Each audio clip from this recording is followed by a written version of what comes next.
Hello humans, I'm Yoshiller, and I've never actually completed Pokemon Stadium. Ah yes, Pokemon Stadium, the game's a classic, right? I grew up playing the game a fair share back on my old Nintendo 64, and despite enjoying the game for several years, I found the game to be very tedious to complete. And when I was younger, I actually didn't complete most of the games that I owned. When I was done playing a game, I simply moved on to the next game. But also back in the 90s and early 2000s, I wasn't that smart of a kid. Now granted, I'm not actually all that much smarter now, but I at least have a better understanding of how to properly compete in Pokemon battles and construct a competitive team. And now, here in 2022, I thought it'd be fun to revisit my original Pokemon Stadium save file and see what tasks and challenges I left as incomplete and attempt to see if I can complete them today. I decided that the best and potentially most fun way to go about completing Pokemon Stadium would be to construct a team based on the most competitively versatile Pokemon that were available in the original generation of the Game Boy games. The fun of Pokemon Stadium is that players are able to transfer their original teams from the Game Boy games to the Nintendo 64 game, and that's a feature I didn't really use a whole lot growing up. So, for the sake of this video, I've decided to replay the entirety of my Pokemon Yellow cartridge and craft a team from scratch.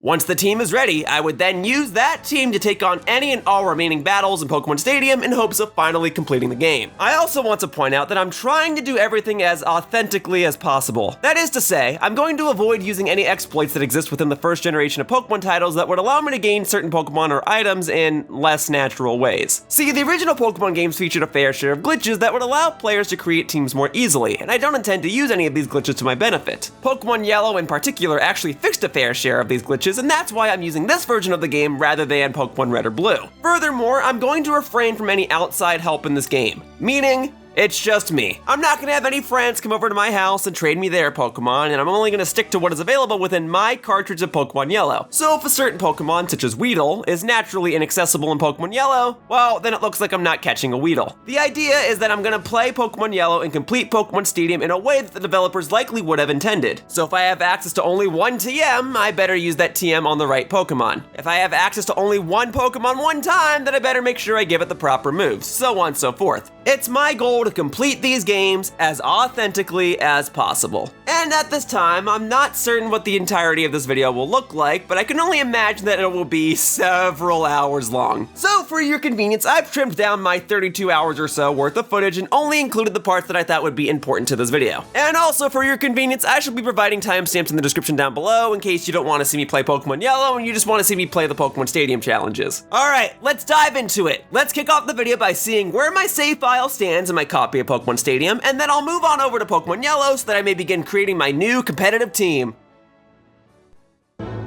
Alright, here we go. First things first though, please forgive me if there are any quality issues that come up during the entirety of this recording. I am recording this off of my original Nintendo 64, and recording Nintendo 64 games in today's day and age is a huge pain. I have the AV cables coming out of it going into an HDMI upscaler, and I think the quality looks pretty good. Oh, that's right. The last time I used my Pokemon Yellow cartridge, I was actually doing like a little bit of a fundraiser for a company called Screw Attack. I'll talk about that in a moment. But here we are. Here is the home menu for the game, and the main attraction of Pokemon Stadium is, of course, the Stadium mode. There's other things, I'll look at everything in just a moment, but the main things I still need to clear are here in the Stadium mode. Okay, so these are the 4 main cups that exist within Pokemon Stadium, and then 2 of these cups have extra difficulties. So I've already cleared the Petite Cup, that's only 1 difficulty. There's the Prime Cup, there's the Pika Cup, and there's the Poke Cup. Okay, the Poke Cup and the Prime Cup are what I still need to clear because the Petite Cup, like I said, only has 1 difficulty. I'll verify that right now. Yeah, because there would be a difficulty select right there. And then if I go to, let's say, something like the Poke Cup, there should be, yeah, Ultra Ball rank and Master Ball rank. So I still have to clear those. I don't know why I didn't clear them when I was younger. I think it was just too difficult. Most of the time I spent playing this game when I was younger, I spent using rental Pokemon. And I'm actually pretty impressed that the rental Pokemon got me as far as they did.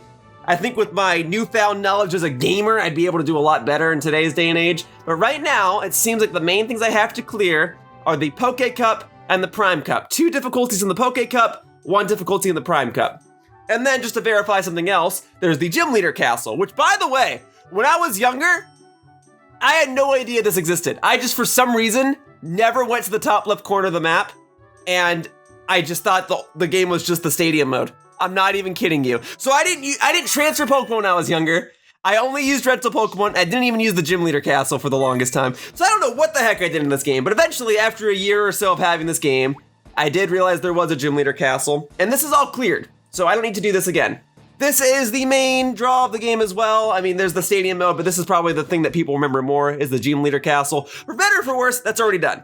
Now, since I do have a cartridge already loaded into my Game Boy Transfer Pack of my Nintendo 64, I could actually go ahead and showcase a few other features. Oh, well, this actually showcases all the Pokemon that I have in the Hall of Fame. This is a good talking point. I guess technically, in order to 100% clear this game, you would need to get every single Pokemon in the game individually into the Hall of Fame. I won't be doing that. I will be clearing each of the remaining cups and challenges that exist within the game, and then maybe in a separate day, maybe I'll go ahead and get each individual Pokemon into the Hall of Fame. But for now, we're not going to consider this as part of my Pokemon Stadium challenge. That's not even the thing I wanted to see. The thing I wanted to see was this. This is another feature that I never really got to use when I was younger because, again, I never really played with a Game Boy game connected to my Nintendo 64. But if you do have a Game Boy game connected to your Nintendo 64, this is how you can get some extra Pokemon. Oh, Squirtle. That's cool. What the heck were my nicknames back in the day? Maggie, Squirrel, Eggman, Derp Duck, Rock Obama. Okay. Well, I'm not gonna transfer the Squirtle right now. But yeah, there's a lot of stuff I just never did in this game. I never used any of these Game Boy related features for a long time. I did not get a transfer pack until maybe 10 years ago. And even then, with the transfer pack, I only played this game 1 or 2 more times since then. But these are cool features. In fact, because I've never really been in this screen before, I'd like to go ahead and look at everything. So this is how I could view, Pokemon Stadium Pokedex. Pokemon Stadium maps. I've never even seen this screen before. I never knew you could see the Pokemon locations in the Gen 1 Pokemon games through Pokemon Stadium. I've never seen that map. So same with this, right? Like this is an actual Pokemon to catch. Yeah, and there you go. You can catch Pidgeotto in the Viridian Forest. This is not a great looking map, and it's not help. Oh, that's better. Okay. That's so cool. I never knew about any of this. I feel like I was missing half this game growing up because I didn't have my transfer pack or anything like that. I had to buy it separately. And then yeah, you can't catch a Pikachu in Pokemon Yellow. If this were Pokemon Red or Blue, or Green, I guess, it would say that I could catch it in the Viridian Forest. But since it is Pokemon Yellow, you cannot catch Pikachu. Well, that is awesome. Okay. And then yeah, that's the Pokemon I could transfer over to my game. Yeah, all right. Well, speaking of my game, what do you guys say we go ahead and take a look at it? Well, actually first, is there anything else in here? And yeah, this is so if I had a second transfer pack, which I do not, I'd be able to trade my Pokemon through Pokemon Stadium. Maybe one day I'll do something like that because that's a feature I've never seen before and it would be cool to get the footage of that and have it be documented. But that's okay. All right. Yeah, so I guess growing up, I just did a bunch of free battles and I played a bunch of mini games and I didn't really do anything related to the Game Boy game. What do I have in the free battle section? Let me just check real quickly. Anything goes, sure. Registration, what are my registered teams? Again, I only ever used the rental Pokemon in this game growing up. Look at all this, huh? Trainer ID Ash. That cannot have been me, or that must have been like a cartridge or a copy of the game I rented. This is fascinating. That has a Mew. This is Ash once again, Ash once again. Okay, so maybe sometime in the past I did experiment with this. I just know that when I originally bought this game, back when I was a wee lad, back in the 90s, I did not have the transfer pack. So I might have done a bunch of stuff since then that I've forgotten about. But for the time being, I don't think I need this many registered parties, so I can probably go ahead and delete, say, this one at the bottom that just says trainer. Yeah, because that's obviously going to be rental Pokemon. So we'll get rid of that, give myself an extra slot just in case I do anything with this in the future. Because you know me, I love to be spontaneous. I mean, I'm spontaneously playing this game right now. I can delete that as well. I'm sure that's a good enough team, but there. Now we have plenty of extra registered slots for the future in case I ever want to make more registered teams out of my Pokemon Yellow cartridge. And speaking of that, let's talk about this for a sec. So back in 2013, I was watching a YouTube channel called Screw Attack. And Screw Attack was trying to host a convention called the Screw Attack Gaming Convention, or SGC. I was trying to help them raise money through a Kickstarter or Indiegogo or crowdfunding campaign. And I was making it so that I would stream Pokemon Yellow, and people could donate money to determine which Pokemon I would catch, and then they could choose the nicknames and stuff like that. And this is the aftermath of the Pokemon that I was catching in my Pokemon Yellow cartridge, and I think a fair share of these were glitched. I'm pretty sure they were glitched, and I'm pretty sure my Twitch audience picked all the nicknames. Yeah, if there's a Mew here, it was glitched. So enjoy the final memories of this. Enjoy the final memories of all the Pokemon that I caught. Okay, and then here we are back at the rental Pokemon. This is the good stuff. I mean, sorta. The rental Pokemon weren't terrible, but it's definitely better to create your own team in Pokemon Yellow and then use that. All right, I think I've explored everything in here. Now for the main event, the Game Boy Tower. Honestly, this is a pretty brilliant part of the game. I think it's so cool that you can actually play your Game Boy Pokemon cartridge games on your Nintendo 64. Back in the day, the idea of playing your handheld games on your console was already awesome. This is brilliant because this way, I don't even need the Game Boy. I can be like, oh, let me make my team in Pokemon Red, Blue, or Yellow straight in Pokemon Stadium. I think this is so cool, and I still think Nintendo would have made so much money if they made it more accessible to play other handheld games on your TV. Do you know how much money they would have made if they made it so that you could play your 3DS games on your TV with ease? But I digress. This is Pokemon Yellow. All right, folks, get a good look at these Pokemon one more time. Make sure you say goodbye.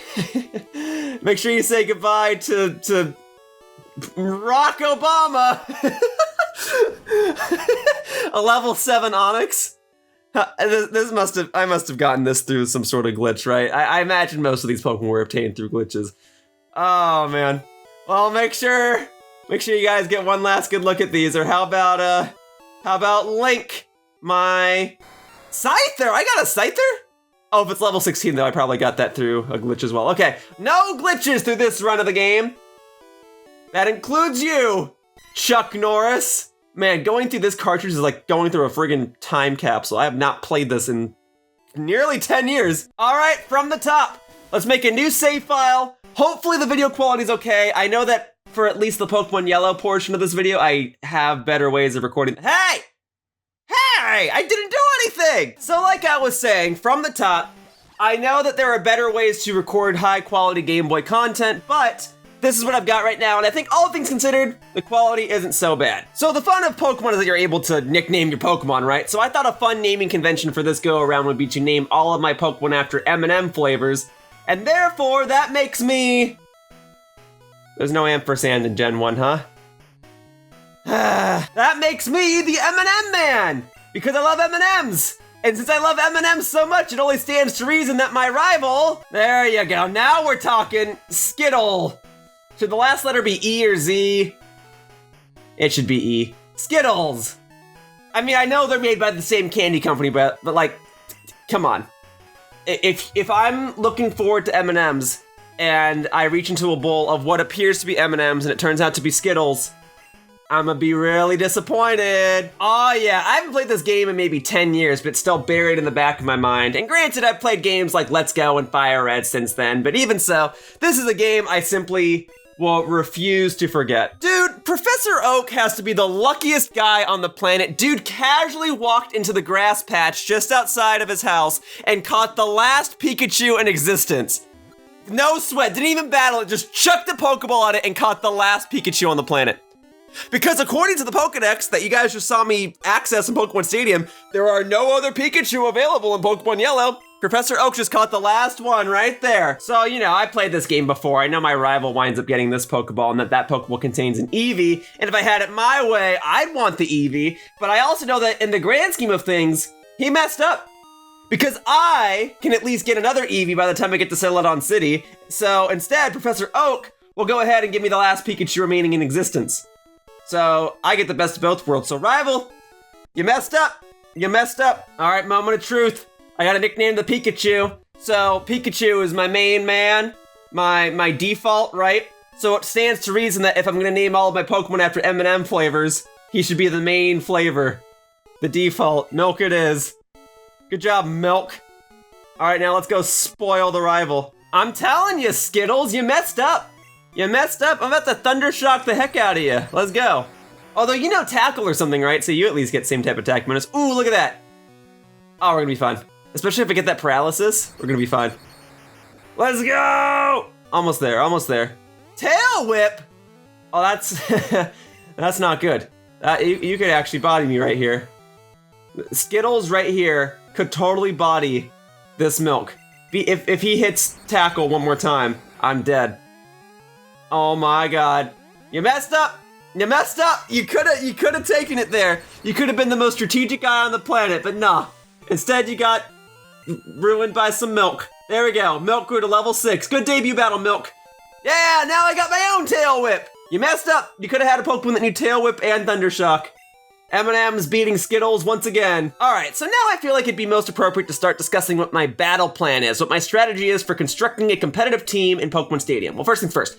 If I recall, if I talk to you, I get a potion, right? It's been years since I played this game, but I can still remember random stuff like this. Boom!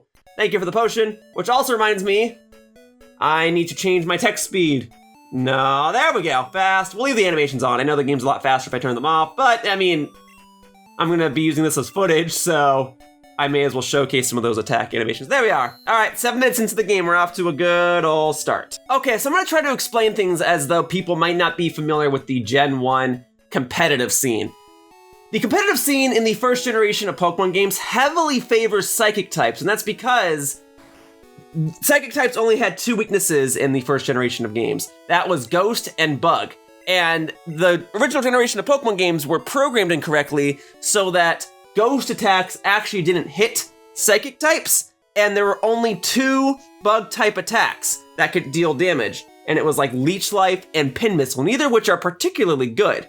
So Psychic types reign supreme, and that's especially given the fact that Special Attack and Special Defense are just 1 stat in Generation 1. It's just called Special. So any Pokemon that has a high Special stat is not only really powerful, but is technically really bulky as well. So it is advantageous to obtain Pokemon with really high Special stats, and a lot of Psychic-type Pokemon have really good Special stats. Then, this is before the physical special split of Pokemon. That means that there are certain types that exist within this game, Fire type, Water type, Electric type, that are always special moves. Psychic type is always special. So if you have a Pokemon with a really high special stat, and the Pokemon has access to a Psychic move, you can effectively just sweep through the game with it. Then there's other things, like the faster a Pokemon is, the higher chance it has to get a critical hit. So it's really advantageous to have really fast Pokemon, and then a lot of the metagame boils down to paralyzing your Pokemon with Thunder Wave. So at some point,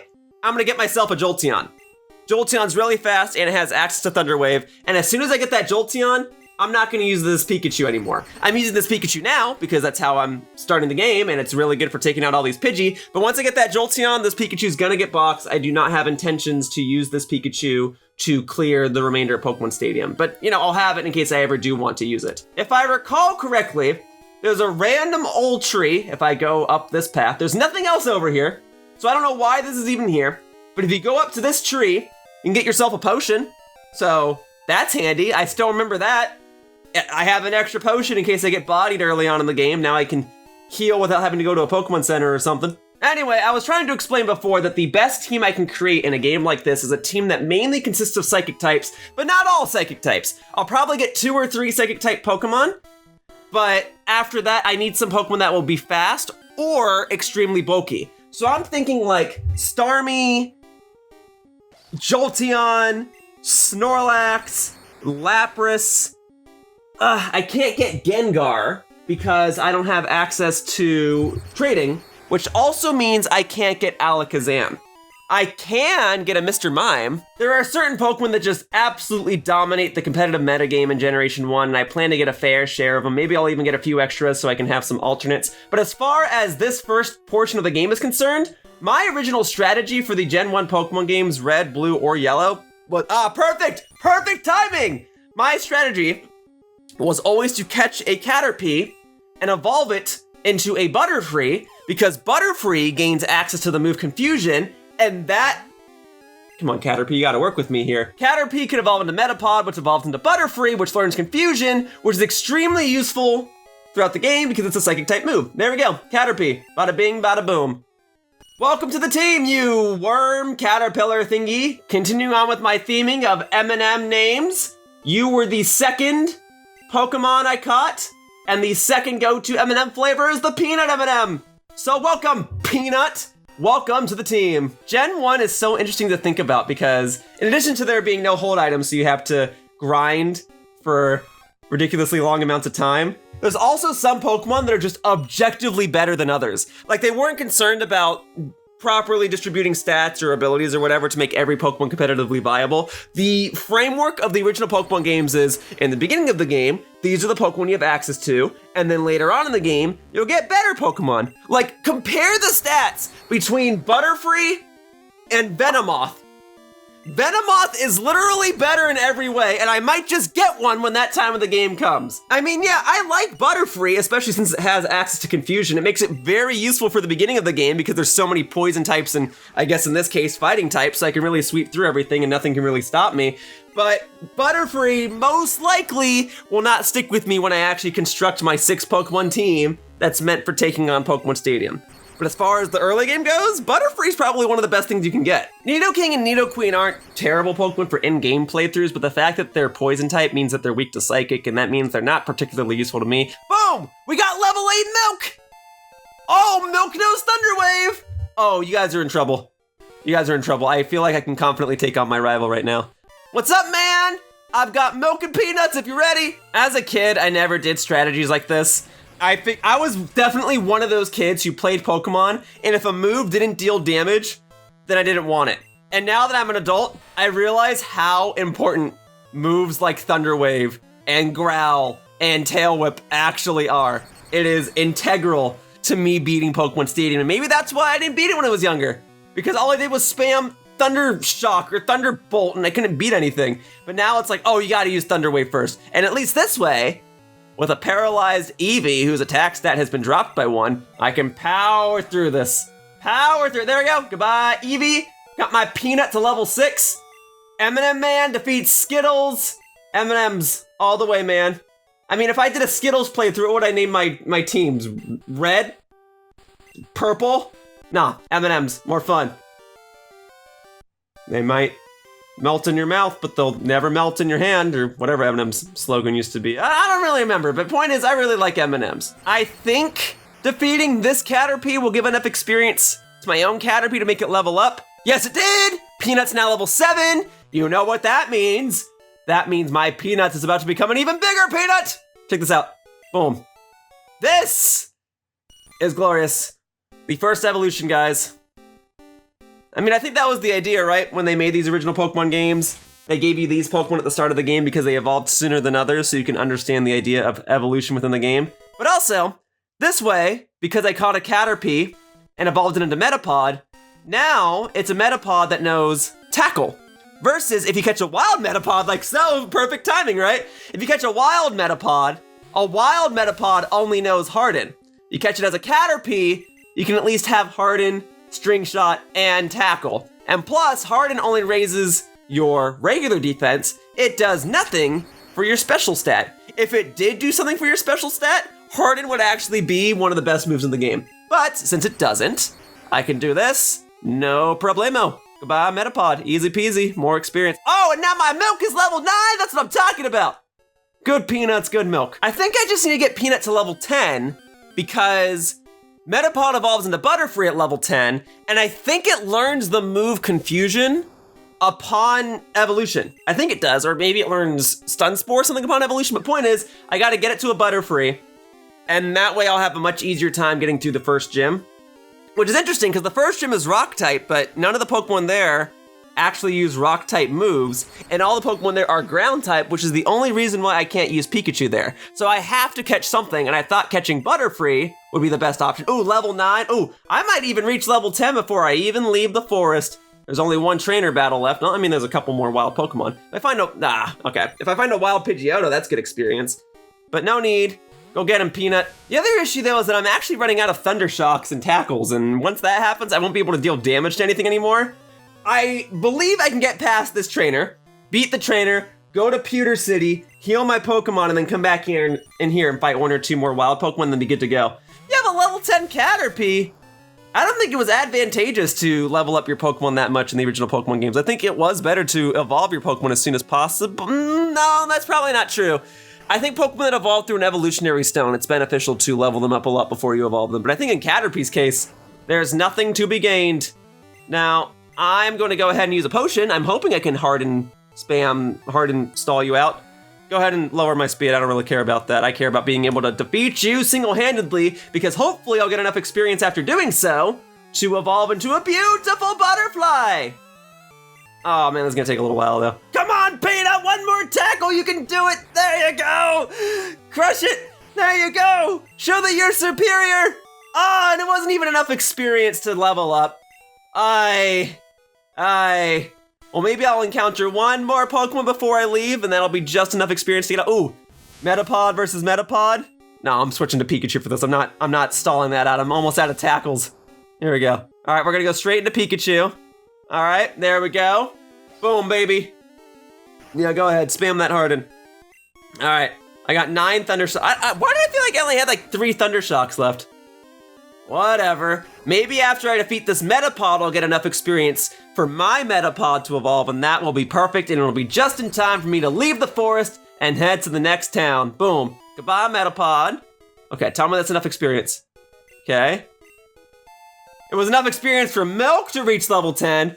Ah, but I needed Peanut to reach level 10. All right, one more Pokemon for good luck. Oh, darn it, I was just about to leave the forest, and I accidentally made a wrong turn. Oh, well, guess I'll just have to fight this Caterpie real quickly with the 5 tackles I have remaining. Ooh, okay, that hurts. How about this? It's not enough. This is what grinding in the original Pokemon games looks like. There is an experience all item later on, but that's much later on. Oh my god, oh man, I'm just so lost. I don't know how to leave this forest. I guess I'll just have to keep fighting wild Pokemon until it's time for me to leave. I've got 2 more tackles on this Metapod, and after those 2 more tackles, I won't be able to deal damage anymore. Okay, but actually though, I'm starting to run out of options. I actually am almost out of Thunder Shocks for my Pikachu. So this might be the last wild Pokemon I'm able to fight. So there, decent damage, and then we throw in Pikachu.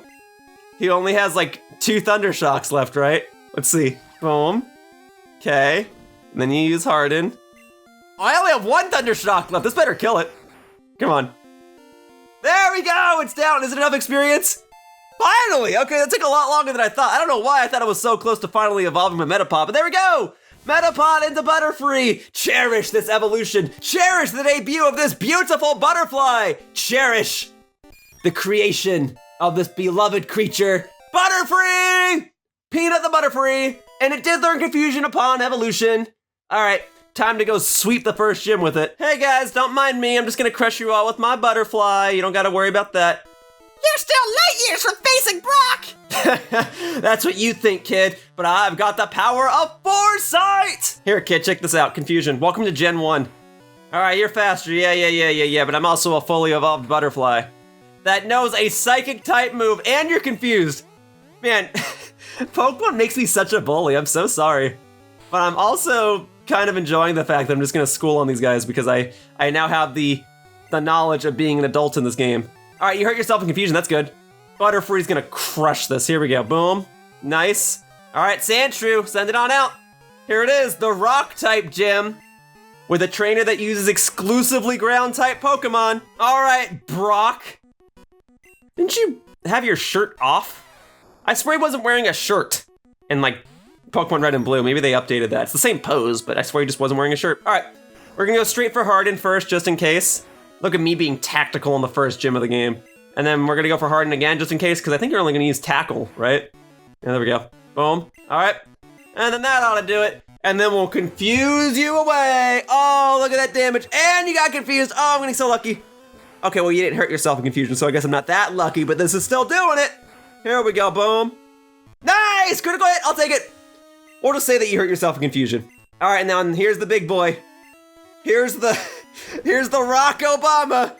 Here's the Onyx. Here we go, just go straight for the confusion. I'm already at +2 in defense.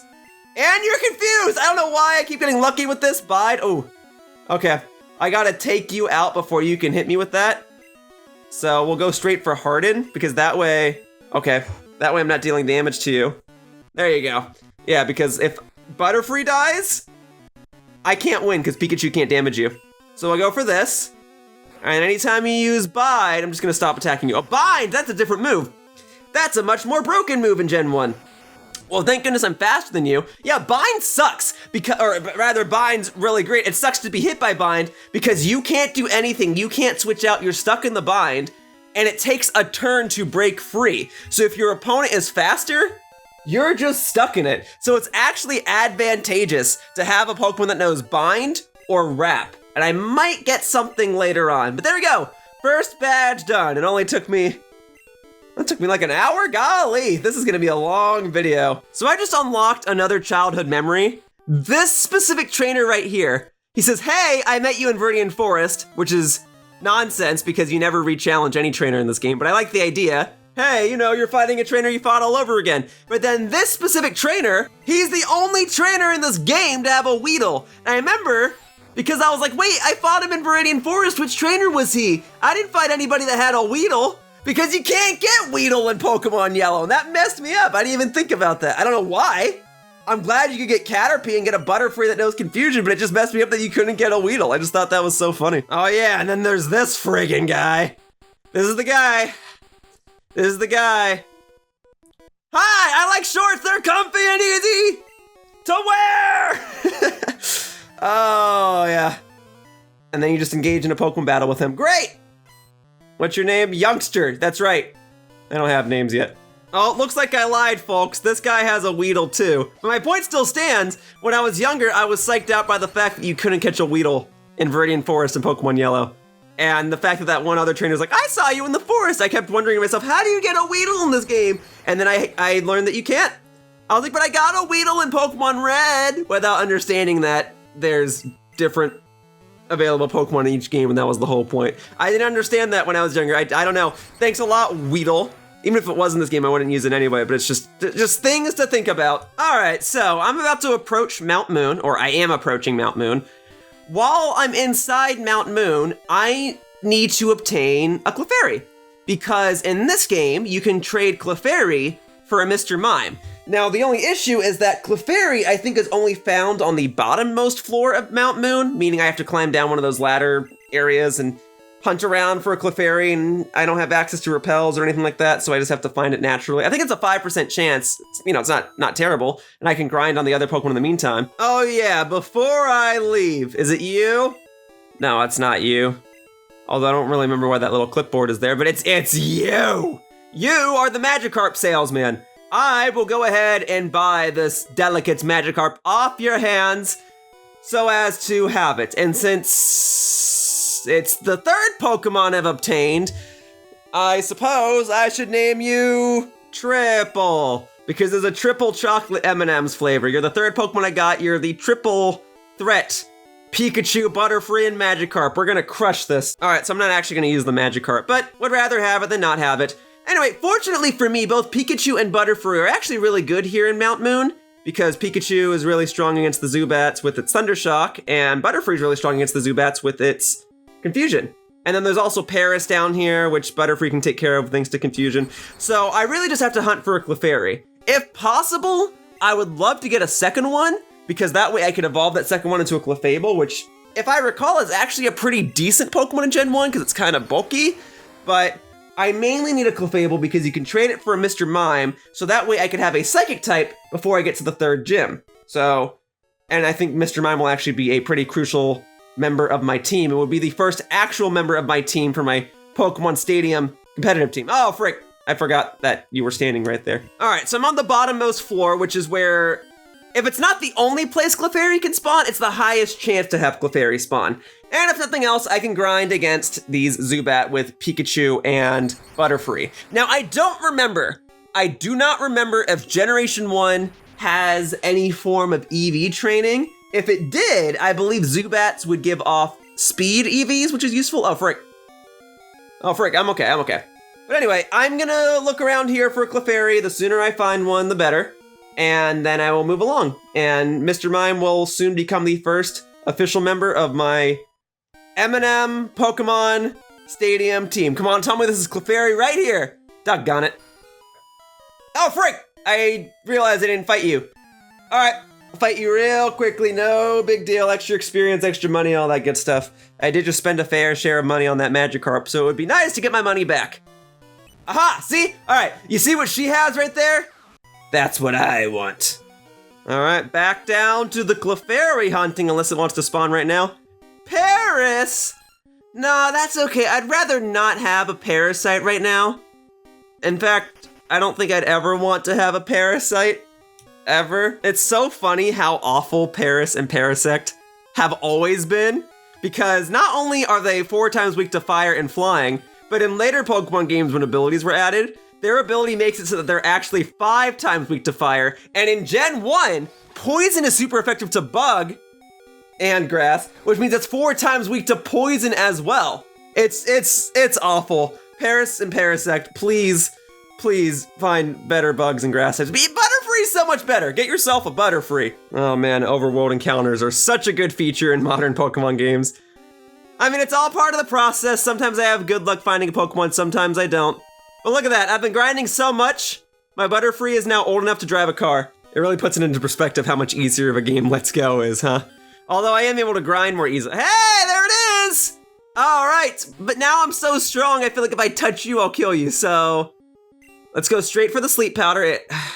That's one thing about Gen 1. It's okay that my moves miss, that's fine. It messes me up when it says it doesn't affect the Pokemon because it makes you think that there's a type immunity, but there's not. It's just sometimes it's just another way of saying that the move missed. See? It works there, even though it was just saying it doesn't affect the Pokemon. Great. Okay, so that should increase my odds of catching you. You are only level 9, so maybe I can catch you without needing to deal any damage. Because otherwise, I can't, well, the only way I can really deal damage without killing you, or at least being certain that I won't kill you, is if I use Poison Powder. Oh, frick, I don't want to run out of Pokeballs. Okay, now I kind of want you to wake up. This won't kill you, will it? Oh, okay. That was a crit. Okay, I guess I could have done stuff all along. Okay, now we'll... Okay, I'll put you back to sleep in just a moment. All right, there we go. Very good, very good. Okay, you're asleep and you're in the red. This next Pokeball should be like a guaranteed catch. Come on. Boom, baby, all right. On 1, on 2, and 3. Clefairy is mine, thank you very much. All right, Clefairy, you can be the white chocolate M&M. Something had to be the white chocolate M&M, and I figure it may as well be Clefairy. All right, this decision probably doesn't matter in the grand scheme of things, but I think between Kabutops and Ammonite, I think Ammonite is the more competitively viable Pokemon. For that reason, I'm gonna go ahead and pick the Helix Fossil. I think also Pokemon Stadium will offer these Pokemon to you in case you ever need to get them again. That is to say, like, after you clear the Pokemon League or something, I think you can get another one. You can get Kabutops and Ammonite through Pokemon Stadium. Oh yeah, it's Pokemon Yellow! That means I gotta fight Jesse and James! You guys are gonna get swept by a butterfly that knows a Psychic type move! Oh, it's gonna be so great. All right, here we go. Rocket wants to fight. There's the Ekans. All right, I'm ready for this. All right, go get him, Peanut. Oh, all that grinding against Zubats is about to pay off. This should be a one-hit kill. Go get it. Boom, baby! Oh, and a critical hit. Oh, I love it so much. Good. All right, and then what's next? Oh, Meowth. All right, you know what? Milk can take care of this. Come on back, Peanut. We're getting it. We're taking care of things. All right. There's that Thunder Wave. That'll make this oh so useful because Meowth and Persian can be pretty speedy in this game if I recall correctly. Oof. Yeah. Oh, it hurts so much. We're okay. Now we're gonna go straight into the double team because evasiveness is pretty busted in this game. There you go. All right, great. We'll go ahead and get another one up, and then hopefully you'll never land a hit on me ever again, and then I'll just sweep you with Thunder Shock. Oh, fully paralyzed? All right, let's get it. All right. Oh yeah, and then because it's a Game Boy game, all the sounds are overriding themselves. Oh God, okay. That's fine, you drop my attack, doesn't matter because I'm using a special move. Great, that's fine, keep doing that. I'm gonna keep doing the same amount of damage to you. Hooray for special stat, oh, not enough. All right, do it one more time. There we go, Meowth is down. Gotta make sure Milk gets a little more experience because he's gonna be the star of the show when I take on the Cerulean Gym. Here we go. All right, then we got Peanut coming back. The only worrisome thing is that this Coughing might actually know Poison-type moves, and those could be super effective toward Butterfree in this game, because Bug and Poison are super effective toward each other. which is weird, but I kind of like that. Whatever. All right, coughing's down. Good. Team Rocket Trio done. Peanuts wins again. Nice. Oh, I got 420 Poké Dollars. 420. Extra nice. All right. Well, this is why you should get yourself a peanut or get yourself a Butterfree, because that way you can just spam psychic type moves at the beginning of the game and have easy breezy time. It has only just occurred to me that my Pokemon team looks like a shopping list. All right. Thunder Shock, and then one more Thunder Shock after this should do, oh, okay, 2 more Thunder Shocks after this should do the trick. Boom. All right, come on. One more. Oh, hey, no, I used double team like twice to avoid this. Oh my God, oh, I'm okay. Here we go, finish it off. There it is. All right, and that is the second gym completed, and now I've got a level 18 milk. There you go. All right, 2 gyms down. 6 to go. It would be funny to leave a Pokemon at this little daycare place for the entirety of this playthrough and then just check up on it again when I finish the Pokemon League, but at this point in time, the Pokemon I have on hand are not any Pokemon that I plan to use, so I may as well leave nothing at the daycare. And then, oh, that's interesting. Trade Cubone for Machoke. That would be the only way I could get him a Champ, because I can't do another trade with another cartridge right now. But Champ, I don't know how useful that would be. I mean, I guess of the fighting types in Generation 1, it's the best one, right? Either that or Hitmonlee. And then you don't have a trade, do you? No. Okay. It's worth considering. I'm probably not gonna do it, but I'll think about it. So almost any time I play a Pokemon game, early on in the playthrough, I feel more compelled to do grinding. I feel like it's a necessary part of the game. And then I reach a point where I don't want to grind anymore and I want to fight as few trainers as possible. And that usually starts to kick in by the time I get my 3rd gym badge, which I'm about to do. However, this is the SS and this is the only time that I'll be able to fight most of these trainers, so I actually feel a little more compelled to fight them. I'm not gonna fight every single one. You're not a trainer. I forget where the trainers are in this place because usually I skip them. But I know that there's a couple of trainers in here and there's valuable items as well. So I'll go ahead and collect a couple just so I can get extra experience, extra money, extra items. Here we go. This is the money room. 3 trainers, I think, and then a valuable item. Well, don't mind if I do. All right, 2 trainers down. Oh, you're not a trainer. Okay, well, great. Then I'll go ahead and take this. TM08. I think it's pretty lame to put TMs on here considering the SS and can be gone and you'll never be able to get half these items ever again. But this is, oh, that's a really good TM. It would be so easy to miss this. I don't know why the SS and never comes back. Like once you're done with this part of the game, you can never go on here again. So yeah, it is very important to get some of these valuable items. Body Slam is a fantastic move, especially in Generation 1, golly. And there it goes. Say goodbye to the SS and. If you missed any items on it, sucks to be you. Sucks to be me, because I didn't fight every single trainer and collect every single item, but I just got a couple of things, and I hope I got everything I wanted, but now I'll never be able to access this area ever again. I'll never be able to go and get Mew under the truck. But also something like you can fish in this area as well and get pretty powerful Pokemon, but nope, never be able to do that. Guess I got everything I needed then. All right, next up on the docket before I take on the 3rd gym, there is Diglett's Cave over here. Diglett and its evolution Dugtrio are fantastic Pokemon to use against the 3rd gym. You will just fly through the 3rd gym if you have either of them. I would prefer to get a Dugtrio, but Dugtrio is a bit more of a rare spawn in here than Diglett is, so I'm gonna defeat any Diglett that I find for a bit. Hopefully I'll find the Dugtrio. If I do, I shall attempt to catch it, and if it takes too long to find the Dugtrio, then I'll just catch a Diglett and settle for that. But yeah, catching Diglett or Dugtrio makes the 3rd gym super easy. Then the other thing is at the end of this path is where I will initiate my trade to trade a Clefairy for a Mr. Mime, and that way I can have a pretty decent Psychic type Pokemon before I take on the 1st gym. A level 21 Diglett isn't bad. Let's go ahead and put you to sleep, and then you should be able to take a Confusion. I'll catch you just in case. Let's see. So let's go for the Pokeball. If this just catches you and I don't have to deal any damage, then great. Ah! All right. You can take a Poison Powder, because that'll slowly chip away at you. Okay. And then at the end of this turn, you'll have a little bit of damage dealt to you, and now you have less than full health, and you have a status infliction on you. So come on, Pokeball. Here we go.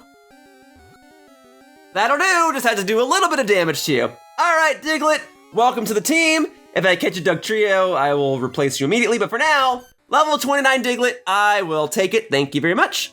Coconut. No, wait, not Coconut, Coconut, there you go.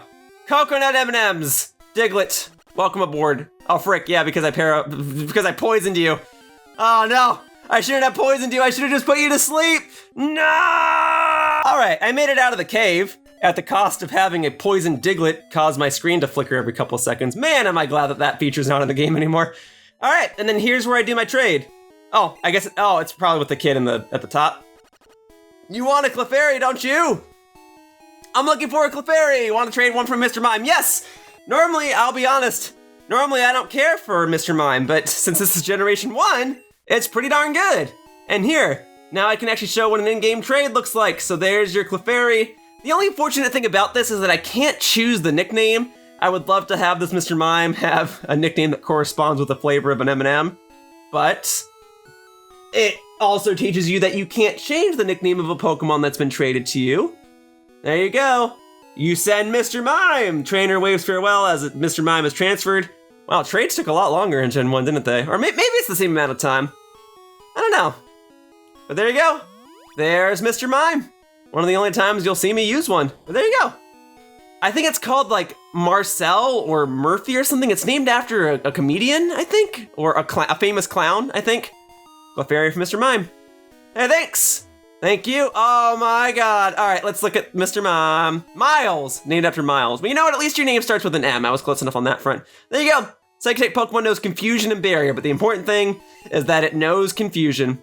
I mean, Barrier's good too. Okay, let's just get back to Vermilion City and take on the third gym, huh? I'm well equipped. I got a ground type. I got my psychic type. I ought to be fine.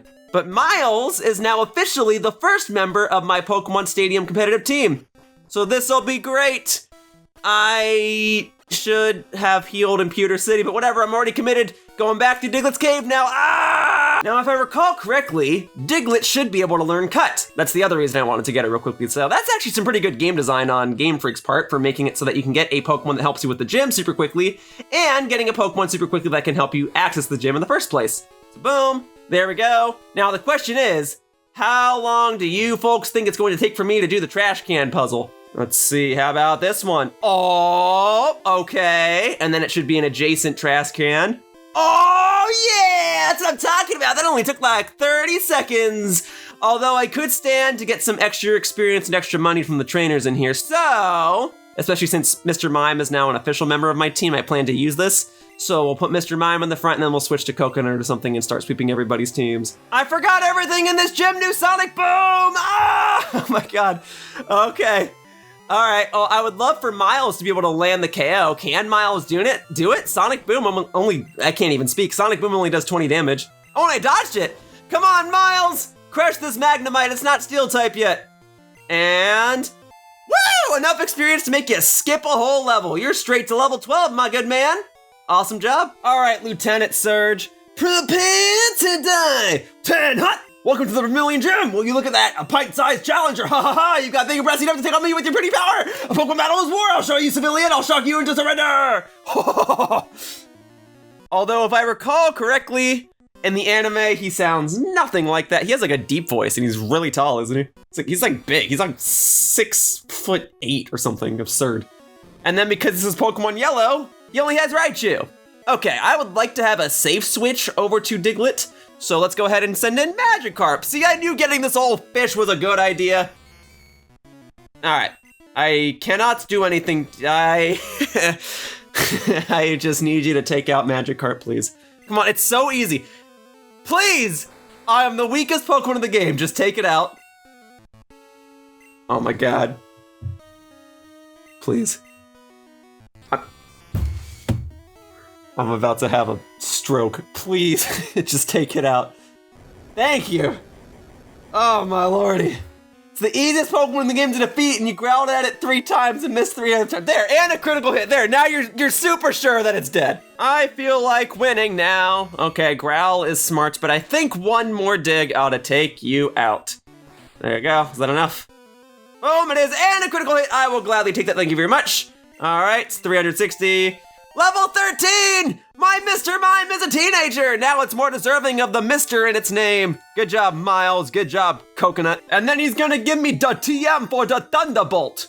I'm sorry, that was a terrible impression. Don't ever replicate it. But it is the TM for Thunderbolt, which is important because it's the only TM I have of this attack, so I must ensure that I give it to the proper Pokemon. My first instinct would be to give it to Jolteon as soon as I get one. I don't think Jolteon learned Thunderbolt naturally in this game. I think a lot of Pokemon don't learn proper moves naturally in this game, and you're really expected to rely on TMs.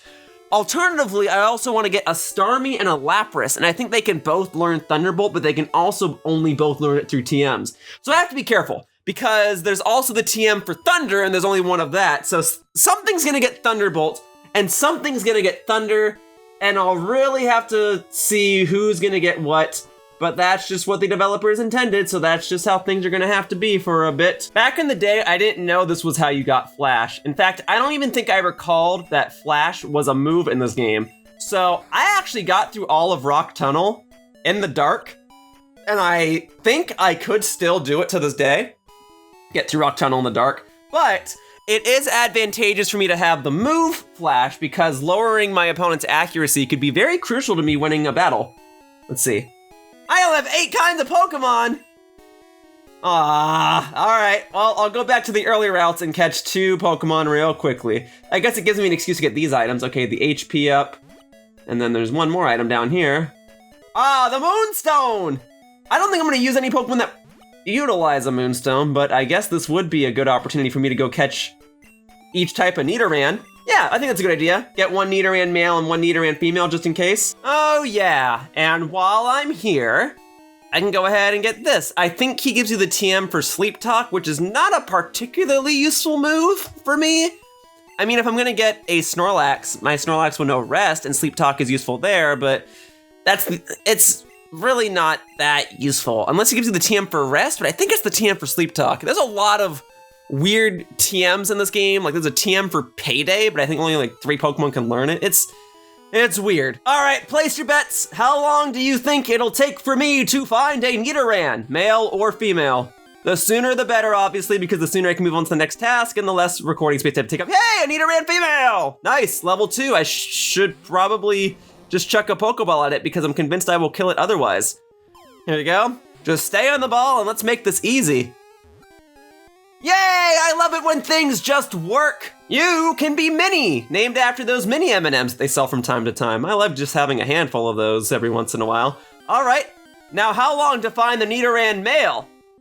I was hoping this one would just be the Nidoran male. Great. Well, same routine, level 2. If I use any moves on you, I think I will kill it. So let me just go ahead and use a Pokeball on it. Yes. Yes. Yes! Thank you! I love it when things work out! And so it stands to reason that you should be the Mega M&M. I don't like the Mega M&Ms all too much. I think that's a little too big. I feel like the fun of M&Ms is to have them in easy bite-sized chunks, so I like just taking a big old handful of M&Ms and shoving them in my mouth. And it's not as easy to do that with the Mega M&Ms, I must admit. But M&M conversations aside, that is now 10 Pokemon, so now I should be able to get the HM for Flash. I got 10 Pokemon, sir. I am the M&M man with 10 types of Pokemon. Actually, fewer, because Caterpie evolved in Metapod and then into Butterfree, so that was 3 Pokemon right there. But great, all right. So that's HM05 Flash, which will help me get through Rock Tunnel. I guess I could always teach Flash to a Jolteon later. I can teach Flash as many times as I want. But right now, I think having Flash on Mr. Mime makes the most sense. Hang on, Mr. Mime, Miles. Yes, please. All right, Mr. Mime. We're gonna light this place up, flash them. But yeah, there you go. Makes it much easier to get through Rock Tunnel, but I'm still convinced I could get through this in the dark just like I did in the good old days. All right, man, give me that Geode. This has been great experience for my man Miles. My mime, Miles. Oh my God! Oh, frick, is that gonna kill me? I'm alive, okay. Oh man, if only Mr. Mime was able to do like 5 more damage, I would have KO'd it. All right, is this Graveler about to do the same thing? Are you about to just blast all over me? Okay, that's much better. All right, we'll take out this Graveler. Thank you. Oh, now I get the critical hit. All right, good. And okay, you know, I'm leveling up. All right, no more booms, okay? No more boom. Otherwise, I'm almost out of here. This hasn't been so bad. Repels have definitely been a savior. There you go. You can have that. Super potions have been a savior as well. That wasn't so bad. I don't think I've ever struggled with Rock Tunnel as much as other players have, but I think that was a pretty good blast through Rock Tunnel. Also, if you want to know the most forgettable route in Pokemon history to me, it's this one. And then look at this, and it's over.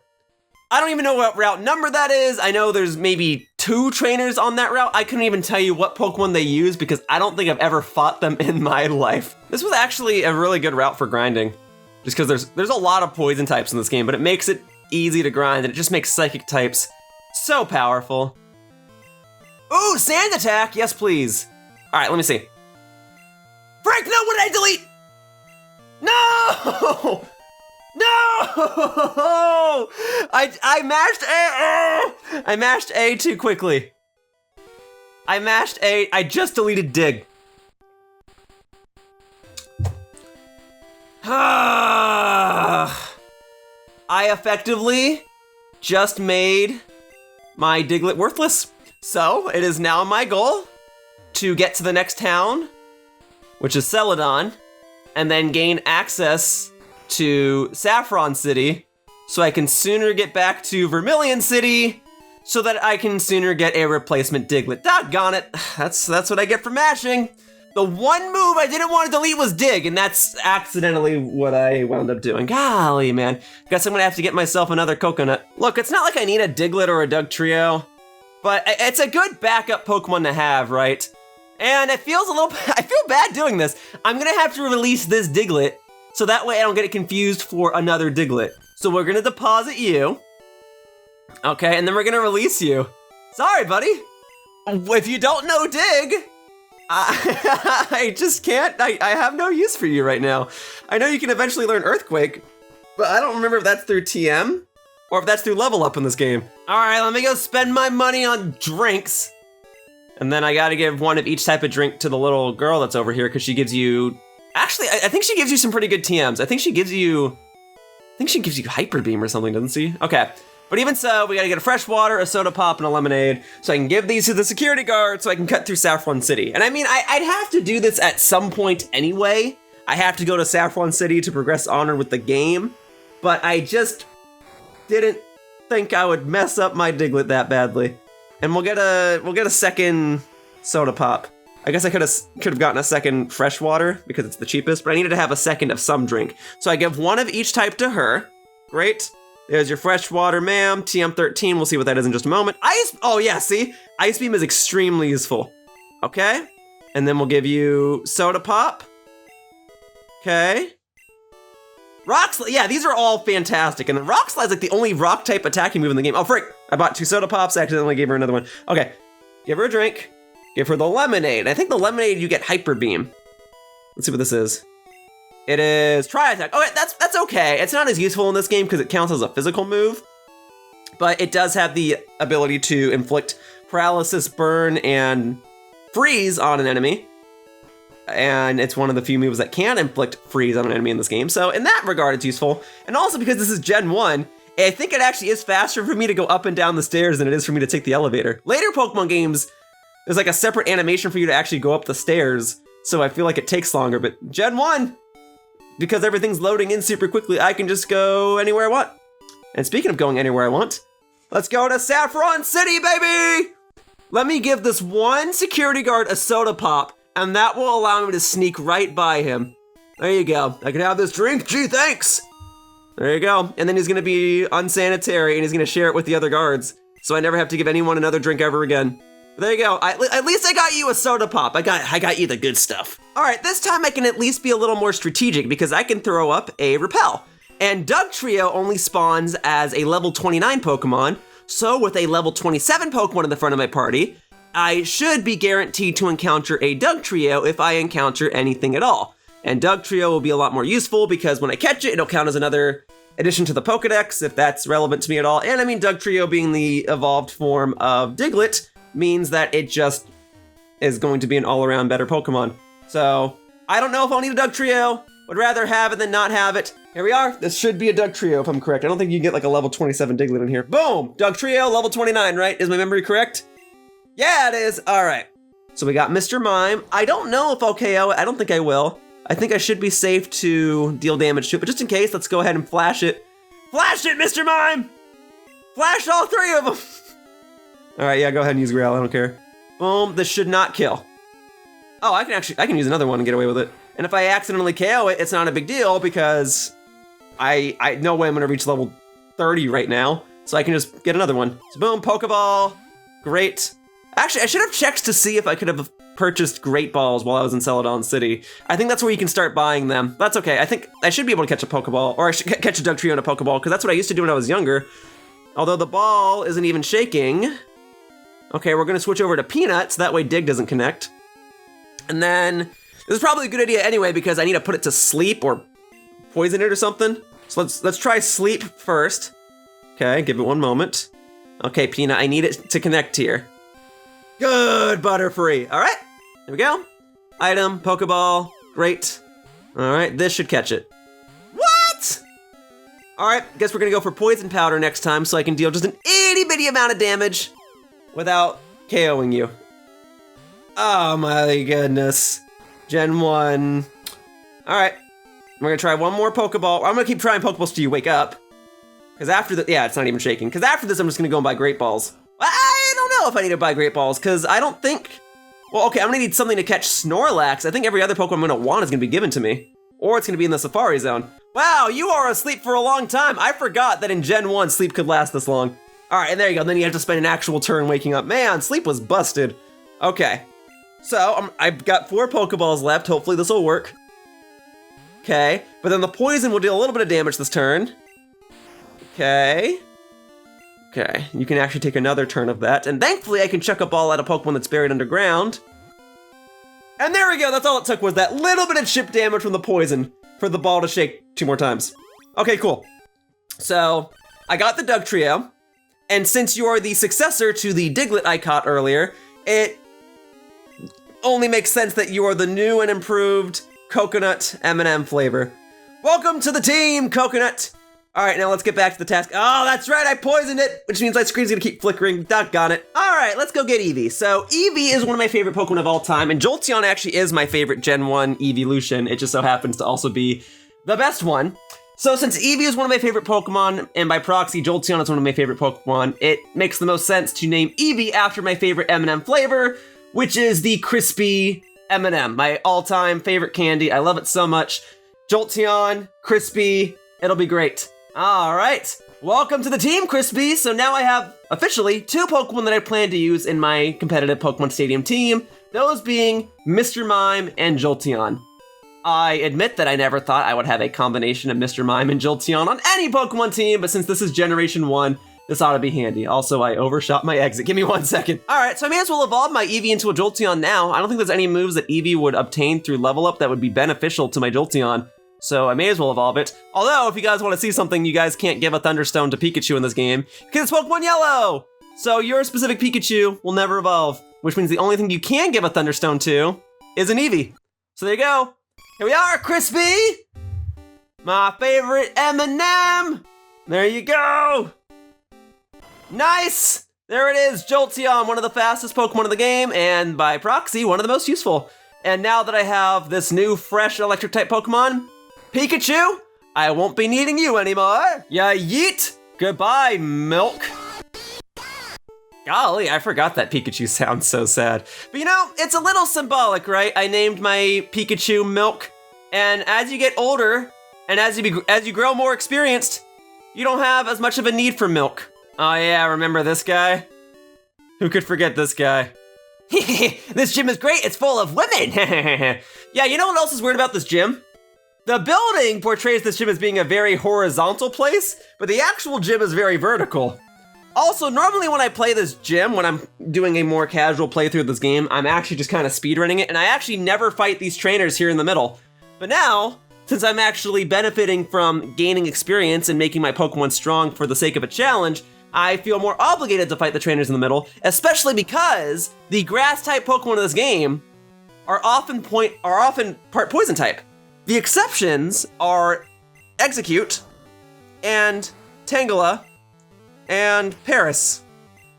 Okay, so not every grass type is part poison type. My point still stands. There are a lot of grass types that are part poison type, and so it is in my best interest to go through here and KO them with a psychic type Pokemon so I can gain easy experience, because once this gym is completed, oh frick, this was a bad idea! What I was trying to say was, normally I never fight these trainers in this gym. This is such a weird gym. The puzzle is, oh, look at that, cut down the trees.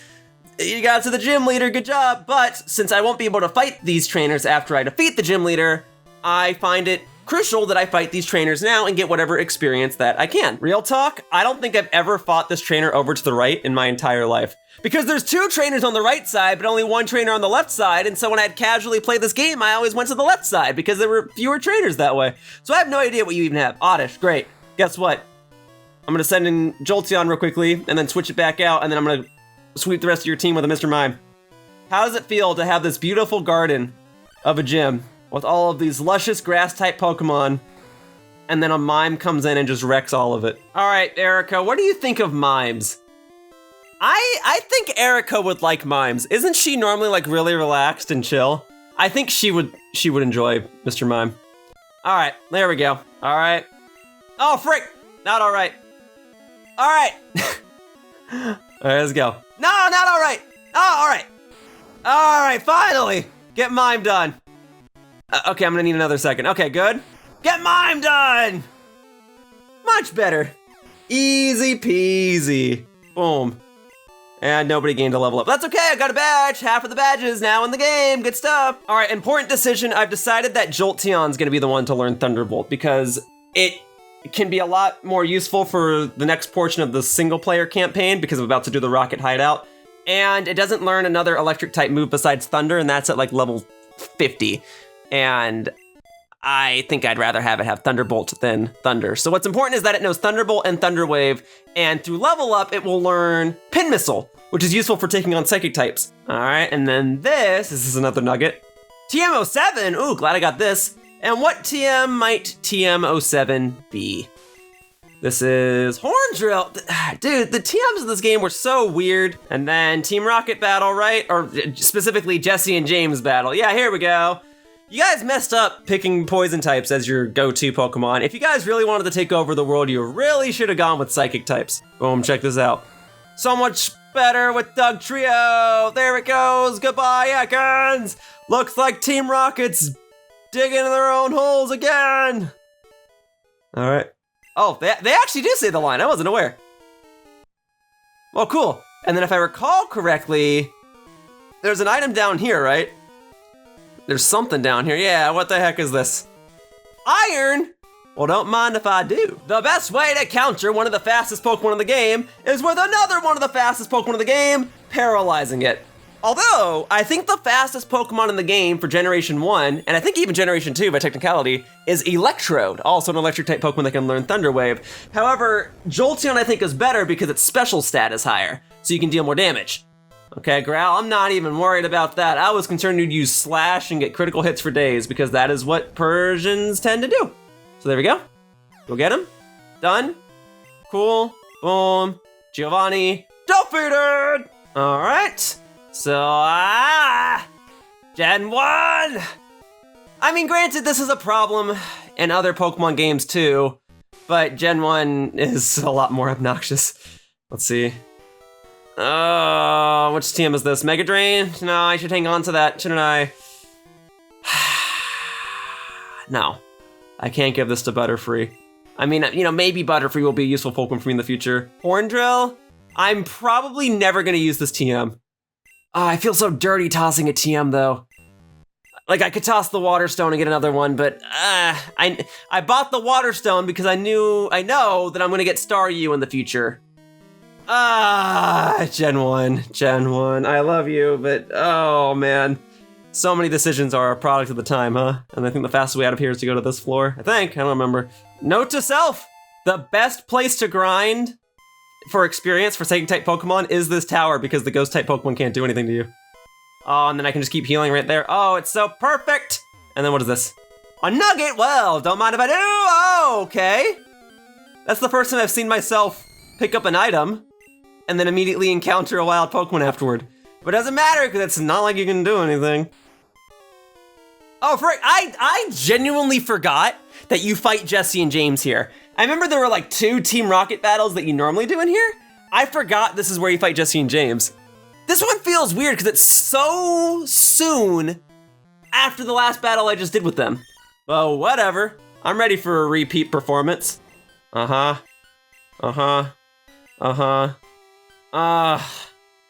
1. Why must you hurt me so with the item storage system? Oh, man. Thank you! And with the Poke-Flute, you know what Pokemon I'm gonna get next, right? This Snorlax is the champion of inconvenience. If it had slept 1 tile to the right, 1 tile up, or 1 tile down, people would still be able to get through. Well, actually, if it slept 1 tile down, people would only be able to go north and west. But even so, the fact that it happened to sleep right here and block 3 paths makes it the champion of inconvenience. And as such, that is why I want it for my team. For you see, I can make it a total nuisance for my opponents to take this thing down. It has access to the move Amnesia, which buffs its special stat, which means in this game, it buffs its special attack and its special defense, and it does it by 2 stages. Not to mention Snorlax is also really bulky, so all around, across the board, it is a fantastic Pokemon. Look at that, it's taking out my Jolteon. Ah, I'm okay! All right. Thankfully, I don't have to worry about a friendship stat in this game. So, I'm falling apart here. Couldn't even hear the attack animation for that.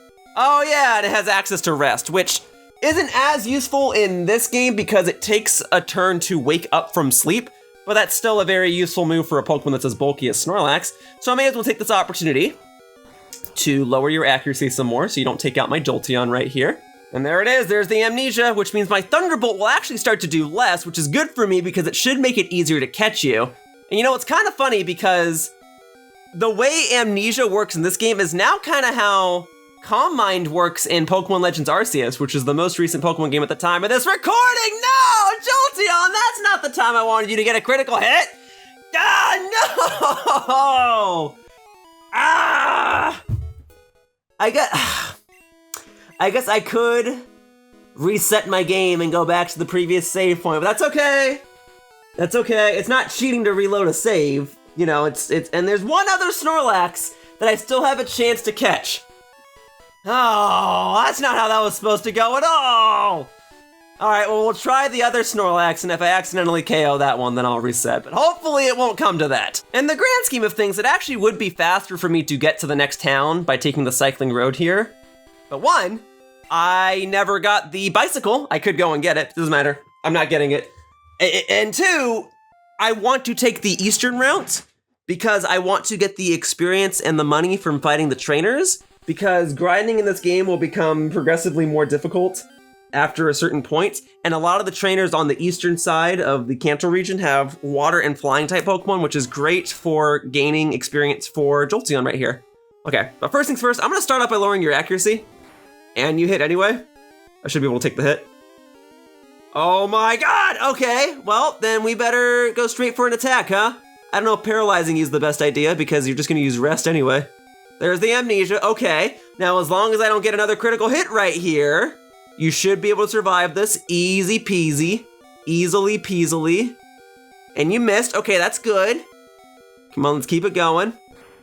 All right. And there's the rest, okay. Too bad I don't have a Pokemon that knows Disable, or too bad Taunt doesn't exist in Gen 1, huh? But I may as well use this opportunity to keep lowering your accuracy. All right, not a whole lot. Hurt yourself in confusion. Yes? Good, okay, let's get another confusion in there. Okay. Now, in fear of you hurting yourself in confusion again, I'm gonna start chucking balls at you. Now, since this is a great ball, I didn't even shake more than once, I have to do a little more damage to yourself. Okay, this is actually good. Let's try another great ball. Maybe I'll get lucky.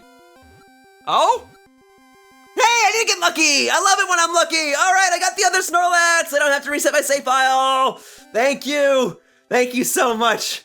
The only sucky thing is, I already used the nickname Mega for that Nidoran that I caught earlier. So this Snorlax will be... Brownie. named after those fudge brownie M&Ms that come around from time to time. Now, I have tried the fudge brownie M&Ms. They're okay. They're not really my thing, but I acknowledge that they do have a market. All right, so let's get back to where I was. The good news is that now I have 3 Pokemon officially for my Pokemon Stadium competitive team. I've got Mr. Mime, Jolteon, and Snorlax. And then I definitely want to get a Starmie, so that'll be Pokemon number 4. I definitely want to get a Lapras, that'll be Pokemon number 5. And then Pokemon number 6, I guess that could be Dugtrio. Now I have to fight you? All right, well, that's part of the reason why I came to this route in the first place. Oh, I almost forgot. This is actually the other important reason that I needed to come to this route, because if I talk to this nice fellow, this is how I get the Super Rod, which I need if I want to get a Staryu. So, there we go. All the more reason to go on this route. Okay, I'm glad I did this. I almost completely forgot about that. Okay, so with the Super Rod, now I can go and get a Staryu. I suppose I could go and get a Staryu right now, because one of the older routes I visited will actually let me fish for it. I think it's in my interest to get a Staryu right now, just because if I fish one up, it's only gonna be level 5 or so I'm really gonna need to grind it. And I forgot, I did not fight a single person on this route. Ugh. Well, if nothing else, now that I'm actually adding members to my team, now that I have Mr. Mime, Jolteon, and Snorlax, it is good experience for all of these guys, so it is a good thing that I didn't fight all the trainers on this route. And I'm not gonna fight them all right now, but I went and fought a couple just so I can get some extra experience and some extra money. All right, other important decision that I'm making right now, I do have the TM for Body Slam. I'm gonna go ahead and teach that to Snorlax. I don't think there's a single other Pokemon that I would want to learn this TM, and having it on Snorlax is gonna be one of the most useful things ever. I could put it on Dugtrio, I guess, but I think having it on Snorlax is just gonna be a ton more useful. That way my Snorlax now has Body Slam, Amnesia, and Rest. And then eventually I'll replace Headbutt with something else. I'll give it a special move or something, probably Surf. That way I can use Amnesia and then spam Surf in case Snorlax ever needs to go up against a rock type or something like that, just to have a special move. All right, and then the most convenient way for me to get a Staryu right now is for me to fish right here in Pallet Town, back at the beginning of the game, with the Super Rod. Otherwise, the only other places where I can fish for one are in places that I cannot access yet. Like, I think you can fish off of Cinnabar Island, but at that point I'd have to come back to the beginning of the game anyway, so I may as well go ahead and catch it now. So let's see. I'm actually fishing, which is not something I did a whole lot in the Generation 1 games. It is something I did more in the Generation 2, 3, and 4 games. What do we got?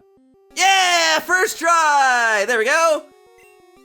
Oh, level 5, but it'll make it easy to catch, I guess. So let's just go right into it. Let's just chuck a Pokeball at it. I've still got 2 more of these. May as well use them up.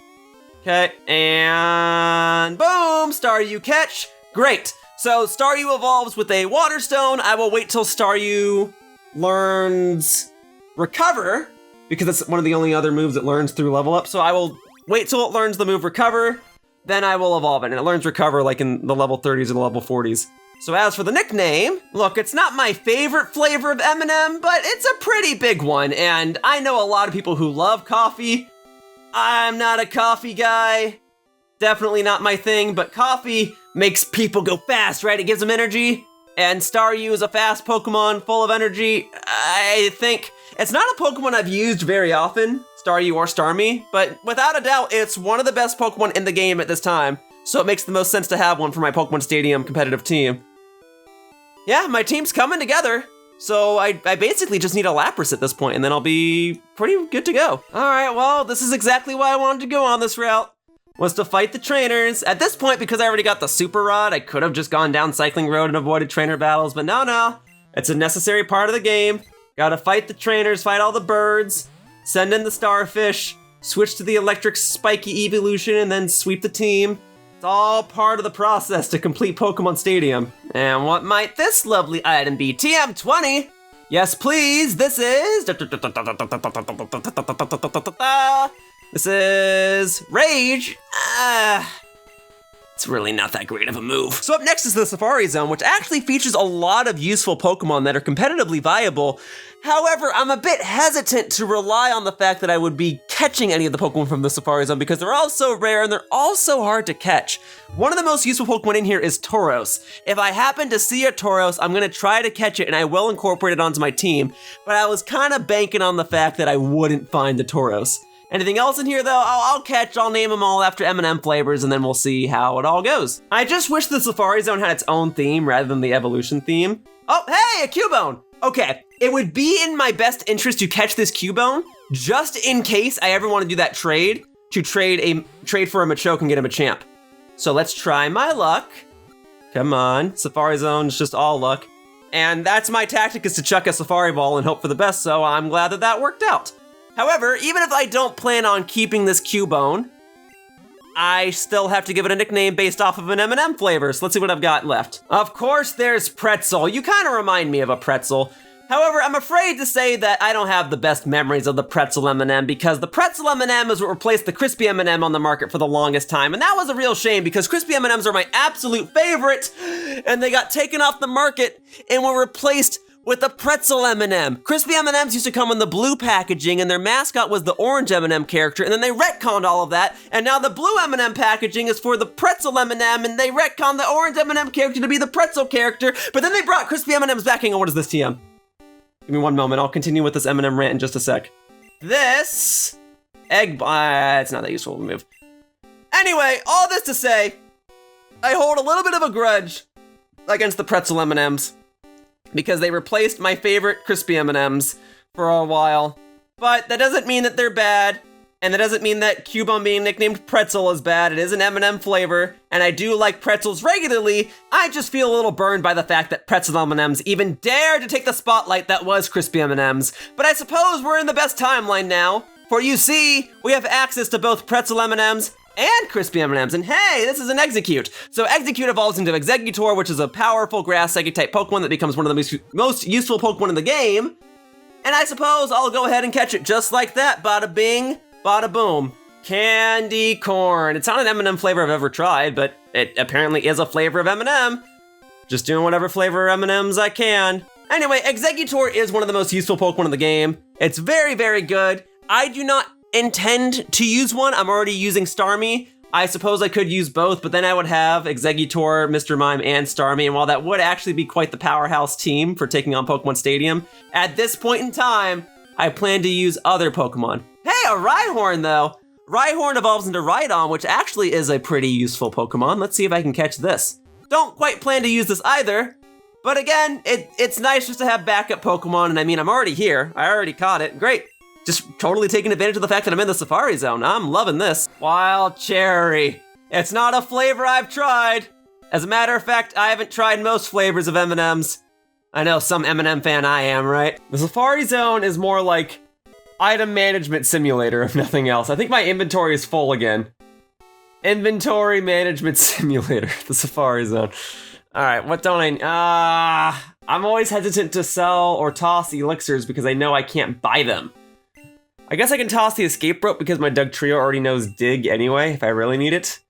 Okay, because I need to have at least one more inventory slot so I can get this, TM32. Okay, tell me it's a good one. What is this?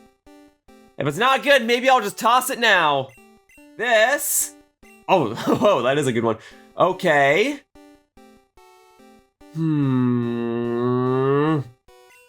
Not yet. But I do need to have at least one inventory slot so I can get Surf. So I'll toss the elixir. Oh, it always feels so painful to toss these things. I guess I should have just put the flute and the water stone and whatever in my PC storage, but whatever. Gen 1, working with what I've got. All right, I'm the first person to ever reach the secret house. Nobody prior to this has ever learned how to surf. But now I shall learn how to surf and I shall teach it to everything. Check this out, because everything freaking learns surf in this game, and it's a really good move. So, Staryu, soon to be Starmie, definitely getting it. And then Snorlax is gonna learn it. Check this out. All right, and then boom. Gotta give it to Snorlax. Boom, trying to learn Surf. Can't learn more than 4 moves. Delete an older move to make room for Surf. Yes, please. With Amnesia, it's actually gonna be pretty good. We're gonna get rid of Head, but Body Slam, Amnesia, Rest, Surf, I think is actually a pretty good combination of moves for Snorlax. And now that I have all the items I'm going to need from the Safari Zone, I have the gold teeth, and I have access to Surf, I may as well use my remaining time to see if I can find any straggler Pokemon, any other rare things. Hopefully a Chansey, or hopefully a Tauros. Both of those would be good. I think different Pokemon spawn in different zones, but those would be the two most preferable Pokemon. All right, come on. Yoshi needs a new pair of Kangaskhan. That's a pretty rare one. All right, let's try my luck at this. I think Kangaskhan's pretty decent in the first generation, if I recall correctly. Boom, baby! Got the Kangaskhan on the first try! All right, now if I could just find a Chansey and have the exact same thing happen, I will be forever grateful. Or a Tauros. But Kangaskhan is good too. Because you are a combination Pokemon, you shall be double. Although it's a little weird to nickname you double, because I already nicknamed a Magikarp triple, and I nicknamed the Magikarp triple because it was the third Pokemon I caught, but I named the Kangaskhan double because it's actually two Pokemon put together. Look, I'm trying to use whatever M&M flavors I can use that I haven't used already, and I'm catching so many Pokemon in the Safari Zone that it's becoming a little difficult to ensure that I haven't used all of the major M&M flavors already. Chansey, Chansey, Chansey, Chansey, Chansey. Oh, all right. Well, looks like I'm not getting a Tauros. I mean, I guess I could go back in there and farm for some other Pokemon, but I am content with what I got. Mainly, I just needed to get the Surf HM. It's required, and I had to get Strength, that's required too. The actual Pokemon I get in there aren't as major, but a Chansey or a Tauros would have been super nice. Well, sir, if I may say so, it looks like you had a piece of candy stuck behind this giant rock. Also, you have a giant rock in your house. Are you folks ready for the Poison-type gym?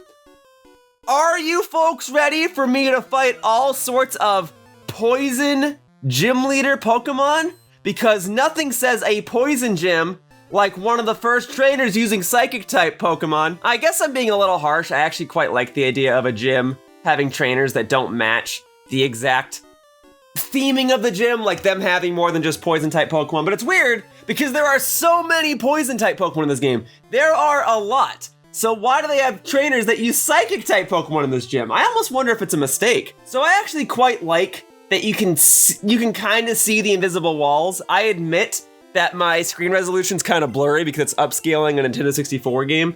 So it actually makes the invisible walls more difficult to see. But even with my horrible vision, I can still barely see them, and I think that that's kind of cool. All right, Koga, Venonat.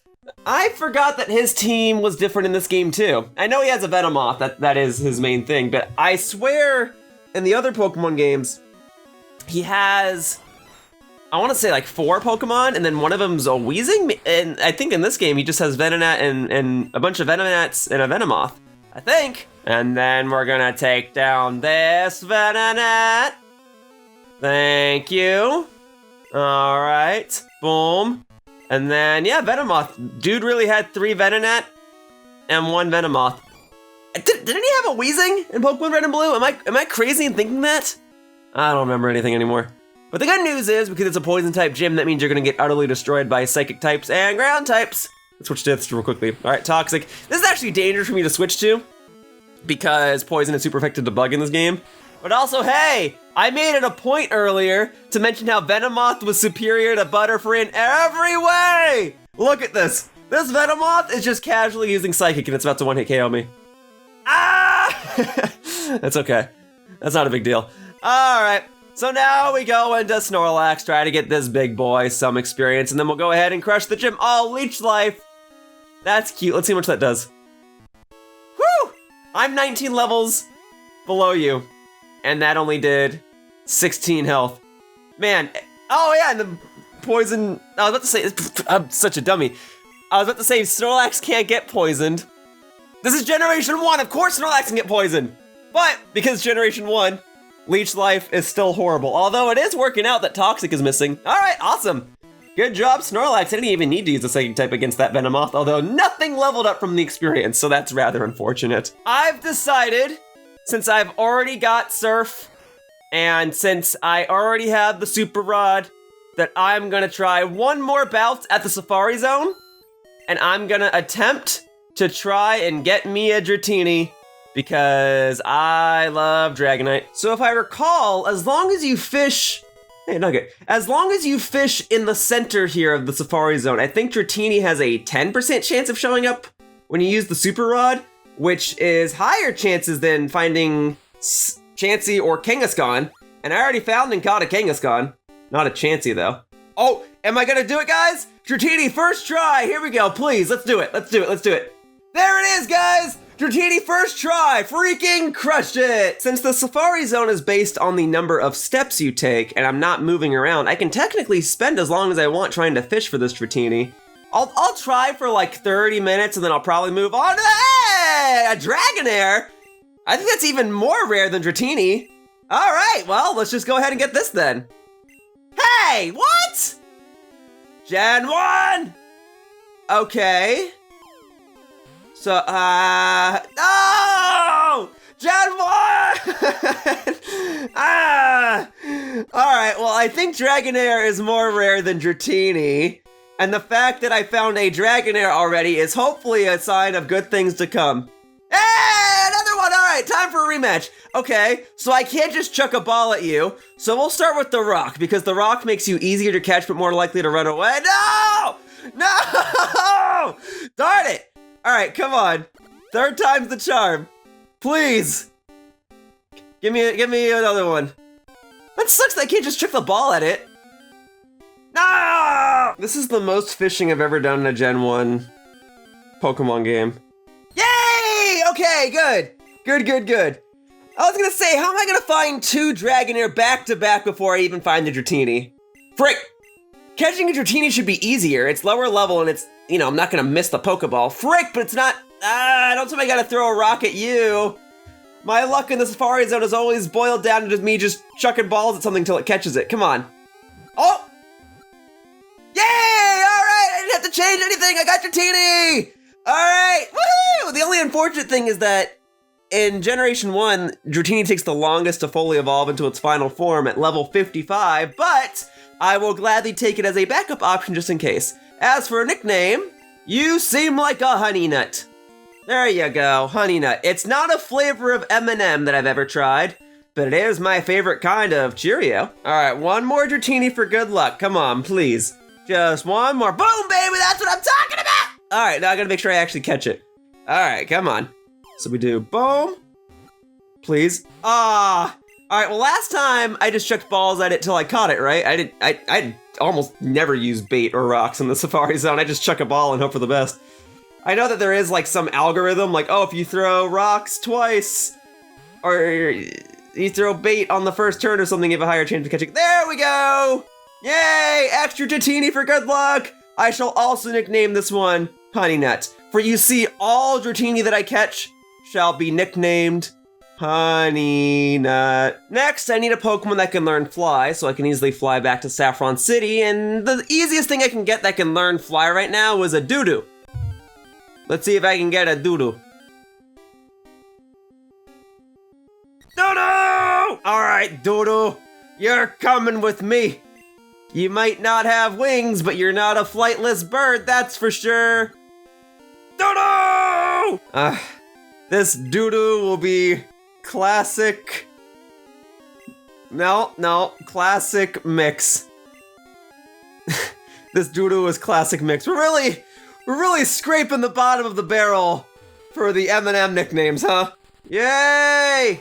Thanks, Doodoo. Alright, up next is Silphco, and this is a place I remember based entirely on appearance. I cannot tell you what item or what trainer is on what floor, but I just remember by the floor layouts where everything is.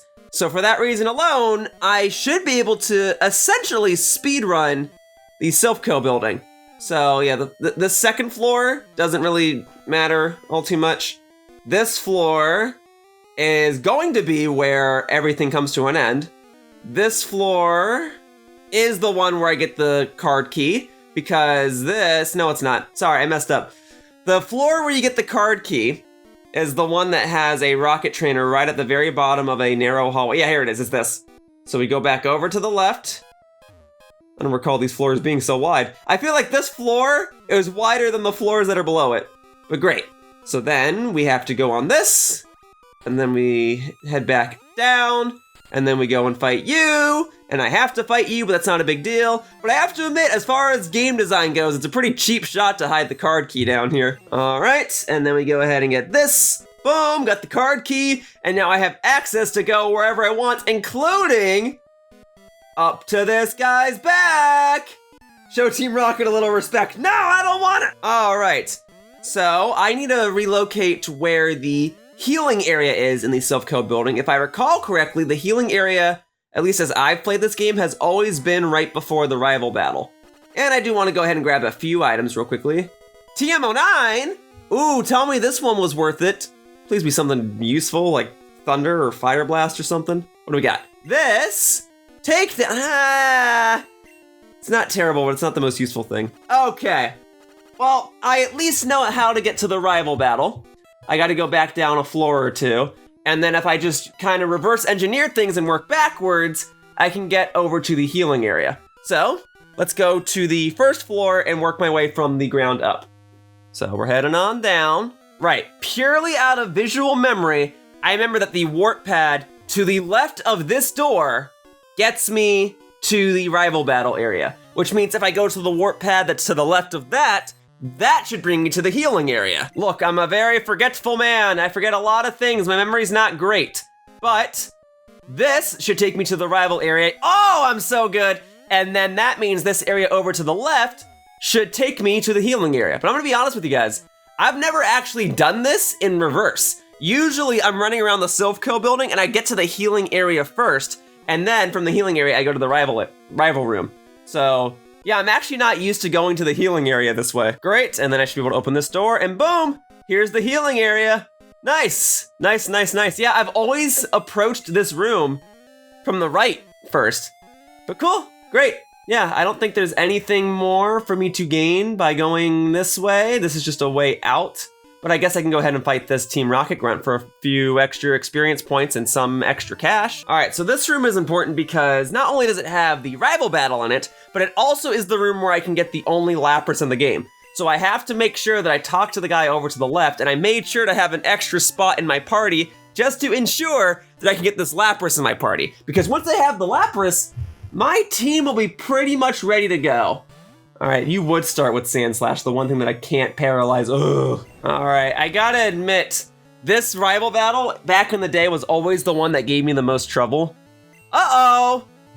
All right. Well, I got, is it safe to switch? No, I'll finish you with Jolteon. I'll spite you. I'll finish you with Double Kick. I gotta admit, back in the day, this was always the rival battle that gave me the most trouble, though. But I think right now, I'll be fine. Nah, you can't disable all my moves. By all means, keep spamming disable my Double Kick, and then I'll move back over to Thunderbolt. What an insult, taking down a Psychic-type Pokemon with a Fighting-type move from a Pokemon that's not even Fighting-type. Boom! All right, Kadabra down. Good job, Crispy! That's why you're the best M&M!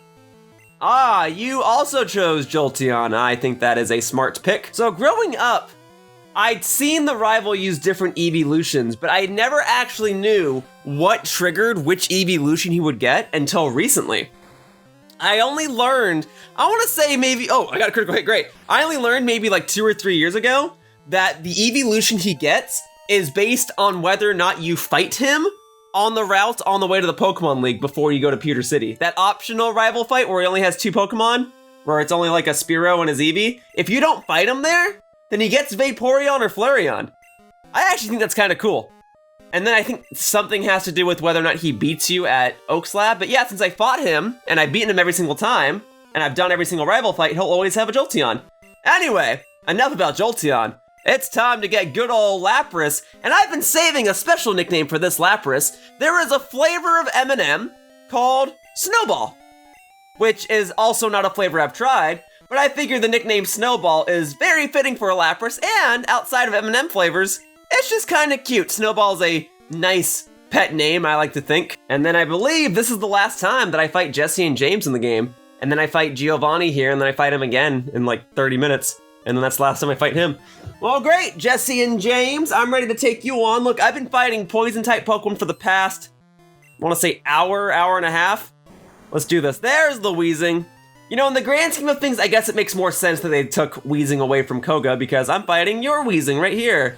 There we go. Easy peasy. And I'll defeat you easily peasily. Weezing and you're still using Tackle. What a shame. I appreciate the consistency of you guys having Meowth. What I think would have been fun is if they also included a Lickitung and a Victory Bell in this fight, but I guess that might have been a little too much. But I appreciate the Meowth, because it's Giovanni who uses the Persian against me. But there you go. Last Jesse James battle, like always, yep. Blast off at the speed of light, again. Wait, that's your introductory phrase, not your departure phrase. Whatever, let me go back and heal one more time and then I'll go fight Giovanni again or something. Okay, real talk, I'd buy that it's super inconvenient to access the president's room as a security measure.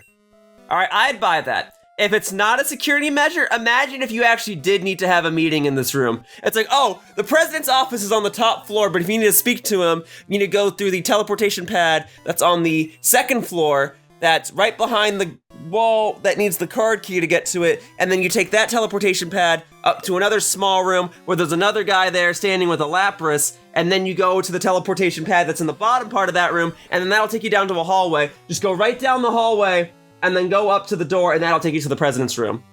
Alternatively, I guess you could have clients go to the top floor of Silphco, and then just speak to them over the wall, or something. I don't know how thick the walls are in this building, but the point is, the architecture of this building, not all that great. Oh man, I've heard horror stories of people that do this whole Silphco thing, but they forget to speak to the president, so they never actually get the Master Ball. Well, I'll get the Master Ball. I don't really intend to use it. In fact, I pretty much already have all of the Pokemon that I'm gonna use, but I'd rather have the Master Ball than not have it because, I don't know, maybe in the future I will want to go catch a Mewtwo or something, and this way I can just chuck the Master Ball at it and be good to go.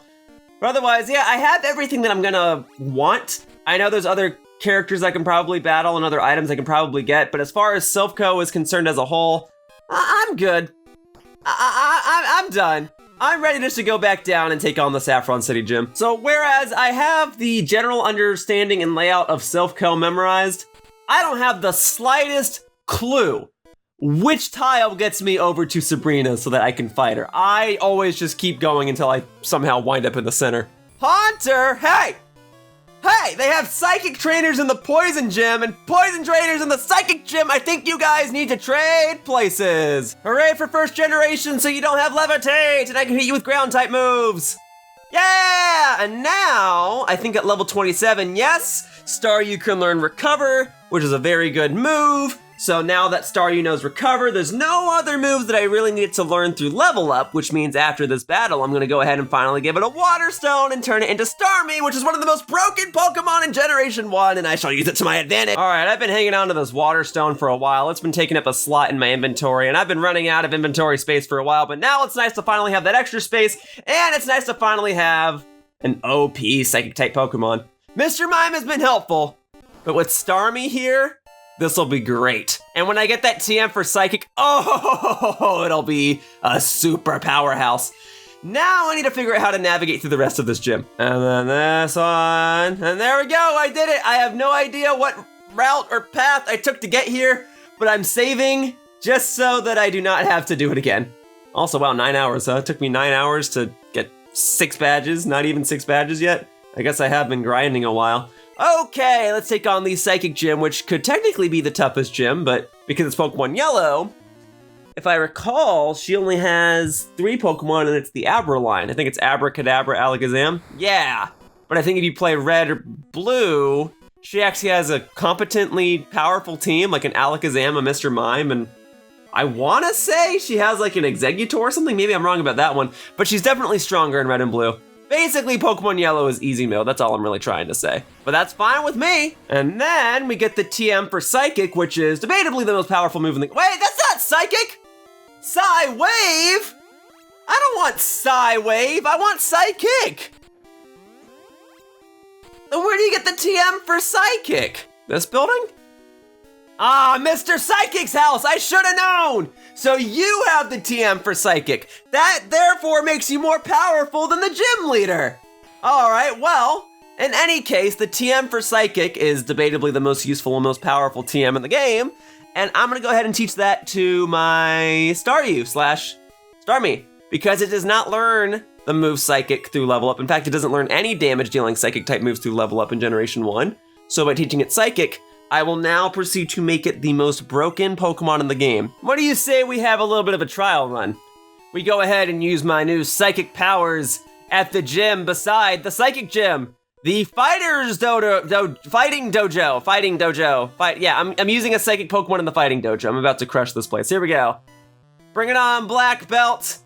Your martial arts mean nothing if you can't land a hit on me. Boom. All right, this should be a one-hit KO. Check this out. All right, and boom, baby! Crushed it! Oh, and a critical hit just to rub salt in the wound. Very good. All right, and then now you want to use a Mankey now.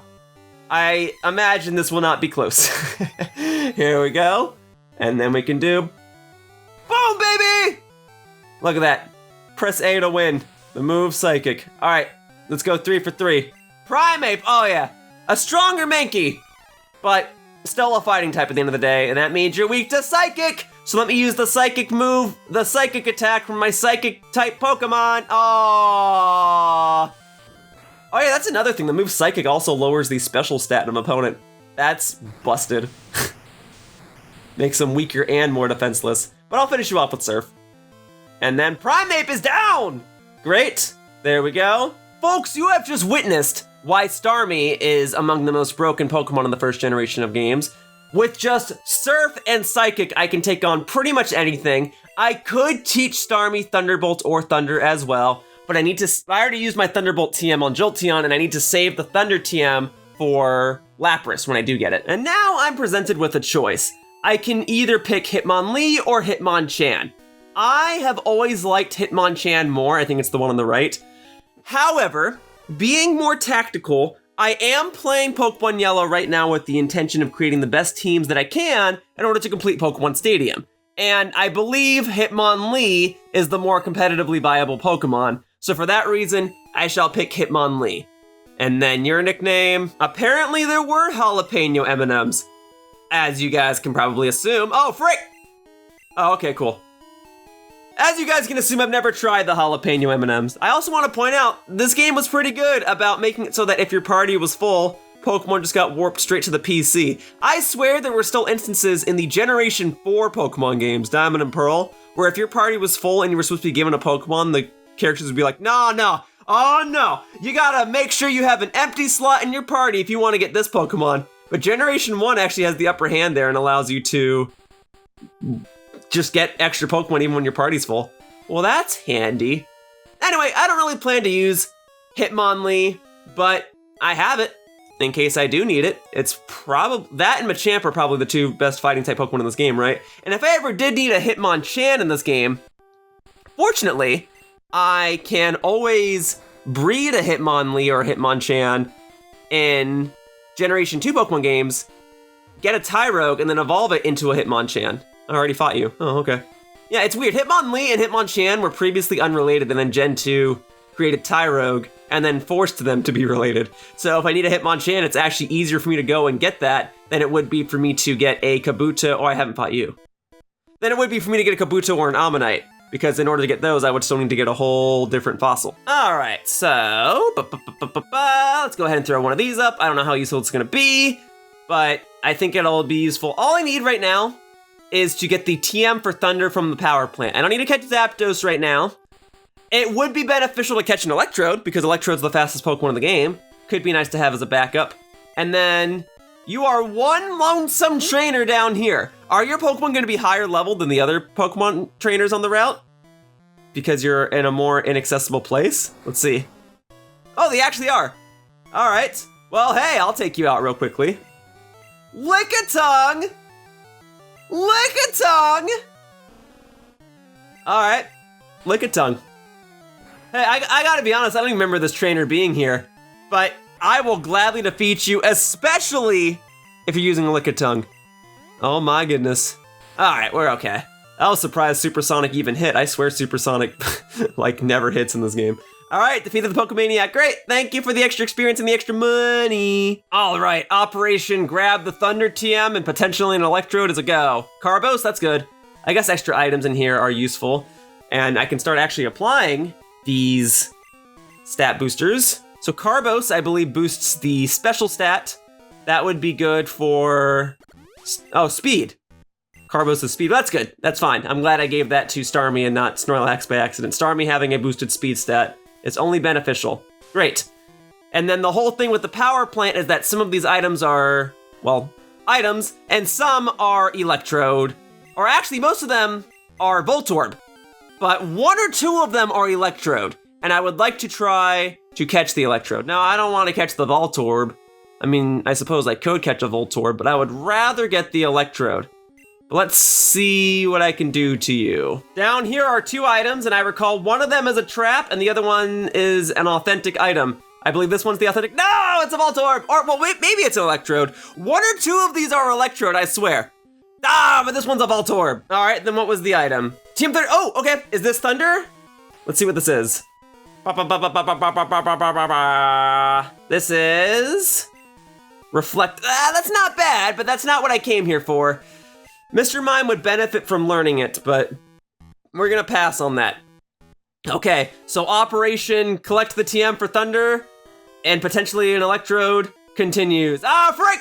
Okay, that's okay. Is this one an Electrode? It's a Voltorb! Bah! I say bah! A level 40 Voltorb, which means I would only need to level it up once to get an Electrode, but I'd rather just catch the raw Well, actually, I guess this would be better to catch the Voltorb. But nah, I'm only gonna hold out for when I encounter the real deal. Encounter the Electrode, which means for now, this Voltorb must die. Okay, so then what's this one? This one's also a Voltorb! Everything's a Voltorb! I'm getting bodied in here, man. I'm falling apart. You know what they say about checking items in Pokemon. You gotta check them all. All right, TM25, is that Thunder? Because if so, my job here is pretty much done. Let's see. Yes, it is! Okay, so it would be great to put this on Starmie, I do admit. And it could be great to put it on Mr. Mime, but I feel as though the best decision is to put it on Lapras. This will help it take down opposing Lapras, and it gives me another alternative to strike down a Pokemon's or an opponent's team without having to rely solely on Starmie. So we'll get rid of Water Gun, and now Lapras knows Thunder and Surf, and maybe it'll learn Ice Beam or Blizzard at some point in the future. But there, Lapras is now pretty much ready to go. Also, I believe there is another item down here. Let's do this. Not that this really matters because the Voltorb in here are level 40, but let's see what this is. Is this a Voltorb? Yeah, no, this one's in the corner, right? This one's far away, this one has to be an Electrode. They're all Voltorb, golly! All right, I don't really need an Electrode. At this point, I can leave at any time, but I figure since I'm here, I may as well get some extra items. See that rare candy? That's valuable. I will gladly take that, especially since grinding later on in this game is going to be a nightmare. Okay, let's throw that Repel back up. These Repels are coming in handy. And then this. Oh, neither of those were Pokemon. Okay, HP up. That's an item I can use on any of my Pokemon, but I think it would be beneficial to give that to my Lapras so it can be a bit more bulky. Lapras or Snorlax, but I gave it to Lapras. Okay, great. Well, I may have cleared out the power plant besides, well, there's items down. Oh, okay, never mind, there's a bunch more items. Or are they all gonna be friggin' Voltorb? I guess we'll see in a moment. I know I'm reaching the end of the power plant. What's the deal with this? Ah, all right, is this one at least an Electrode? Tell me this one's an Electrode. Yeah, it is an Electrode! Hooray, level 43, all right, at least it is higher level than the Voltorb I've been fighting. Okay, let's go for it. Fastest Pokemon in the game. I think Jolteon's used more than just because Jolteon's special stat is better, and it's already competently fast. It's just Electrode would outspeed it. Okay, yeah, I should have started with Flash, huh? Let's just flash it up. Let's out-flash it. Let's get flashy. Flashing the Electrode. Go ahead, use Light Screen. I don't really care. Just keep flashing it. Keep on flashing. All right, a little more chip damage. This should not kill it. Oh yeah, this is perfect. Okay, now let's get this Pokeball type Pokemon and a Great Ball. Yeah. Oh. No! Ah! Ah! All right. Wasn't meant to be. At least I wasn't crazy. At least I was certain that one of those trap Pokemon was an Electrode and not just a Voltorb all the time. Ah, doggone it. And then this would be Zapdos if I wanted Zapdos. But, yeah, I don't need Zapdos right now. Zapdos actually is one of the best Pokemon of the game, truthfully. But no, focus on the task at hand. Repel wearing off is a good sign. I didn't get the Electrode. I don't need the Snorlax right, I don't need the Zapdos right now. Let's just fly to Viridian City, heal up, and then sail south of Pallet Town so I can head to Cinnabar Island and get my next gym badge. I normally never fight the trainers on these routes. I always try to skip trainers when I'm surfing just because I want to get out of the water. But you know what? This might be a good time to give a test round to Lapras's new Thunder attack, considering I just got the TM for it. Oh, frick, you're that guy? Oh, no! There's always one. There's always one trainer in the game that has a team of 6 Magikarp. All right, you know what, Lapras? You want a test run? Let's go. This should be a one-hit KO. Can you hit 6 for 6? Try your luck, Lapras. There you go. Yeah, and then the sucky thing is Magikarp gives off no experience. But maybe Lapras will get lucky and reach level 18 by the end of this. Oh man, the one trainer I chose to fight is the one that has the 6 Magikarp. Thankfully, Thunder's been connecting this entire time. Come on, go get it. Thank you. Good, good, good, good, good. All right, you're two for 2, Lapras. Keep it up. Keep it up. You can do it. Oh, that Magikarp chose to attack. All right, well, I mean, you're fine. You're gonna crush this. All right, here we go. You know, it's a good thing I gave Lapras Thunder, huh? Well, no, it's not. If I didn't give Lapras Thunder, I would not be doing this battle right now. Because I would have had no need to try out Lapras's Thunder as a test run. Oh, God. Oh, this trainer's the most obnoxious guy in the world. You better be the richest trainer in the world and give me a ton of money after I defeat you. All right, Lapras is still connecting, though. We're 4 for 4. Okay, here we go. Nice. Boom. Come on, Lapras. Let's go 5 for 5. Nice! 5 for 5! All right, 1 Magikarp remains. Lapras, please, can you go 6 for 6? Do it. And then we never have to worry about this trainer ever again. Okay, that Magikarp's splashing. Lapras is 6 for 6! Good job, Lapras! Snowball, you're the best!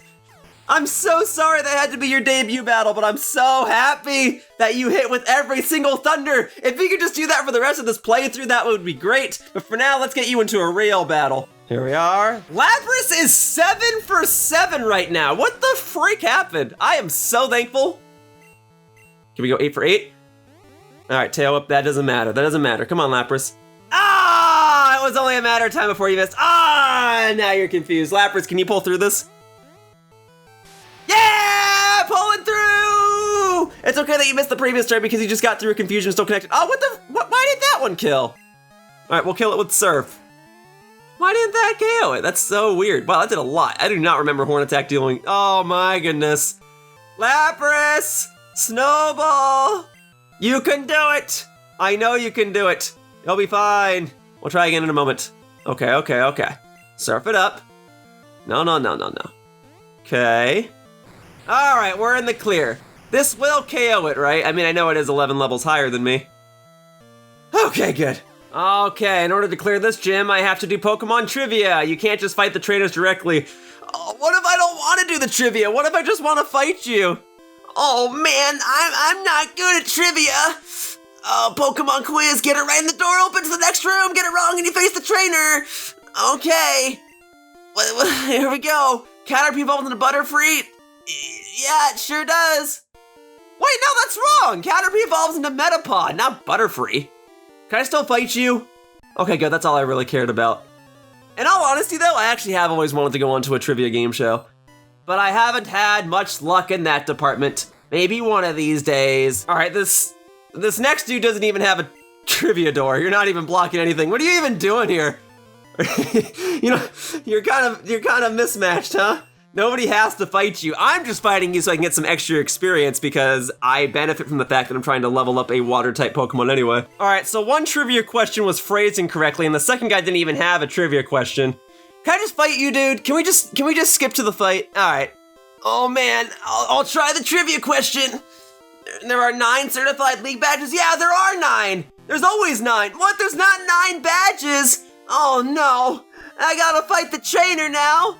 Oh man, the trivia's too tough, guys. I just can't do it. All right, let's try the next question. Hopefully I'll have better luck with this one. This one's tricky, oh man. Okay, Poliwag evolves 3 times? Yeah, what? That's right. It does evolve 3 times. It can evolve once into a Poliwhirl, and then Poliwhirl can evolve into a Poliwrath, or a Politoad. Why are there trivia questions in my gym? I just want to fight everybody and mash the A button. You just say Pokemon enjoy quizzes too. All right, here we go. Are Thunder moves effective against ground element type Pokemon? Of course they are. Nothing stops Thunder. Nothing stops Electric. What? No! That can't be! Ah! Maybe I'm failing the quiz, but I'll still fight Blaine. Pokemon of the same kind and level are not identical. They are totally identical. All Pokemon are the same. What? What do you mean I'm racist? All right, the final question. It's gonna be the toughest one of them all. TM28 contains Tombstoner? Oh man, I love Tombstoner. What? What? No! No! Ah, I failed the Pokemon quiz. I'm falling apart. What do you mean TM28 doesn't contain Tombstoner? Oh man, everything I know is a lie. I'm just gonna have to flood the place with surf. Ah! I forgot that's what Blaine's sprite friggin' looks like in the first generation of Pokemon games. He looks nothing like he does in the anime. In the anime, he's a riddle master, right? I mean, I guess he is bald. This is not, this is like, hi, I'm Blaine. My name's Blaine. But then look at him here. When he's here, it's like, I'm Blaine. When you're hot, you're hot. You're like, oh my God. But his overworld sprite does not do him justice. I'm sorry. All right, 7 badges. Ha! And then you give me the TM for Fire Blast? Which one do you give me? That. Fire Blast, yeah. So that could be useful for a fair share of different Pokemon. I don't know that Starmie or Lapras could learn it, but it would be great if they could. But otherwise, it's a great move, but sadly, I don't think it's one I'm actually gonna teach to anything, just because Psychic is so overpowered that I don't really have a need for fire stuff, but it's nice to have, I'll hang on to it. Let's buy some items. When did I get so much money? All right, well, at this point, I don't really know how much other stuff I'm gonna catch, so I may as well just stock up on revives and repels and full heals and whatever, right? All right, final gym. You guys wanna know the stupidest trivia fact ever about this gym? You guys really want to know something? This is something that stuck with me. I don't exactly know why, but it is something that I remember. Okay, well, 1, the spinning's a lot slower than I remember it being, but 2, it has to do with this trainer right here. All right, are you ready for the trivia fact? Here it comes, you ready? This trainer that I'm fighting right now is the only trainer in the entire game to use a Tauros. No other trainer in the game fights you with a Tauros. Look, I actively played Pokemon Red, Blue, and Yellow when I was younger, but I never saw a Tauros in the wild. And so when I fought this guy for the first time, I was like, what the heck is that? And then of course the anime would kind of clue me in. I mean, the episode where Ash caught his Tauros never aired in America, but he had the Tauros when he went back to Oaks Labs. That's how I kind of knew what they were. But this was my first exposure to Tauros, was this trainer battle. And that's why I remember the fact that this random guy in the final gym of the game is the only guy to fight you with a Tauros in this game. Flash it! No! Flash it! No! He's slashing me! He's slashing before I'm flashing! Ah! Persian with slash is so good because it keeps getting this critical hits. Ah! I couldn't flash it before he slashed it. Alright. You're back up. We gotta slow this thing down. Okay, I'm glad you're using that because that gives me a freebie turn. Come on, you gotta connect with this, Crispy. Yeah, you kicked it with it, there's hope! All right, crush this Nidoking, Lapras. You got it, Snowball. I really should be calling you by your nickname. I keep calling Jolteon Crispy, but I keep calling you Lapras. There we go, level 30, that's what I'm talking about, all right? Only 1 poke to go and it's right on? Oh, Snowball, you got this. Maintain the momentum of a Snowball. 1-hit KO it. Oh, and you're faster? This should be a 1-hit KO. This should be 1-hit KO. I'm surprised this thing is 25 levels above me, and I'm a Lapras, and I'm faster. Woo! Crushing it, Snowball! I knew having you on the team was a good idea. If you're crushing it here, you are gonna crush it when I transfer you over to Pokemon Stadium. Boom. That's the 8th and final badge! Nice! Nice, nice, nice, nice, nice. And now I must fight my rival. Well, hello, Skittles. It has been roughly 1 hour since I fought you last. And hey, I have added many different M&M flavors to my arsenal. How many Skittle flavors have you added to your arsenal? It shouldn't matter because I should have an appropriate counter to take on anything you could possibly throw my way. There we are. You can raise your speed all you want. Doesn't matter. Boom, you're missing. I commend you for having a level 53 Jolteon. Now I get the crit. All right, and rival battle done. All right, Skittles, what do you say you and I meet up in about 30 minutes and do this whole spiel again, huh? So this whole security check system never made any sense to me because it's like, look, you got your first badge? Great, you now have permission to go through these doors. Oh, but if you want to go more than 10 steps, then you need the second badge to do that. And then you get access to this big ol' area. You can't do anything, but it's so many more steps than the first badge. Like, why are the first two security guards so close to each other? What the frick? And then I always felt bad for this security guard because it's like, oh, okay, sorry, I'm just swimming here. Oh man, if you have the soul badge, oh, you can go through. Oh, you have the Marsh badge, you can go through here too. While they're trying to stay afloat, they're trying to check your badge. I mean, unless they have floaties. But then what are they gonna do if I don't have the badge? Are they gonna try to chase me around in their floaters and be like, hey, you don't have the Marsh badge, get back over here! They try to chase me down. At least this part of the Pokemon League makes sense because there's patches of grass here. I think you can catch Nidorino over here. But a lot of these security guards don't make sense. It just makes a lot more sense in future Pokemon games to have one person check all 8 of your badges rather than to have these different people stand here and check each individual one. But whatever. All right, next we've got Victory Road, which is supposed to be a cave, but because it's using a different sprite sheet here, it makes it look like it's just a big old building. But no, it's a cave. It's a cave. The fun thing about the trainers in Victory Road is that because you're at the end of the game, this is the point where the trainers can just have whatever Pokemon exists in the game. They just have the most outlandish stuff. Like, let's see what this guy has. Cool trainer? Cool. Yeah, the dude has a Kingler. I don't know that I fought another trainer in the game that has a Kingler. I mean, maybe there's a trainer in the ocean that uses a Kingler. You know, I didn't fight most of the trainers in the ocean. But the fact that this guy has a Kingler is pretty hype.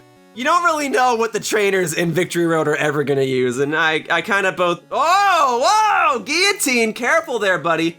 Careful there, golly. But yeah, my point... Yeah, look at this guy has a Blastoise. My point was that the trainers in Victory Road, they just have whatever they want. Oh, Snowball, you better hit with this, please. Thank you. I know Sing isn't the move with the highest accuracy in the world, but putting opponents to sleep is real good in Generation 1. And we're done. That's it. And we are out of here. Victory Road is done. Now my time to shine in the Pokemon League shall begin as soon as I pass all of these randomly placed statues. Yeah, I didn't know if this was ever symbolic of anything, but always just a bunch of random statues right here. Oop, there we go. And now it's indigo colored because I'm on Indigo Plateau. Love it. All right, moment of truth. Let's take on the Pokemon League. Now, I genuinely used to struggle with this when I was younger. Lorelei never gave me a hard time. And I don't think Bruno gave me that tough of a time when I was younger either. But the ones where I really struggled were Agatha, Lance, and the Champion Battle. I genuinely had a tough time when I was a child. But now that I'm older, and now that I'm trying to make a competitively viable team for Pokemon Stadium, I think I'm ready to go. All I need is for Lapras to put this thing to sleep, and then we will thunder spam it away. Try this. That's okay, Lapras. Okay, you know what? It's already asleep, even better. We'll go straight for the thunder spam. Let's do it. Okay, yeah, stay asleep, that's fine. Okay. Oh, Lapras. Oh, Lapras.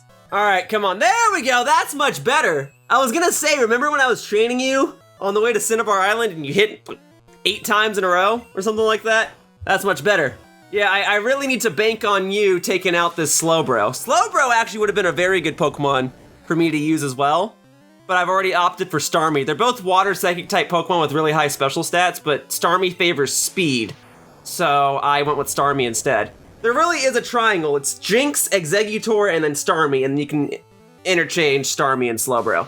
And I opted for Starmie. I could go for all 3, and I might go for all 3. I just can't get Jinx in this game. Oh my goodness. All right, Lapras, can you connect one more time? Yes, you can! I'm gonna use up all my Thunders in this battle, but at least you're gonna get a ton of experience points. Good job taking out that Slowbro! Woo! All right, I'd love to do a Lapras versus Lapras duel, but unfortunately, I lost all of my Thunders at the beginning of the battle, and this might just KO me right here anyway. Oh, I'm alive! Oh, I connected with Sing! But I've only got one Thunder left, right? That's not gonna be enough to take it out. All right, Snowball. You've done well. Save that other Thunder for a rainy day. Especially since Thunder always connects in the rain in future generations of Pokemon games. All right, I should be able to sweep this fight with just Starmie because it has Water and Psychic moves. So first we use Psychic. I mean, he is a lot higher level than me. He's 21 levels above me, but I think this will still be a one-hit KO. Boom. Oh, it's not, I can't even see your health bar. All right, well, Thunder Punch is a special move in this game. There we go, easy peasy. I can't, did he literally survive with 1 HP? I can't even see it. So now that I have not one, but 2 Psychic-type Pokemon on my team, I should be able to just sweep through this fight. Here we go. Coffee! Would have been fitting if I actually had a coughing, but no, it's okay. All right, so Psychic it up. Oh, you can run, but you can't hide. Nah, we'll just keep chipping away at this. The only sucky thing about that is that it takes away my Psychics. It wastes my PP. I'm sorry, I'm a little kid sometimes. Oh, see, but then Ghost moves don't work on Psychic-type Pokemon in this game. The only one that works is Nightshade, and that does fixed damage. Although that's not a bad idea for me to get a Gengar. I can't get Doi. The whole reason I couldn't even get Gengar was because it evolves through Trait Evolution. I can't get it. But otherwise, moves like Seismic Toss and Nightshade are actually really good in the first generation. All right, let's take it out. Yep, and then you can't hit me. You can't hit a Psychic type. I am so broken. Goodbye. Oh, now I get the critical hit. You know, it's okay. It's okay. Enough experience to level up? No, not quite. Okay, but watch this. I should be able to one-hit KO this Golbat as well. Just proving my point about how... Oh, it's actually faster. Golbat's pretty fast. It's just Starmie's pretty fast, too. That's what psyched me out. Okay, but this should be a one-hit KO. You are not known for being bulky in the slightest. Let's go. You should not have a good special time. What the frick? How did you survive? All right, well, at least you didn't use Leech Life again, which means this should KO. That's the one time I'm ever gonna be concerned about my opponent using Leech Life, just because it would have taken you over half health and it would have needed to spam another Psychic. But there you go, Golbat, done. Now I level up, boom, that's what I'm talking about. All right, I'm ready. I'm not even gonna look at you. Not even gonna look in your general direction. Just gonna fight you by pointing to the left. Ugh, I hate rap. All right, okay, look, I don't hate rap. It's just not really my thing. I acknowledge that there's plenty of great people out there who enjoy rap. It's just never been my thing. Oh man, is that gonna kill? No, oh man. I'm convinced that wouldn't have KO'd if it wasn't a critical hit. And then the thing is, in Generation 1, if you use Hyper Beam and you KO the Pokemon on that turn, you don't have to recharge the next turn. Watch this. All right, I'm gonna go straight for Thunder Wave. Thankfully, I'm faster, but he's not gonna need to recharge. If you, yeah, see, just go straight for the Ice Beam. Does not need to recharge in Gen 1 if you KO a Pokemon with Hyper Beam, which makes it a great finishing move. You and your crits, what the heck is going on? All right, that's it. This is why it's important to sub, folks. Be sure to sub. There you go. All right. No, that shouldn't count. That shouldn't bind me. Yeah, we're fine. There. What? Oh my God, that's not fair! You can't use this rap on me.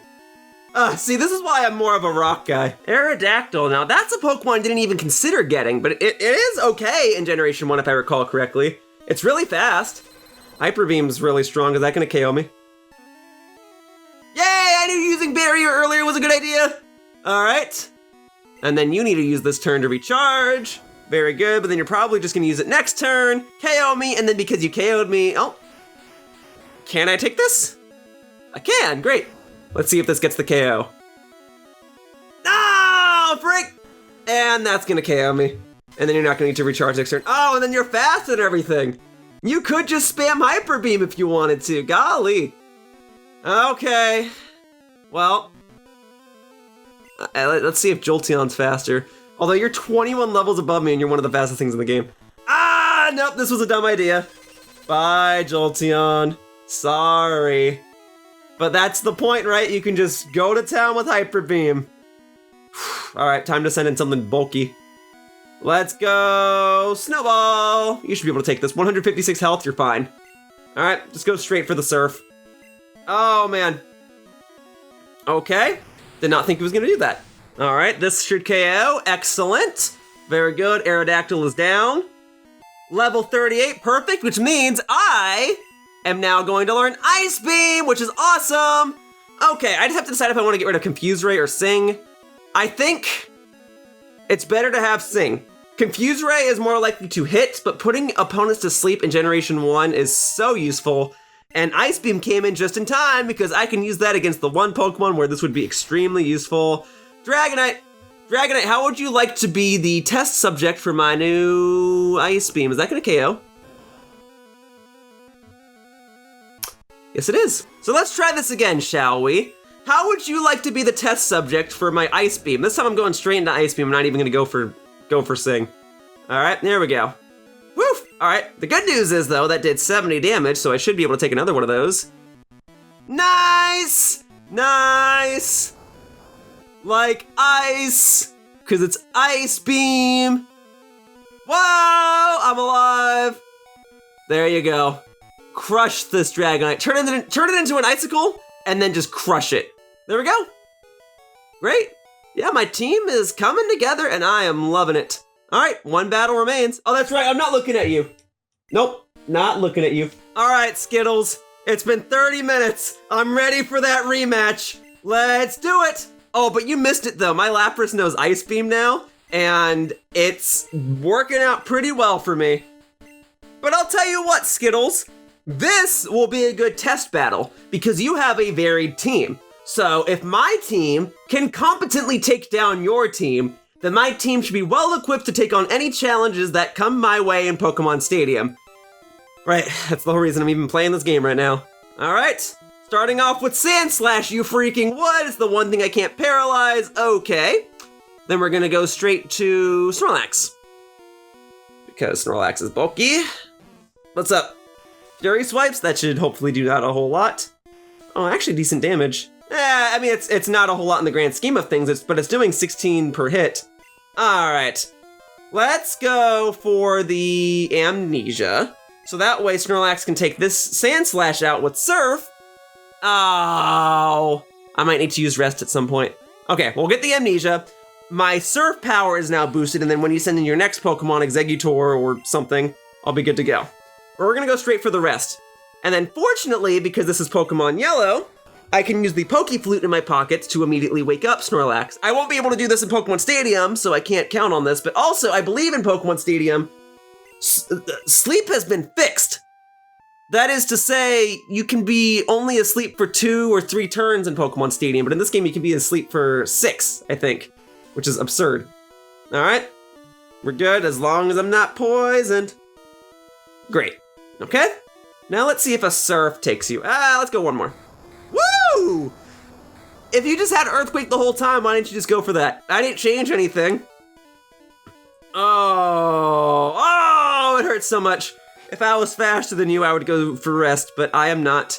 So, it's times like these that I'm glad I got my max potions. Very good. Go ahead and use one of those. Excellent, excellent, excellent.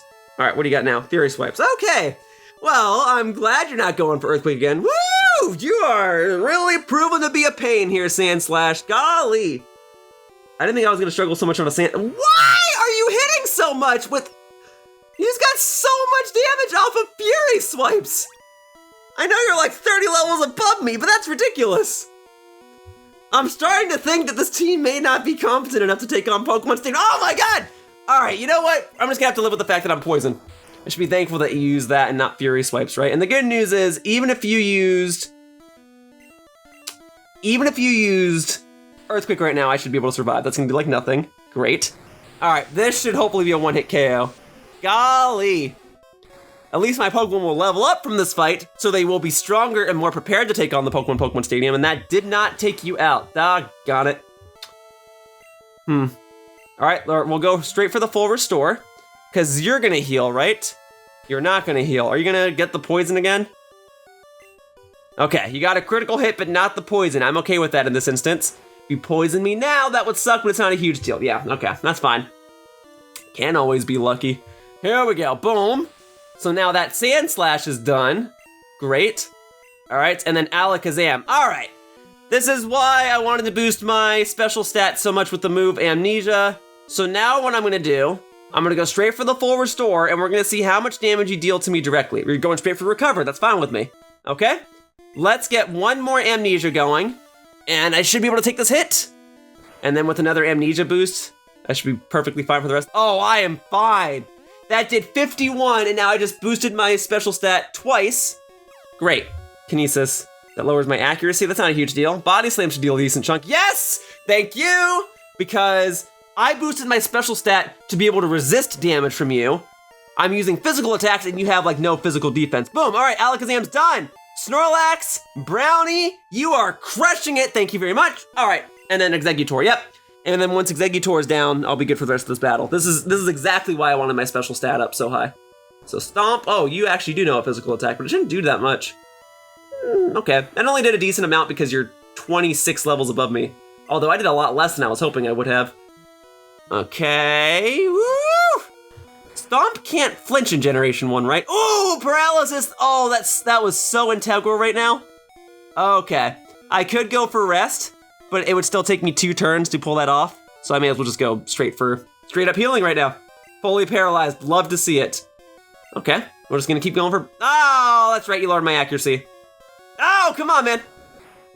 Man, I had 2 turns of you being fully paralyzed and couldn't even take full advantage of it. Wow! Getting my accuracy lowered once sucks. Or did that lower 2 accuracy stages? All right, Leech Seed. It might be time to switch. If I'm gonna keep missing, and if I have Leech Seed on me, it's time to switch. And then my Jolteon has Pin Missile.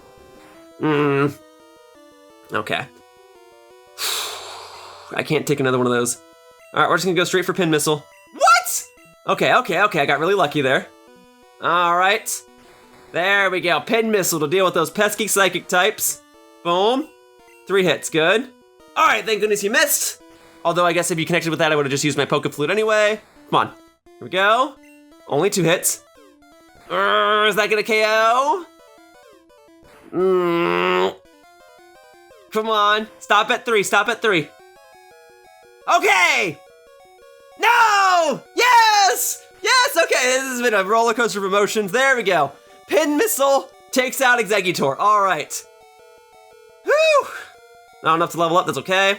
I may as well keep Jolteon in. I don't think I'm gonna be able to one-hit KO it, so we'll go for Thunder Wave instead, and then some other Pokemon can finish up the job. I'll send in Snowball or something, and Snowball will KO it. All right. Yeah, Cloyster, I think, is famously defensive, which doesn't matter because I'm using special attacks in it anyway, but just pointing that out, that it actually would be disadvantageous to use Snorlax here. So maybe Lapras is the best play. Here we go. And then we're gonna go into the, I only have 1 Thunder, I forgot. Well, let's see how much this does. And then maybe another Pokemon can finish the job. I only did half. Well, let's see how much your Spike Cannon does to me. 14 per hit. Okay. Surf wouldn't deal too much damage, but I could reasonably take you out in maybe 3 turns? Let's see. That has same type attack bonus. Okay, maybe 4 turns. The only thing that sucks about Spike Cannon is that because it's a multi-hit move, it just takes up so much time. I just want to keep moving. Thankfully, that one only connected twice. Very good. Okay, so that's hit number 2. All right, yeah, I need 2 more. That's fully paralyzed. Great. We'll skip your Spike Cannon animation. Yeah, water ice type versus water ice type. But let me tell you something. I think Lapras is better. Okay, I don't see a scenario where this KOs. Hopefully I'm not jinxing anything. And then I'll go ahead and take out the Cloyster next turn. It's dealing some damage. Okay, there we go. This Surf should finish you off. Very good. The combination of Jolteon and Lapras took this out, but Lapras will take all of the experience. Great.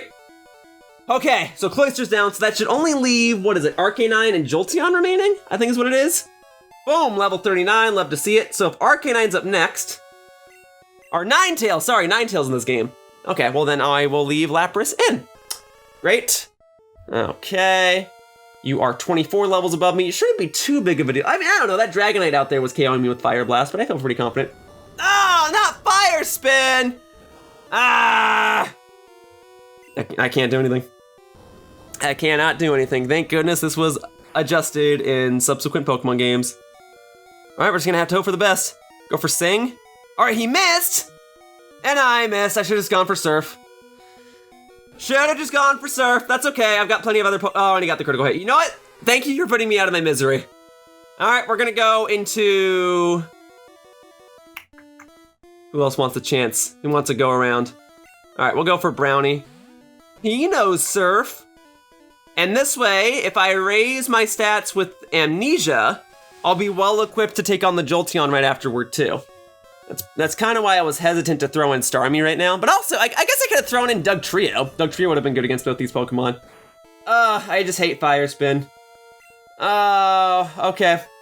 Well, thankfully I can spend a turn healing in this game. So we'll just go for the full restore. Sure. I don't feel like I'm gonna lose this battle unless Fire Spin is just locked into me forever. I just need you to miss or use a different move or something. Oh, it's so busted. It's so busted. Man. I'm trying my best here. At least I got one Amnesia off. Let's go for Surf. All right, thank you. Yes, Quick Attack. Please, just keep going for Quick Attack. Much better. All right, I'm at +2 special attack using a super effective hit. It might one-hit KO, but it didn't one-hit KO Sand Slash earlier. Oh yeah, and then you have a much better special stat. Okay. All right, thank goodness you missed. Got another Amnesia going. So at least your Fire Spin will deal less damage. All right, yes, just keep missing. All right, maybe this will KO. I just boosted my special by 2 more stages. Is it enough? It is not. All right, I have to connect 1 more hit in order to take out this Ninetales. Please do not hit with Fire Spin. That's fine. That's fine, hit with Tail Whip. I'm sure your Jolteon has physical attacks like Double Kick or whatever. That's gonna suck for me, but at least Ninetales will be out of here. And then I've got Dugtrio to deal with the Jolteon. Oh, now I get the critical hit. That's okay. It's okay, I'll take it. Boom, level 36, love it. Okay, crushing it. Absolutely crushing it. Okay, all that remains is Jolteon. And again, the Jolteon will have physical attacks. Lowering my defense will help it, but Jolteon isn't known for its physical attack stat. That would be Flareon that's known for that. We're going for Body Slam. I think that'll deal more damage than Surf. Well, maybe. We're okay. Let's see what Body Slam can do to you. And then, did I read that right? I'm running out of Body Slams? This won't KO it, even with a critical hit. Yeah, I only have 1 Body Slam left. Okay, we'll go for Rest. We'll do this old tactic as long as you don't get a critical hit this turn. Oh, you need a critical hit. Well, whatever then. Not a big deal. I wasn't going to KO it that turn anyway. Okay. What do you say we go ahead and have Mr. Mime do its job? The Pokemon that I didn't think I would grow to like, but I guess I kind of like Mr. Mime now. Yep, there's the Pin Missile. Jolteon with Pin Missile. Makes it very good. Oh, please. That's enough. You got 4 hits? Okay. You got 5 hits? That's enough. That can't do more than 5, thankfully. And I missed with Flash. You get 5 hits with Pin Missile and I can't even hit with Flash? Come on, tell me you only get 2 right here. Give me a break. Okay, thank you. There's the Flash. All right, we're gonna Flash you. It doesn't matter. All right, Mr. Mime. You're not finishing the job. I sent you in just to use Flash, I guess. Not a big deal. I'm not even worried. Let's go ahead and just send in Dugtrio. That way you have to use Pin Missile or something, which I know doesn't have 100 base accuracy anyway. There we go, now we're crushing this. Now will this Dig KO it from here? Let's see. And, okay, we'll go again. Try it one more time. Pin Missile does not connect to them underground. And then that is the champion battle in Pokemon Yellow. And that brings Dugtrio to level 34. And that means I am just about ready to try out this team in Pokemon Stadium. Woo! Thanks for the match, Skittles. That was a lot tougher than I needed it to be, but that's just because I haven't done a whole lot of grinding. I'm gonna need to do a lot more grinding. And actually the best way to grind in this game is to constantly re-challenge the Pokemon League because you can't re-challenge gym leaders or trainers. So I'm gonna have to do the Pokemon League a couple of times, and then when my team is at a nice enough level, I'll bring them over to Pokemon Stadium. They need to each be level 50, I believe, in order for them to be ready. Or, I mean, I guess they can be lower level, I think. I think a lot of the cups are like anything from level 1 to level 50, but that means you should have them be level 50. All right, but there you go, guys. M&Ms are the champion candy of the world, beating out Skittles. Very good. All right, let's enter that Hall of Fame, baby. Ahem, congratulations, M&M man. Yes. this big open room with just a computer in it. This is what we call the Hall of Fame. We didn't really think too many people would come in here, so we didn't really put anything else in this room. There we go. Crispy, the Jolteon, currently level 39. I will get it to level 50 in due time. Shouldn't be too bad. Grinding it against Lorelei's team will be pretty useful. Similar thing to Lapras, level 39. Using Thunder on Lorelei's team will prove to be extremely useful. Dugtrio! Gonna be a bit hard to get you to level 50, but I will do what I can. You proved to be a lot more useful than I had anticipated. Starmie, one of the best Pokemon in the game, level 36. You will be good against Agatha's and Bruno's teams, so I'm not super concerned about leveling you up. Mr. Mime, similar deal, you'll be really good against Bruno's and Agatha's teams. You're already level 51, you're good to go. And then Snorlax, an all-around useful Pokemon. I'll use you against Bruno's team, and I guess Lance's team is where you were especially useful. But there, it took me 13 hours to get to the end. I only had 24 Pokemon registered in the Pokedex. Yeah, but my goal wasn't to complete the Pokedex. That's a separate challenge that I might do in another video at a later point. I don't want to make any promises. But the goal here was to create a team in Pokemon Yellow that I could use for Pokemon Stadium. So there, I just did a playthrough of Pokemon Yellow. Once the credits are done, I will move on over to Pokemon Stadium. Or, well, no, I gotta do more grinding in this game. Once I do more grinding in this game, and I complete the Pokemon League again, then I'll move on over to Pokemon Stadium. All right, we have a bit of a change in plans. Remember when I got that Dragonair, or that Dratini a long time ago in the Safari Zone? Well, now it's a Dragonair, and it's level 50, and I really like it, and I've decided to use this Pokemon in place of Dugtrio. Maybe Dugtrio is the more useful Pokemon, I don't know for certain, but I figure having a Pokemon that knows Wrap and Thunder Wave is extremely useful in Generation 1. So we're gonna give it a whirl. Each of my Pokemon is at least level 50. I'm gonna get Dragonair to level 55 right now by playing the Pokemon League one more time. And then when that's all set and ready, I shall take on the Pokemon Stadium challenges. All right, Honeynut, please demonstrate why you'll be useful. Let's see how much Dragon Rage does. It always does 40. Okay, so you have like the same amount of health as I do, huh? Okay, then in that case, please demonstrate why you'll be useful by spamming Wrap on it. There you go. See, this is torture, is being paralyzed and then having your opponent spam Wrap. There you go. Perfect. Just keep it going. Just keep it going. Although it is a little weird for a Dragonair to be wrapping a Dragonair. Pretty sure that's just how snakes, like, say hi to each other or play with each other or something. But let's see. Boom. Okay. Critical hit. Just keep doing this all the way. All the way. Great. One more for good luck. All right, I could probably, okay. I was gonna say, I'd probably take it out with Dragon Rage right now, because at least that's a guaranteed hit. But if I go all the way with Wrap, great. Oh, after all that?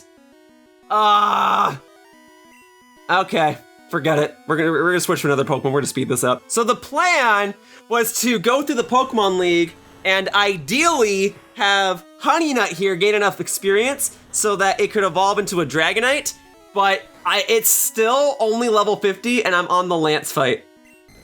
I don't think it's gonna be a Dragonite by the time I'm done with the Pokemon League here. Yeah, so I'm about to beat the champion again, and Dragonair is not level 55, so it's not gonna be a Dragonite by the time I am finished here.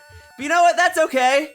I think I've still got a couple of rare candies lying around. Well, there you go, Dragonair, congrats. You too can be in the Pokemon League, but I went through the whole Pokemon League to try and evolve you, and you only gained 1 level. I should have known, it was pretty slow getting all these Pokemon at level 50. All right, here. Here's that rare candy.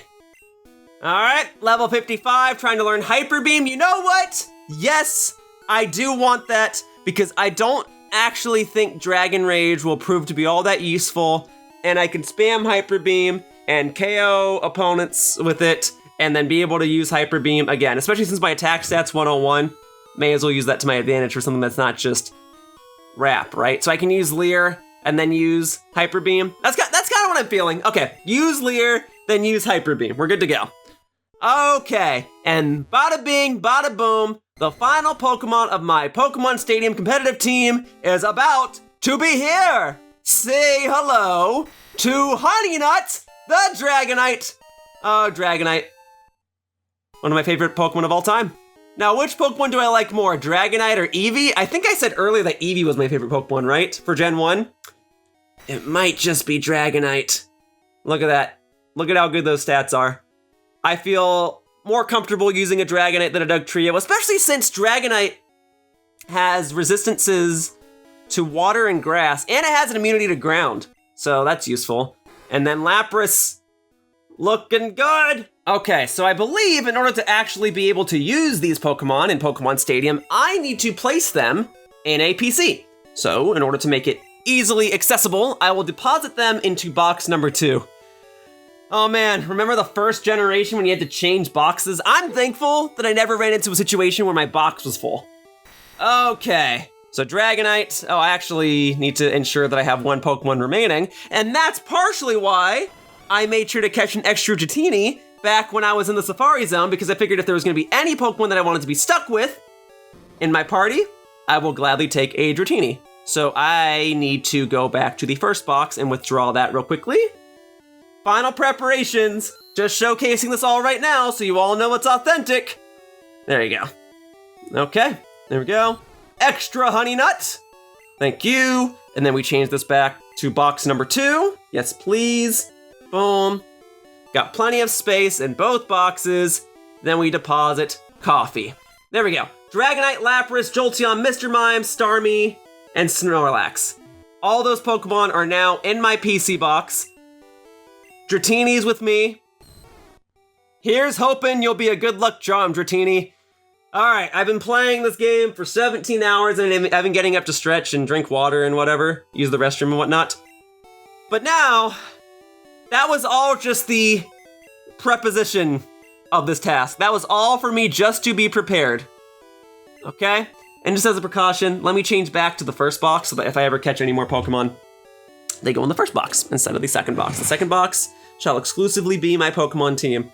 Okay, now it saved the game when I changed boxes, right? So, I should just be able to back out right now and go back to Pokemon Stadium. And now the true challenge begins. It's time to take on the stadium right after I visit Professor Oak's lab, because now that I've done an entire playthrough of Pokemon Yellow, there's stuff for me to gain if I insert my Pokemon Yellow cartridge into this portion of the game. I think it was offering me a Squirtle before, right? I think he'll do the same thing. I think he'll only offer me new Pokemon if I recomplete the Gym Leader Castle or something. But hey, a spare Squirtle, I will take it. Thanks. Or it goes straight to my party? Well, that's handy. Well, there, now I've got a Dratini and a Squirtle in my party. And then I don't think there's anything else here I need to really use. Yeah, we're just ensuring that I'm using my Pokemon Yellow cartridge. I don't even have another transfer pack hooked up because I don't even have another transfer pack to begin with. Okay. If I did have another transfer pack, I would be trading in-game right now to get myself Alakazam and Gengar. And then we can look at my Pokedex just real quickly. Look, I'm just excited to use these features because I didn't use them when I was younger. I never used this stuff. Look at this. I didn't see all the Pokemon. I certainly didn't catch all the Pokemon, but I got a fair share of the Pokedex filled in. I certainly got Tauros on that Pokedex because I made it a point to fight the one trainer in the game that used one. There you are. Yeah, see, look at all the fun stuff I've got in here. We can even look at Dragonite. Boom, look at that. Now, all things considered, I think Dragonite actually has a really impressive model for a Nintendo 64 game. It's really smooth looking, and on the Nintendo 64 in particular, polygon count was a very tricky thing for developers to work with. But Dragonite, the whole Dratini line, looks really solid in Pokemon Stadium. And I know they reused a lot of these models for even some of the Pokemon GameCube games. A lot of them look good. That's a solid looking model. I gotta say, I'm reliving the joy of seeing a lot of these Pokemon in 3D for the first time, because that was kind of the point of this game, right? Was to transfer your 8-bit Pokemon from your Game Boy game over to the 3D area that was Pokemon Stadium, a Nintendo 64 game. Just in awe of a lot of these models. Okay, but I'm wasting time. I've already spent so much time trying to get the team together. Let's actually use this team for its newly / always intended purpose, taking on the stadium. So there's the Poke Cup and there's the Prime Cup. Let's start with the Poke Cup. I have more to do here, and this one only requires Pokemon be level 50. Anyway, the Prime Cup requires all Pokemon be level 100, so we'll get to that in due time. All right, the important thing, register the Pokemon. And then here we are. These are the 6 Honey Nuts, the Dragonites. with moves Wrap, Leer, Hyper Beam, and Thunder Wave. Then we've got Snowball, the Lapras, with moves Surf, Ice Beam, Thunder, and Sing. We've got Crispy, the Jolteon, with moves Thunderbolt, Thunder Wave, Pin Missile, and Double Kick. We've got Brownie, the Snorlax, with moves Body Slam, Surf, Amnesia, and Rest.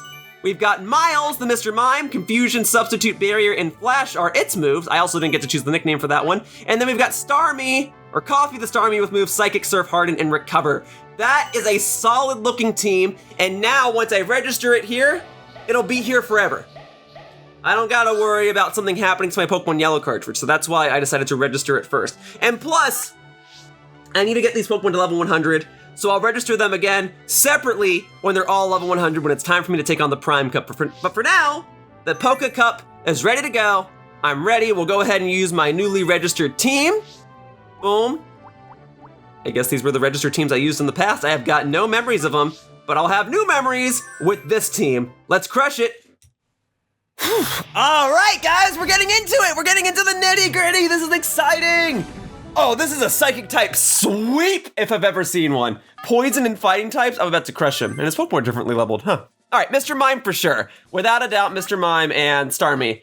And then the third Pokemon, probably Jolteon. Jolteon will probably outspeed everything here. Alternatively, I guess I could go for Snorlax and spam Rest if the strategy... Well, no, I don't want Snorlax. I'm overthinking it. That's the thing. Can't overthink these things. Just gotta... it's all about how you start, really. And I figure if I start with a Psychic type, this guy's gonna go down. Now, if I can get the sweep, that's even better, because there's a friendly reminder about this game. Actually, speaking of going for the sweep, let's flash him first. Let's lower his accuracy. But yeah, speaking of going for sweeps, if you defeat all of your opponent's Pokemon without one of yours fainting, you get an extra continue. Oh. See, it's times like these where it would have been more beneficial to raise my evasiveness than to lower his accuracy. I have a few different options here. I can go for Barrier and raise my defense to make it so that he barely does any damage to me.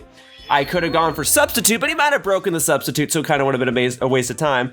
And I could have just used another move and known that it was gonna miss. Boom, yeah, Barrier was definitely the move to use.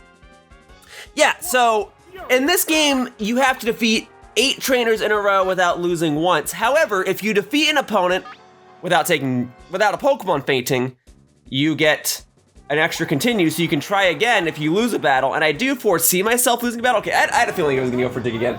So we may as well get the Substitute up. And then we'll go ahead and get another Barrier going.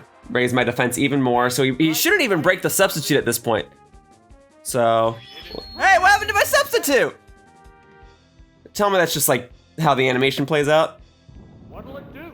Oh, okay. Oh, but he would get a critical hit. You know, I was actually just about to talk about that. So, a critical hit will make it so that any defense boosts I do are immediately negated. He will do the maximum amount of damage he possibly can, despite my defense boosts. So, all those barriers I put up doesn't matter because he got a crit. All right, cool. I lowered his accuracy again. With any luck, he'll freaking miss. Come on. You're destined to miss at some point. I'm going for the sweep. So we're gonna go for Substitute again. All right, here we go. Boom. All right, now as long as you don't get a critical hit. What now? Okay, yeah, we're in the clear. So something, the faster a Pokemon is, the more probable it is to get a critical hit in Generation 1. So, oh, you're switching, yeah, okay.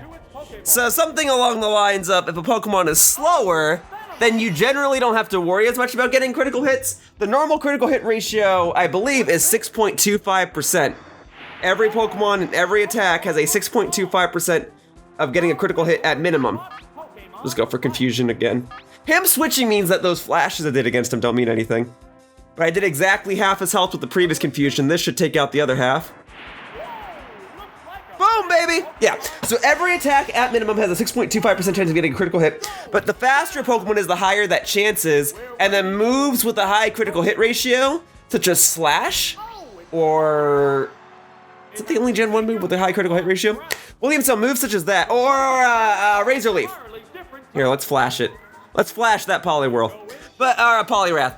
But moves that have a high critical hit ratio on a fast Pokemon, I think will always get a critical hit, which is why using Slash with Persian is a busted strategy in the first generation. Or I think Scyther learns it too. You can do like, but it's just better to use it on Persian because you get the same type attack bonus. And I think Persian might be faster than Scyther. No, Scyther's faster than Persian. I don't know. I don't remember. At that point, it starts getting weird. I just remember which Pokemon are generally fast, but when you start comparing them to each other, I don't remember. Ooh, crit! Tell me that's one hit KO.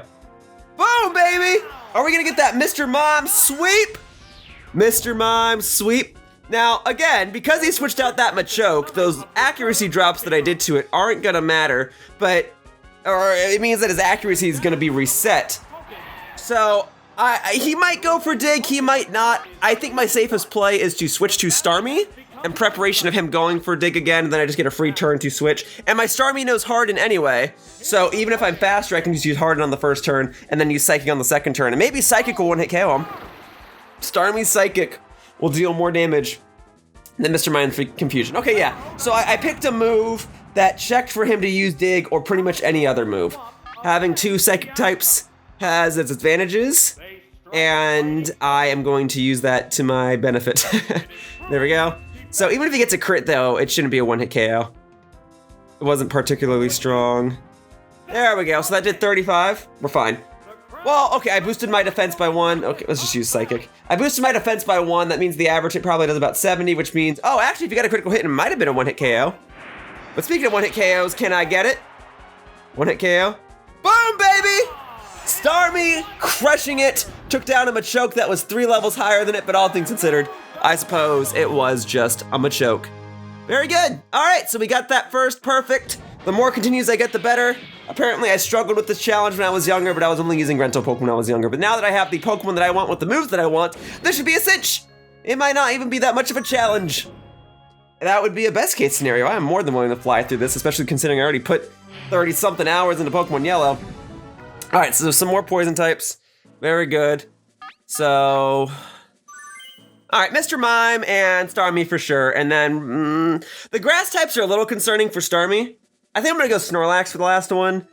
The grass types are concerning for Starmie, but Starmie should outspeed them, and Starmie has a high special stat, meaning they probably won't get a one-hit KO on Starmie, because grass is purely special in this game. All right, we're starting off with Electro, which is smart on my opponent's part. Fastest Pokemon in Gen 1.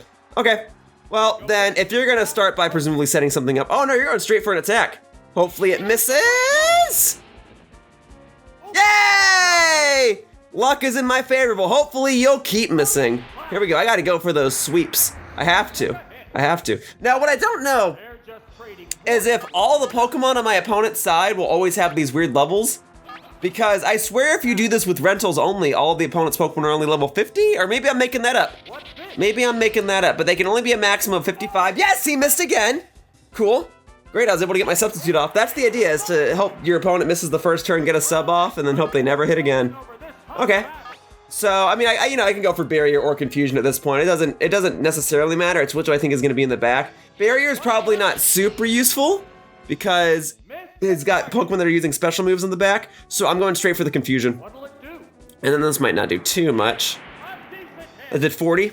Okay, so I gotta use it 3 more times. At minimum. If I get a crit, that's great. Which, by the way, because Electrode is fast, I think its chances of getting a critical hit are higher than most other Pokemon. I think. Here we go. If you just want to keep missing though, that would be most preferable. Yes, it's working! It's working! If I could have this much luck for the rest of the run, I will be forever grateful. Boom. Okay, it's exactly 64 health remaining. I love it. All right, let's go. I mean, if the game wants to give me a critical hit right now, I won't complain. And if it's gonna give you a critical hit now, it'd be the time while I have the substitute up. Although if you want to keep missing, that's even more preferable. Here we go. Get that Confusion going. Boom, baby. Oh, it actually gave me a crit! I was just joking. I didn't think it was actually gonna do it. Wow! Ask and you sometimes shall receive. I love it. Okay, great.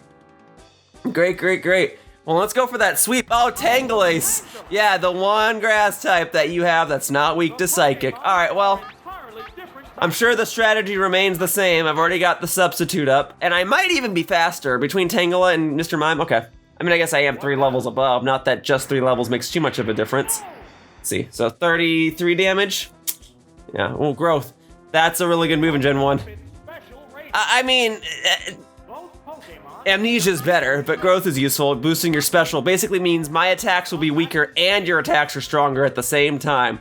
So I'm gonna go for Flash just in case, because I get the feeling you're gonna attack this turn. What? I think Flash has a chance of missing. I mean, it missed a lot in Pokemon Red, Blue, Yellow, but I thought that was just because Red, Blue, Yellow were a bit more faulty in design. I think Pokemon Stadium actually fixes a couple of things. Let's see. There, now it connects. Yeah, because you're gonna attack any turn now, right? Or if you want to keep going for growth, that's fine. It's gonna keep making my confusions weaker though, that's the dangerous thing. I'm gonna be dealing less and less damage to you each turn. So as soon as you choose to strike me, you're gonna hit me like crazy. So I gotta get as many flashes off as I can before my substitute breaks. Okay, so far so decent. Hyper Beam, that's not even a special move. You must have been using growth purely as a defensive play. All right. So, you don't get to attack this next turn.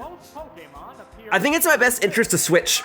And my best option is to switch to Snorlax, because my Snorlax is not only a physical attacker, but he's physically bulky too. So if that Tangela wants to use Hyper Beam again, Snorlax can definitely take the hit.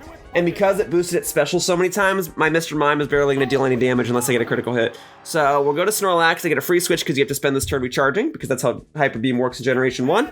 Okay, you might be faster. As a cautionary play, I'm gonna use Amnesia on this first turn. You know, I could go for Body Slam, paralyze it, make it slower, but I think Amnesia is the play. You might restore all your health right here, or you might miss. Oh, using those 2 flashes was a great idea. All right, Amnesia boosts my special by 2 stages. You were at +2 in your special because you used growth twice. I used Amnesia once, now we're equal. So now I feel comfortable using Body Slam. Oh, frick, well that's okay. I can always rest that off if need be. Okay, yeah, I'm paralyzed. That's not a huge deal, as long as I get to attack this turn. All right, let's see how much damage that does. Nice, now you're paralyzed. Although since we're both paralyzed, it comes down to who had the better speed stat before that. You were faster, that's fine. If you connect with Mega Drain at this point, I suspect it won't actually deal a whole lot of damage. That's if you connect, maybe you'll miss. Okay, you did hit. 43 is actually not terrible. I mean, it's just because you're attacking Snorlax. Oh, I only did 50? Oh, you restored health on the previous turn. Okay, well, you know, I'm gonna rest this off. I'm gonna rest off the paralysis. Sorry, because you connected with Mega Drain, you restored some health. I think otherwise I would have KO'd you. Great, that missed, awesome. Let's go ahead and use rest. Let's get that paralysis off of me. The only sucky thing is that it takes a separate turn to wake up. But I guess it's not too different than how rest works in later generations anyway, because you're asleep for at least 2 turns. So, whatever. This was Gen 2 though, I guess I could be holding a berry. That would force me to wake up. But yeah, I'm not super concerned if you connect. You're at 42, another Body Slam will still take you out. And because you're paralyzed and I'm not, I should now be faster. So even if I wake up this turn, I can't attack. Hey, woke up, all right, great, that's good luck. And you're fully paralyzed, that means you're done for. No Stun Spore for you. You gotta pick one of the other, Stun Spore or Mega Drain. All right, here we go. If I were you, oh, and now I get the crit. It's okay. It's okay. Better late than never. Tangela down. Very good, very good, very good. All right, what's next? What's next on the docket? Ba-ba-da-ba-ba-da-ba. Vileplume. All right, do I want to keep Snorlax in? I mean, he's at +2 special. So whatever this Vileplume does, it probably wouldn't do a whole lot. So I may as well keep Snorlax in. Go straight for the Body Slam. Maybe paralyze it. Acid! Okay, well, Snorlax is physically defensive and Poison is a physical type in this game. Oh, I did nothing. We're fine. Not even worried. If I can paralyze it, that'll speed up the process. No paralysis, that's okay. Woo! That did a lot, though. That did 66 damage? Great. All right, 2 more of these. Go for it. Ooh, takedown. I like to see that because that means you'll do recoil damage to yourself. And, all right. Unless I hit for min-max, this probably won't KO. Min-max, in case I use that phrase in the future. Every move has like a limited range of how much damage you can do. So in Body Slam's case, against this Vileplume, it probably does anywhere from, let's say, like 60 to 80 damage. Something like that. And so the only way I would have been able to KO, wow, you would survive with 1 HP. The only way I would have been able to KO this Vileplume with only 2 Body Slams is if my first Body Slam was the result of it doing the minimal amount of damage, and my second Body Slam was the result of doing the maximum amount of damage. So the lowest amount of damage I might have been able to do with that Body Slam was probably 60, and the maximum might have been like 80, maybe. Something like that. That's what I call min-max. So if you hear me use that phrase in the future, that's what it means. Like, oh, I hope that the attack I did was the weakest it possibly could have been, while the next attack is the strongest it could have been. All right, anyway. There we go. Was this a juggler? That's what yeah, juggler. Cool. More stuff that's weak to psychic. He's also using psychic type himself. Well, the best counter to a psychic type is a psychic type in Generation 1. So it looks like it's gonna be, I mean, well, Mr. Mime and Starmie are gonna be the best things here, right? So maybe Mr. Mime, Starmie, and Dragonite? Wow, I forgot that was a thing. I can't bring Dragonite. Oh, this is awful. Okay, I'll explain everything in just a sec. All right, so maybe we'll start with Jolteon and Paralyze's stuff. Starmie's a lock for sure, and then Mr. Mime is a good play, right? Well, not really. Okay, the thing that worries me is two things. One, the Chansey's gonna be bulky and be really obnoxious to fight. And two, if I'm stuck with Mr. Mime actually won't be able to do much against an opposing Mr. Mime. So I think it's gotta be like Jolteon Snorlax Starmie. I think. Snorlax isn't a good pick against the Primate, but if he brings Primate, it's gonna get one shot by Starmie. So I think Jolteon Snorlax Starmie is probably the way to go. It's just the Chansey that worries me. Okay, he did bring Mr. Mime. Jolteon's also not a bad play because my Jolteon has Pin Missile, which is a counter to Psychic types as well. So we'll paralyze it first, just as a precaution, and then we'll go straight into Pin Missile and hope for the best. Yeah, I don't know if Mr. Mime has a great physical defense stat. Yeah, I don't think it does, so we'll go ahead and use that to my advantage. Counter, well, I haven't attacked you yet, but the fact that you have counter is a little worrisome. It's as if you knew I was gonna use Pin Missile. Okay, well, we'll just have to roll with the punches. Hope for the best. Maybe you'll be fully paralyzed. Oh, I missed! You are fully paralyzed. I would have preferred to have hit on the turn where you were fully paralyzed, but whatever. If you hit me with counter and it KOs me, that's on me. Although in this game, it might only counter one individual hit, right? Or maybe not, maybe it'll count it collectively because all the damage is calculated at once.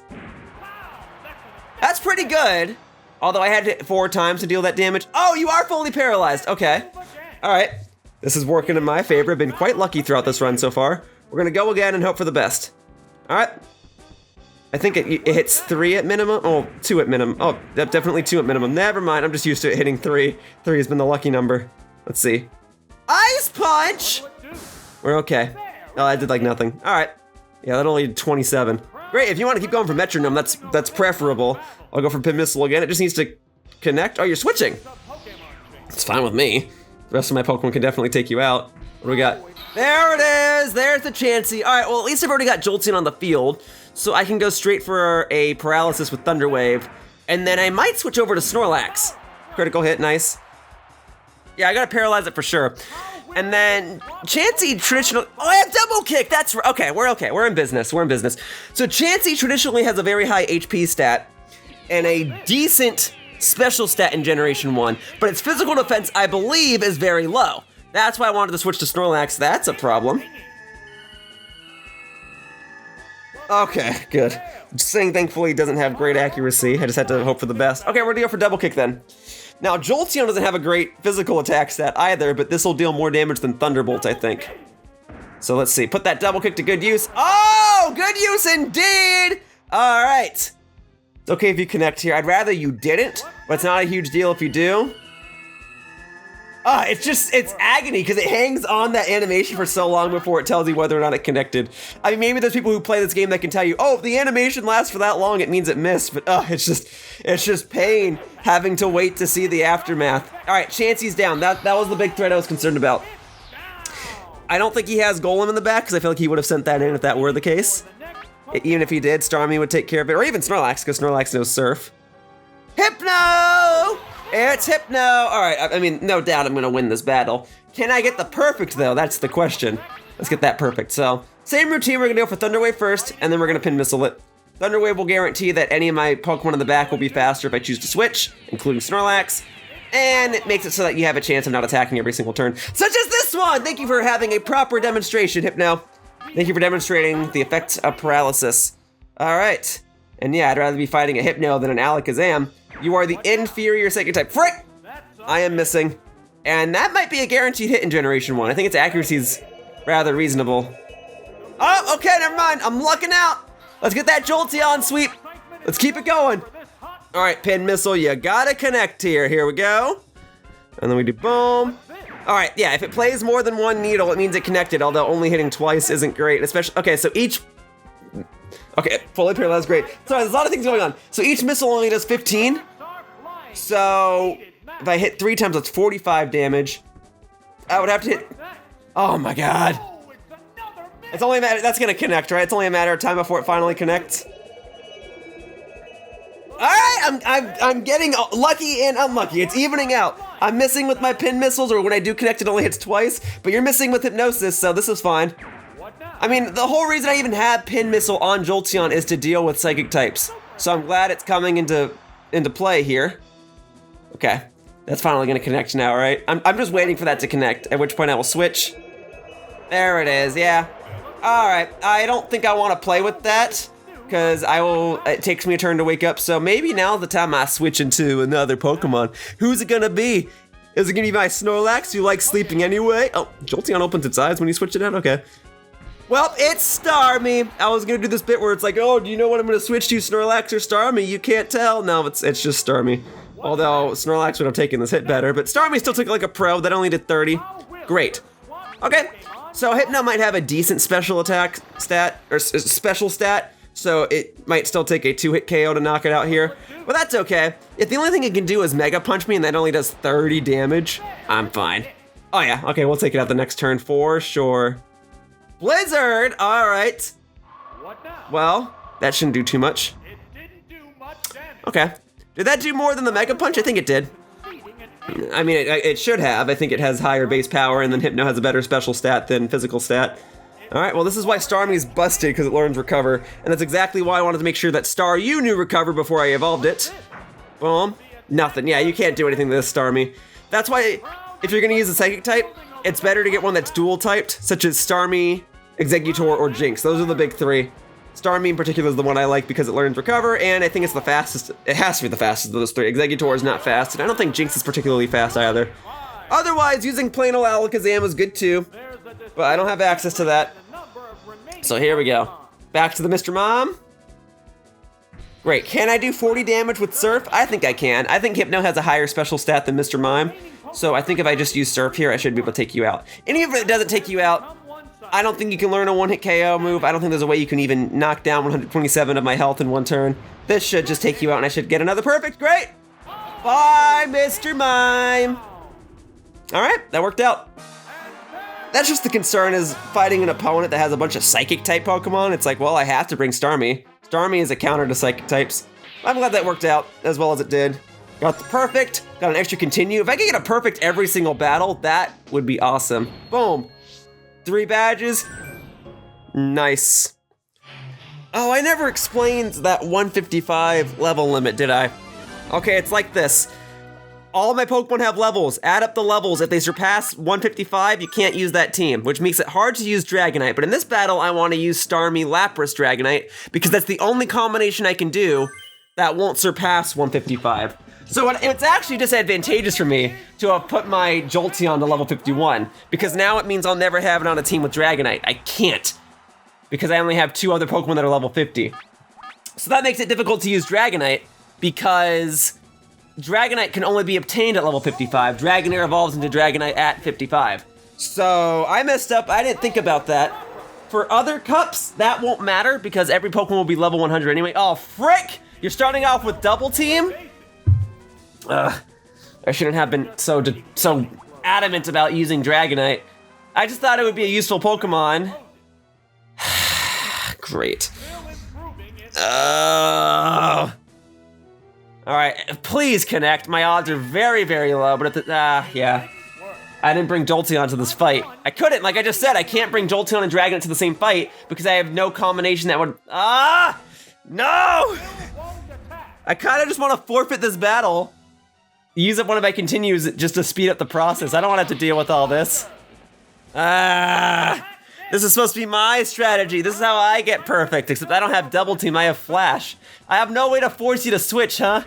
I mean, unless Sing connected. I just need 2 of these to connect. This is revenge, isn't it? Oh, it did connect! How much does it do? Okay, not a one-hit KO, but we can definitely get the two-hit KO. He's boosted his evasiveness 3 times. Oh, he's switching? Oh, you're digging. Okay. So this is another miss. That's not a big deal.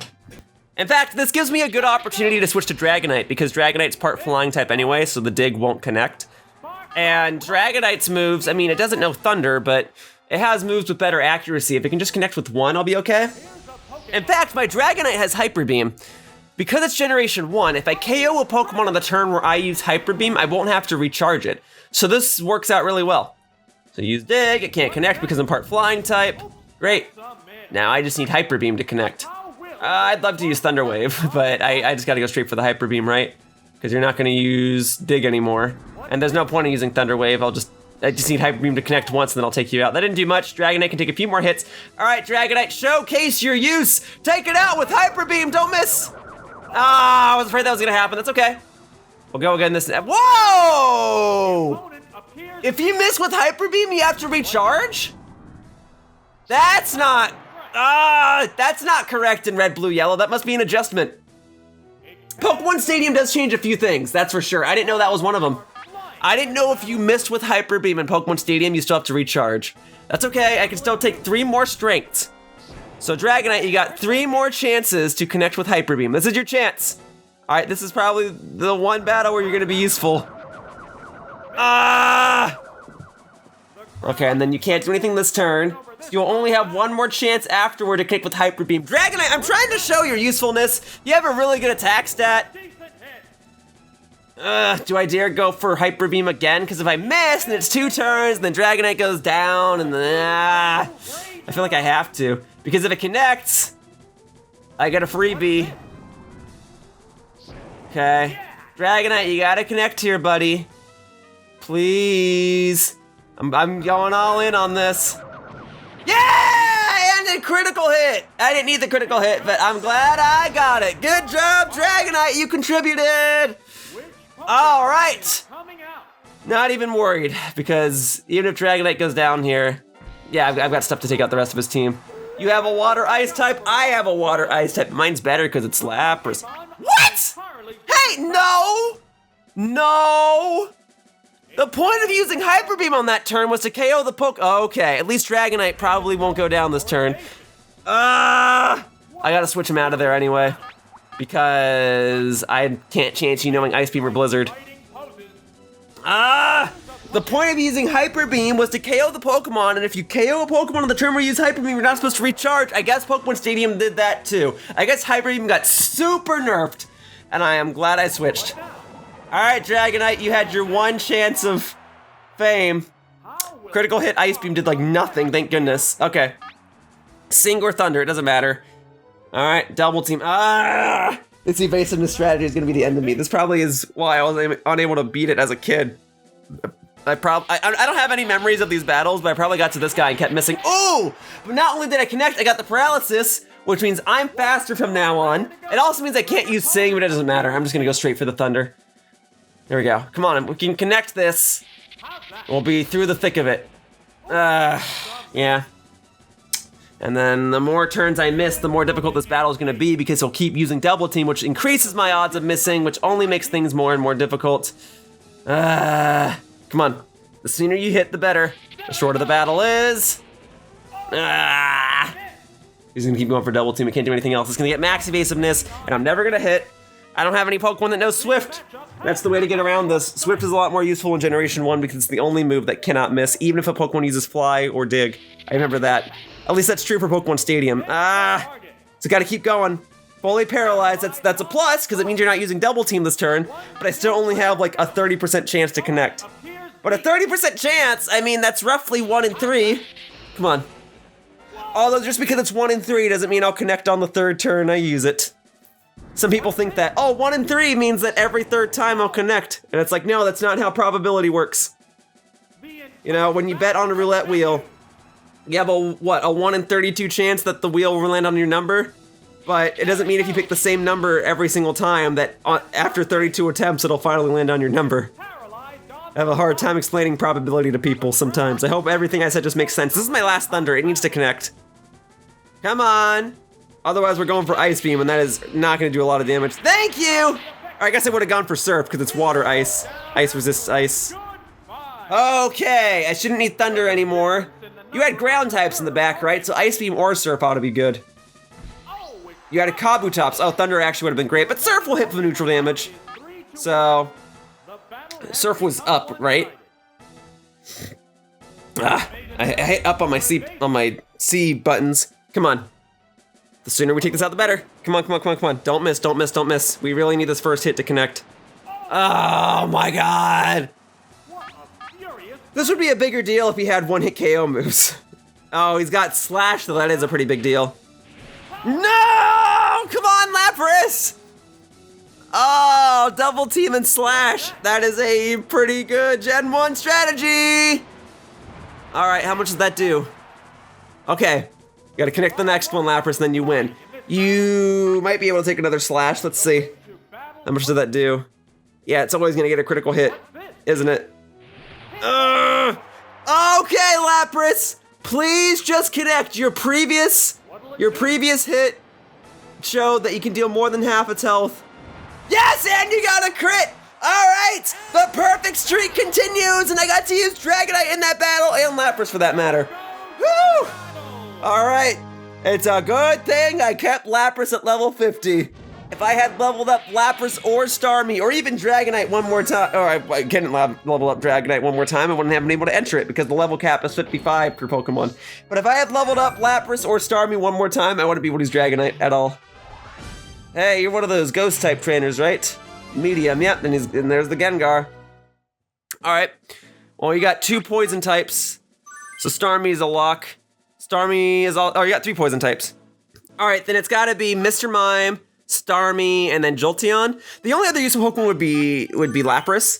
Lapras would do really well against the Magmar and the Cloyster, but Jolteon's good against the Cloyster, and Starmie's good against the Magmar. So Mr. Mime, Starmie, Jolteon I think is the best combination you can have, and then you would bring the Magmar, but that's okay. All right, then I'll just switch to Starmie, that's not a big deal. But it's so fascinating going back to Generation 1, because when there's only 151 Pokemon, granted 151 is still a novel number, but when there's only 151, you're fighting 8 trainers that have 6 Pokemon each, and you're trying to give them the strongest Pokemon you can, you see a lot of duplicates, or they use the unevolved versions of Pokemon. You know, there'll be Machoke and Machamp, Haunter and Gengar, stuff like that. I just think that's more fascinating. All right, Confuse Ray sucks. That's a good move for you to use. All right, let's see. Cool. All right. Let's see how much that does. Oh, but it's also fun to go back to Generation 1 because, oh wow, that was almost one-hit KO. Because in today's day and age, I wouldn't see people use a Magmar. I mean, Magmar didn't get an evolution until Generation 4, but ever since then, nobody uses Magmar anymore. It's just so fascinating, so fun to think about. All right, if I could just keep not hitting myself in confusion, that would be great. All right, Magmar is done. Great. 1 down, 2 to go. If Golbat's one of your Pokemon, you're in trouble. Yeah, so many Pokemon didn't have evolutions yet. Golbat, Seadra, that one messes me up as being like, oh yeah, Seadra's a fully evolved water type in Gen 1. All right, Gengar, not even worried, because you cannot connect with the ghost type attack, which means you're probably only gonna have random other miscellaneous attacks, so I should be good to go. Oh, frick! Even if I hit myself in confusion, it still says what attack I'm using, huh? All right, yeah, Gengar with Psychic, though, that's smart. Don't drop my special. Frick, no! Dropping my special is the worst thing you could have done, because it means my attacks are gonna be weaker. And it means, you know, when I drop his special, it's like my attack gets a ×2 boost, because his special stat going down means his special defense is going down, and my special attack basically goes up. It's a double whammy. So when he does it to me, it's like my special defense goes down and his special attack goes up. Stop it! Stop dropping the specials! Alright. Perhaps I just have to accept this. Let's see what I can do. Okay, Confuse Ray. I'm fine with you using that. If I can just get 1 move off, I'll be in the clear. Come on, let's see what I can get. Alright, it connects.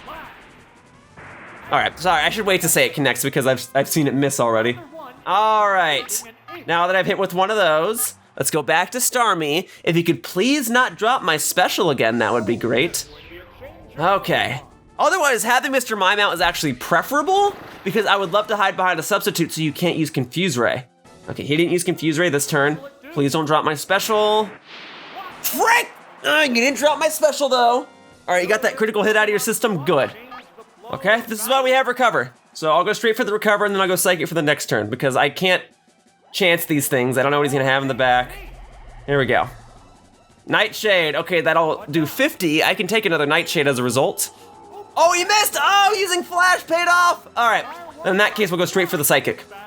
I don't think this will be a one-hit KO, it'll probably be a two-hit KO because Gengar has a pretty good special stat in Gen 1. Let's see. Special fell, that's great. The next move will definitely KO it for sure. Oof, they did a lot. Ah, I was hoping you'd finally attack this turn because now it would have done nothing. Ah, all right, that's even better. That's even better. If you want to keep missing, that's great. Okay, my psychic can't miss. Although in Generation 1, every move had a 1 in 256 chance to miss. Maybe it's less than that, 1 in 16 chance to miss. But in Pokemon Stadium, I think that's corrected. If a move says it has 100 accuracy, I don't think it can miss without evasiveness or accuracy boosters. Oh, Golbat. Oh, it's such a shame that this is the last Pokemon of yours. All right, this should be a one-hit KO. Golbat is not defensive, does not have a special stat. It's fast, but not faster than Starmie. Oh, one-hit KO, please. Ah, it's only because you're 4 levels above me. But I'm about to eat my words, aren't I? I'm about to regret everything. I'm about to hit myself in confusion 4 times and it's gonna KO me as a result. All right, come on, connect it. There we go. Nice. Yeah, that's why they had to give it an evolution that was even faster. And the only way Crobat was gonna save itself is if it became one of the fastest things in the game, which it is. But there you go. Done. Oh, I'm so glad Golbat was the last Pokemon. That was so much easier. Okay, this has been a pretty sweet run so far, but I have to remind myself that this is only the Ultra Ball ranking. And this is only 1 cup. I have other difficulties in other cups that I have to do, so we're moving along. Battle number 6. What you got, my man? Do you have a Tauros? Nah, you are a tamer though. I thought you'd have a Tauros because the one tamer in the game that I saw had a Tauros in Giovanni's gym. Okay, anyway. The most worrisome thing on my opponent's team is the Persian. So it's really fast, so that means I should start with Jolteon.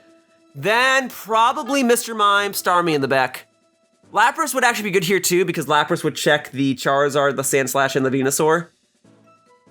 But what I want to do is I want to send in Jolteon, use Thunder Wave, and then see if I can send in Mr. Mime and spam Flash, and then hide behind a substitute. It's just, do I want Lapras or Starmie? I think Starmie. Okay. Here we go. Because Starmie can deal with the Venusaur as well. All right, then, yep, starting straight with Persian. Okay, let's go. So I gotta go straight for the Thunder Wave to slow it down. Okay, and then I can go for double kicks after that. But yeah, Persian's gonna hit hard. So if it uses Slash, it's gonna be a one-hit KO every time, I'm fairly certain. So hopefully you're paralyzed for the first turn. Nope, going straight for the Slash. Let's see how much it does. It's gonna be a crit. It's gonna always be a crit. Frick! It does so much. I can't take another one. All right, I wanted to switch to Mr. Mime, but I think Starmie is gonna be the better play here because Starmie has Recover. Starmie should be able to take a hit, so I can just keep Recover spamming until this Persian is finally fully paralyzed, and then I can start chipping away at it from there. I do not believe this Persian will one-hit KO this Starmie, but let's see. Let's see what you got. Okay, the move connects. Yeah, I wish I could have safely switched to Mr. Mime, but I'm trying to go for the perfect. Ah! Okay, we're good. So because that was a critical hit, that's the maximum amount of damage you'll be able to do. So we'll go straight for Recover. Recover spam, Recover spam. All right, I just need 1 turn of you being fully paralyzed. Come on. There we go. Okay. Very good, very good, very good. Okay, I'm not convinced I can 2-hit KO you. What I actually want to do is use Harden. In the off chance that you don't get a critical hit, like you use a different move or something, you'll do no damage to me. Oh, he's going for Slash, and it's gonna get a crit, and that move is gonna be pointless, isn't it? Oh, yep, that's a yes on all fronts. Okay, Recover spam, Recover spam, Recover spam. But also using Harden protects me against other Pokemon he might the other Pokemon he has in the back. All right, I need another turn of you being fully paralyzed. I should have just gone for an attack. I don't think I can 2-hit KO you though. I don't think your special stat is particularly high. You're a fast physical attacker. You're dealing a little more than I can recover each turn. But it should be a 1 in 4 chance that you'll be paralyzed. Fully paralyzed for a turn, right? So my odds are pretty good that you'll be fully paralyzed again. There it is, okay. All right. Or I need you to not get a crit.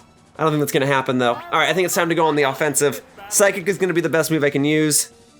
Here we go. Hopefully I'll drop your special stat and then definitely get a 2-hit KO. Critical hit, that's even better. It's even better. Oh, come on, you couldn't just give that to me? All right, tell me he doesn't get a crit and does like 10 damage. Nope. Do I want to go for another recover or do I just want to attack? Recover's the smarter play. The game just couldn't give that to me, huh? I had to only do 141 and not 143. Oh, okay, that works out. That works out. Glad I used recover. Okay. Yeah, since you only have 2 health left, anything I use will KO you. All right, we're in the clear. Figured I may as well go for Surf, save some of those psychics for later since I only have 9 more of those. I shouldn't need to use all 9. We'll just go for Surf. And plus that way, in the off chance that you decided to switch, it would check for a switch. Look at me talking as if I'm some sort of competitive player in Pokemon Stadium. But okay, we're getting a move on. We're crushing this. The big threat is down. All right, Kingler. Quite happy to see that. It has a great attack stat, but all of its water moves are only special. So I also boosted my defense stat by 1. So I should be able to maybe 2 or 3 hit KO this. Let's see. If I drop it special, I can definitely 2-hit KO it. Oh, I can 2-hit KO it anyway. Oh, what a fun little animation of it getting back to the battle. Okay, Crab Hammer is a special move in Generation 1. Woof! Oh, that was a critical hit and that still barely did anything though. Okay, great. Then we'll go again. We will go again. Yeah, sorry you have an attack stat that you can barely use, my guy. I guess you can learn Strength and Cut. Maybe you can learn Earthquake. But I think that's, oh, you can learn Hyper Beam. You can definitely learn Hyper Beam. I think every fully evolved Pokemon can learn Hyper Beam. Which is fun because it means Pokemon like Porygon can learn it, which means the entire Porygon line can learn Hyper Beam. All right, love to see Primeape as the last Pokemon. Okay, we'll go straight for the Psychic. Might be a 1-hit KO. Let's see what we've got. I almost 1-hit KO'd that Kingler and it wasn't a super effective hit, so let's see what we got here. All right, and done, 1-hit KO. All right, I think paralyzing Persian is the only reason I won that battle. It was integral that I started with Jolteon. I guess I could have also started with Dragonite, but again, if I brought Dragonite, then my team would have to be Lapras, Starmie. Mr. Mime didn't do anything, but that's fine. It's kind of fun to have Mr. Mime because of the Pokemon on my team, that's probably the Pokemon I would otherwise never use. But it's quite useful in Gen 1. All right, can I get a perfect streak though? I don't think anything happens if you get a perfect in every single battle, but I have gotten a perfect in every battle up to this point, and it would be nice to continue it. All right, Alakazam, Hypno, and Slowbro. The Slowbro is actually the one I'm the most concerned about. All right, Jolteon, Starmie, Snorlax.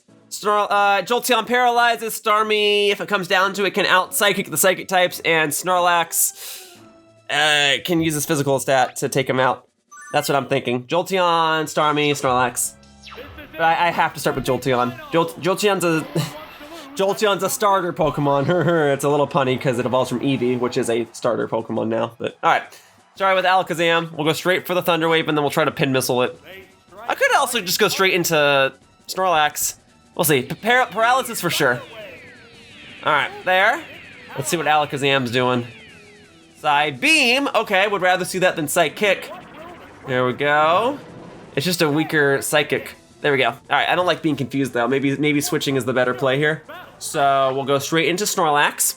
We'll see if I can get an Amnesia off to make it so that you deal pretty much no damage to me, and then I'll go to town with Body Slam. I think that's the play. And then if Snorlax is in the back, that's gonna be really obnoxious. I'm sorry, I keep saying Snorlax. If Slowbro is in the back, that's gonna be really obnoxious. Okay, Tri-Attack's physical in this game. Please don't freeze. Critical hit, and it only did 50. Okay, we're in the clear. Yes, Slowbro. I should have thought about that. Slowbro is a fantastic Pokemon in Generation 1. It's water psychic like Starmie is, but rather than being fast, it's bulky, which means its special stat is very good for defensive reasons. And it can also learn Amnesia, I think. So I gotta get Snorlax on the ready. I wish you didn't do that. Does Rest heal Confusion? I don't remember. We're gonna go for the best. Hope for the best. Okay, 135 to, ooh, 33, that did 102. Oh, no! No! Oh, that's obnoxious. That's obnoxious. It feels smarter to leave Snorlax in, though. I've already boosted my special by 2. Oh, Snorlax, you're confused and you're gonna hit yourself in confusion. Okay. I need you to be fully paralyzed for a turn, or that, but if you don't get a crit, that should only do like 20 damage, right? Although because Alakazam's fast, your odds of getting a critical hit are pretty good, right? Because he lowered my accuracy, I have to change things. I'm gonna go for another Amnesia. All right, looks like we're good. Okay, cool. I got psyched out for a second because I saw the question marks. I thought that meant I was gonna hit myself in confusion. All right, that's great. Okay, because I now have a chance of missing everything, I think boosting my stats there is good, and now I'm gonna go for the rest. There we go. Get back to full health, and now you should only deal maybe 10 damage per hit. Oh, you're fully paralyzed again, even better. Okay, and then I just have to connect one more body slam, but I'm nervous that I'm gonna miss, and that type of stuff's gonna cost me. Okay, here we go. Fully paralyzed again, love to see it. Okay, just keep it going. Just keep it going. Okay, Snorlax, wake up. Thank you. Alakazam, fully paralyzed, love it. Love it. Okay, let's keep it going. All right, now I need this to connect. Here we go. And it connects, and Alakazam is down, very good. Okay. If you have Slowbro in your team, I would love to fight it now. Now that I'm at +4 special. Let's see what you got. If you don't have Slowbro, then no worries. Doldrenza. Ah, Dodrio! Physical attacker, not even worried. Okay. Now, I don't know if Body Slam or Surf would deal more damage in this case. Drill Peck. Okay. Does that have a high critical hit ratio? I don't remember. It did decent damage, actually. That did 59? Okay, let's see how much Surf does. Because I'm at +4, this could one-hit KO? Let's see. 141 to... Ooh. Almost KO'd. Alright, let's go for Body Slam this turn. But man, if I used one more Amnesia, that would have been one-hit KO. Alright, don't freeze. Alright, thank you. We're okay. That might be weaker than Drill Peck for you. Although you are normal type. So I guess they'd probably do equal damage. I don't know. Alright, we're looking pretty good right now. Alright, what's in the back? Hopefully not Slowbro, but if it's Slowbro, I'll do my best. Just lowering my accuracy that one time I feel like is gonna be the end of me. Aerodactyl! Oh, I'm actually quite glad to see this because if I connect with one Surf, you're definitely dead. Much like Persian, you're very fast and you're very strong, but you've got no defense. Oof. Don't KO. Good boy, Snorlax! Good boy. All right, you got 2 chances to connect this. So if you miss this first turn, it's not a huge deal. Okay. We'll try it one more time. If you miss again, though, I gotta switch you out. All right, yep, you take a turn to recharge. I know Surf will be a one-hit KO here. All right, come on. Snorlax, please connect. Come on. There we go. Excellent! Aerodactyl's out. And the battle is done. That's another perfect for me. 1 battle to go. And I have 8 tries to do it because I got a perfect on every battle that came before it. Boom. Love to see it. Okay. Whew. Nice. It looks like I've got quite the Pokemon Yellow team and quite the luck to go with it.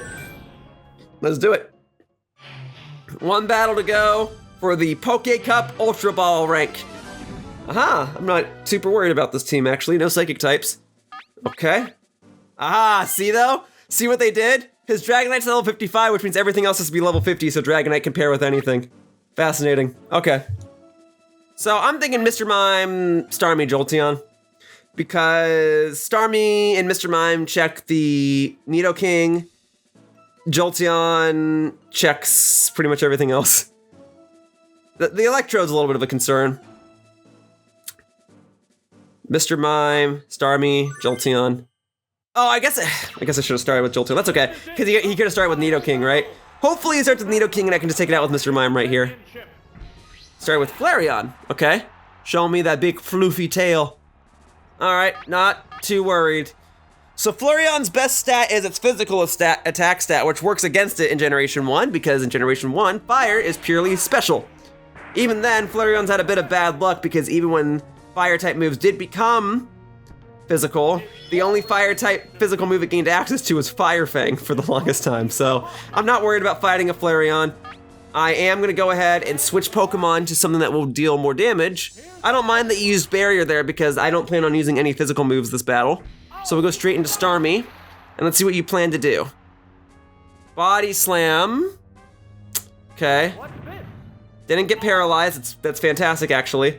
I should be faster. I'd love to pull off a Harden. Let's see if I can get it.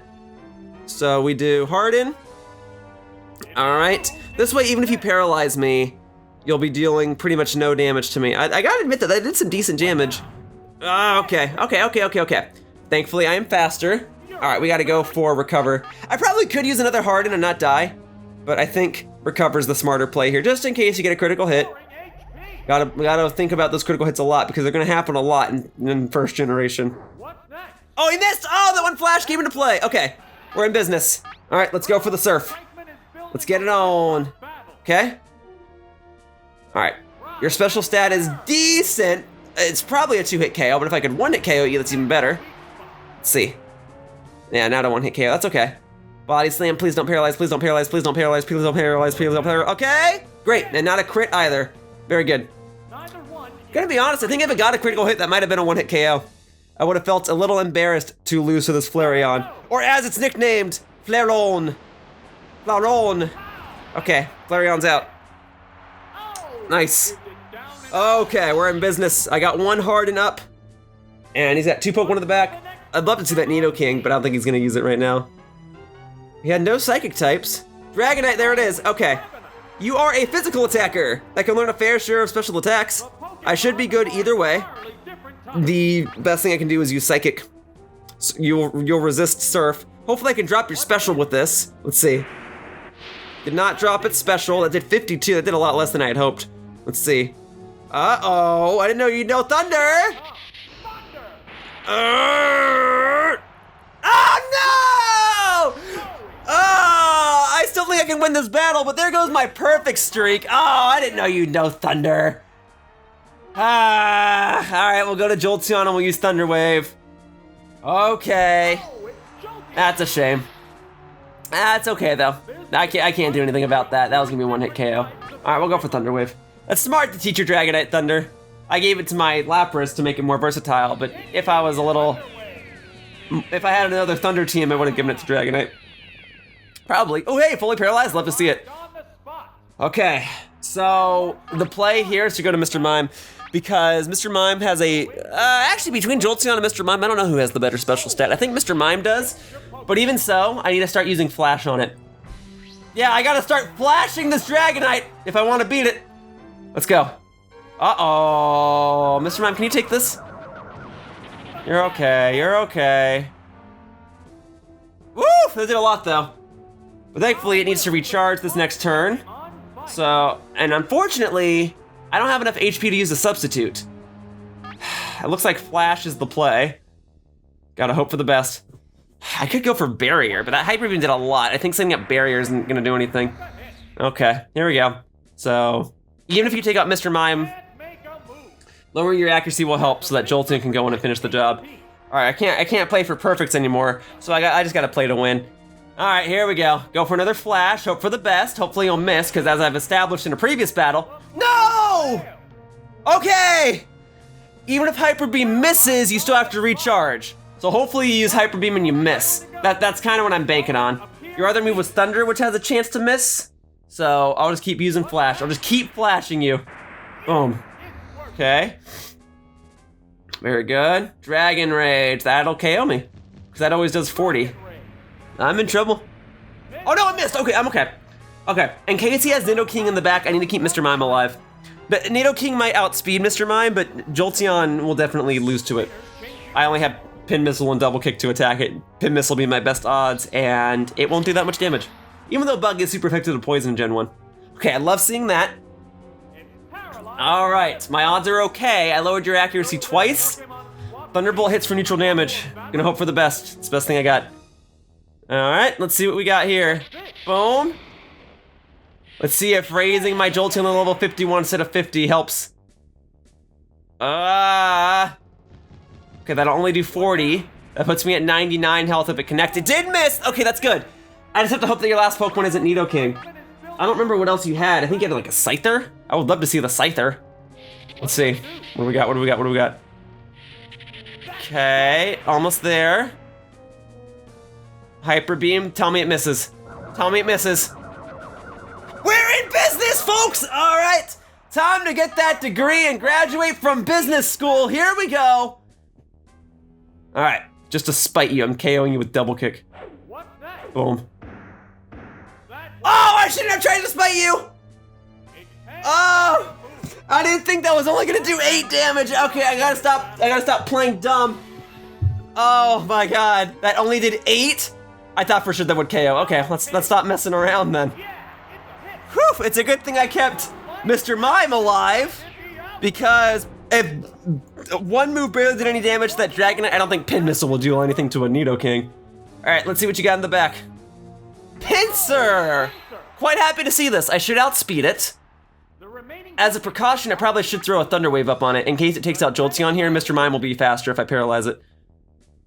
So here we go, throw that up. I don't think it can one-hit KO me. Well maybe. I think Pinsir can learn Earthquake in Gen 1. Are you gonna know Earthquake? I guess we'll never know because you're fully paralyzed. Okay, this is working. This is working, this is working, this is working.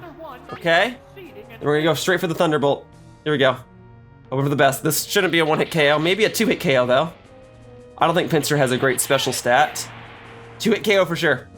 Woo! All right, love to see it. I'm glad this is working out. I'm glad that Dragonite didn't, I should not have gone for double kick that turn. That was very dumb of me. It's just a shame that I didn't get a perfect every battle. Oh, now I get the crit. All right, I only get the crits when they don't matter. But you know what, I'll take it. Boom. Ultra Ball, done. If Master Ball goes this swimmingly, then I've got nothing to worry about. Woo! There it is. I have defeated the old man. Did not get a perfect every single battle, but that's fine. That wasn't the goal. The goal was simply to beat everybody. That's all 8 badges. Boom. Thank you. Finally, I was never able to clear this cup from my childhood, and I have cleared it now. I love it, I love it, I love it. Boom. Get a good luck, folks. There's the Ultra Ball trophy clear. And it's quite difficult to record Nintendo 64 games in decent quality these days, so for all I know, this might be the best shot of an Ultra Ball trophy you're gonna get. All right, my Pokemon Stadium challenge is far from over. I still have the Master Ball Cup to do in the Poke Cup, and I still have the Master Ball Cup to do in the Prime Cup. We'll do this one first. So I don't exactly know what makes it more difficult. I don't know if they change the teams out or if the teams are the same and they just have better moves or better stats or something. I'm not sure. Oh, this guy evolved his Pokemon though, because before he definitely had a Machoke. So, all right, I think the strat here is Mr. Mime, Starmie, Jolteon, right? Because this guy, this is the same guy as before, but, oh frick, whoops, I selected the wrong thing. I was trying to back out. Mr. Mime, Starmie, Jolteon. Okay, there we go. Yeah, it's the same guy, but they give him evolved Pokemon, and evolved Pokemon by proxy have better stats. And I guess they might refine the stats from there and give him better moves. Okay, so I figure it's still in my best interest to try to get perfects while I'm playing. If I can get at least 1 or 2 perfects, that'd be preferable. Just to set up for later on, because I don't know how tough things are gonna be later. So we'll go ahead and lower the accuracy. Okay, submission, we're okay. We're okay. Yeah, not even worried. Okay, now if I can set up a substitute, that's even better. And then I can probably use barrier from there and then make it really difficult for you to break my substitute. Let's see. So, set up the substitute, boom. It's what Mr. Mime does. It puts up barriers and it puts up substitutes. Okay, cool, did not break the substitute. That's exactly what I wanted. I probably don't even need to use barrier. I mean, I'm already hiding behind a substitute, so I guess I'll just go straight for the confusion. Barrier will only do so much. I mean, it'll do a lot because everybody on this guy's team are physical attackers, but the idea is just to try and go for the perfect. If it really comes down to a dire situation, I could switch. Oh, Psychic. I didn't know you'd use or learn Psychic. Okay, that's not a concern. If I use Confusion again, that'll take you out. I think I can get away with setting up another substitute. Oh, you're switching! Oh, so me lowering your accuracy didn't mean anything. It was actually smart on your part. Champma! Machamp! Champma the Machamp! Love to see it. All right, got the next substitute off. Rather glad I used that because I should be able to 2-hit KO, if not 1-hit KO this Machamp. Although I didn't 1-hit KO the Poliwrath, but I think Machamp's special stat is lower than Poliwrath's. Let's see. Critical hit, that might be a 1-hit KO. Woo! Way to go, Mr. Mime! All right, and I've still got the substitute up. I might sweep with Mr. Mime. All right. And then I'm faster than that Poliwrath, so if you want to send that back in, I'll just KO it right now. What else you got? You. K-Moo! Not K-Moo!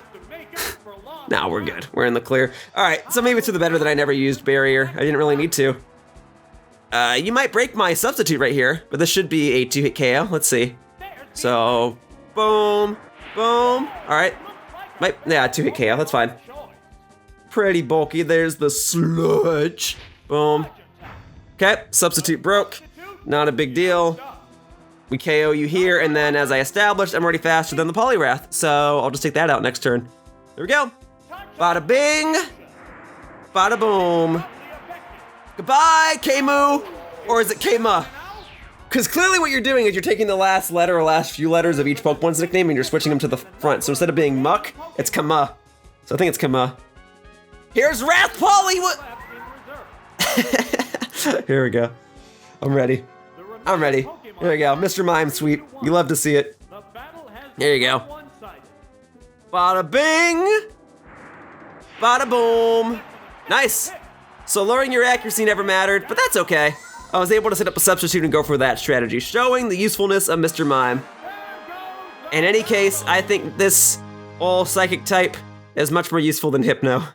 It's easier to get, technically, although you can only get the one. So maybe that means Hypno is easier to get, but it doesn't matter. I beat the biker, got the continue. From here, I don't have to get perfect. I might still try to go for them, but at least I have a spare in case the final battle proves to be really difficult. Because the final battle in the Ultra Cup was the only time I lost a Pokemon. Whoa! Zapdos in the second battle? Frick, all right. I think a similar strategy to the last battle is gonna help me here. I think Mr. Mime Jolteon Starmie is gonna be the way to go. I think hiding behind a substitute and spamming Flash will not only help me to win the battle, but it'll help me get the perfect as well. The only downside is if Exeggutor comes out when I have Mr. Mime out, it's gonna be a really lengthy battle. We'll see. Starting with Zapdos, okay. Yeah, I mean, I had to bring Jolteon to try and counter the Zapdos. All right, we're gonna go for substitute and hope for the best. Just to get a feel for things. I probably should have started with Flash. Oh, I am so glad I went for substitute. I genuinely didn't know I was gonna use Thunder Wave, but I'm so grateful. Okay, then we'll go for the Flash. Here we go. Here we go, here we go, here we go. Okay, and we'll just spam Flash from here on out. There you go. Never connect that Thunder Wave. Never land with anything. Okay, what do we got? Fly, fine. That's a physical attack. In this case, I may as well go for Barrier, so that you might not even break my substitute this turn. It was very useful that I was first, huh? Because if you were first and I used substitute, that would not have helped me all too much. All right, hopefully this doesn't break the sub. See? Keeps, oh, you missed, even better.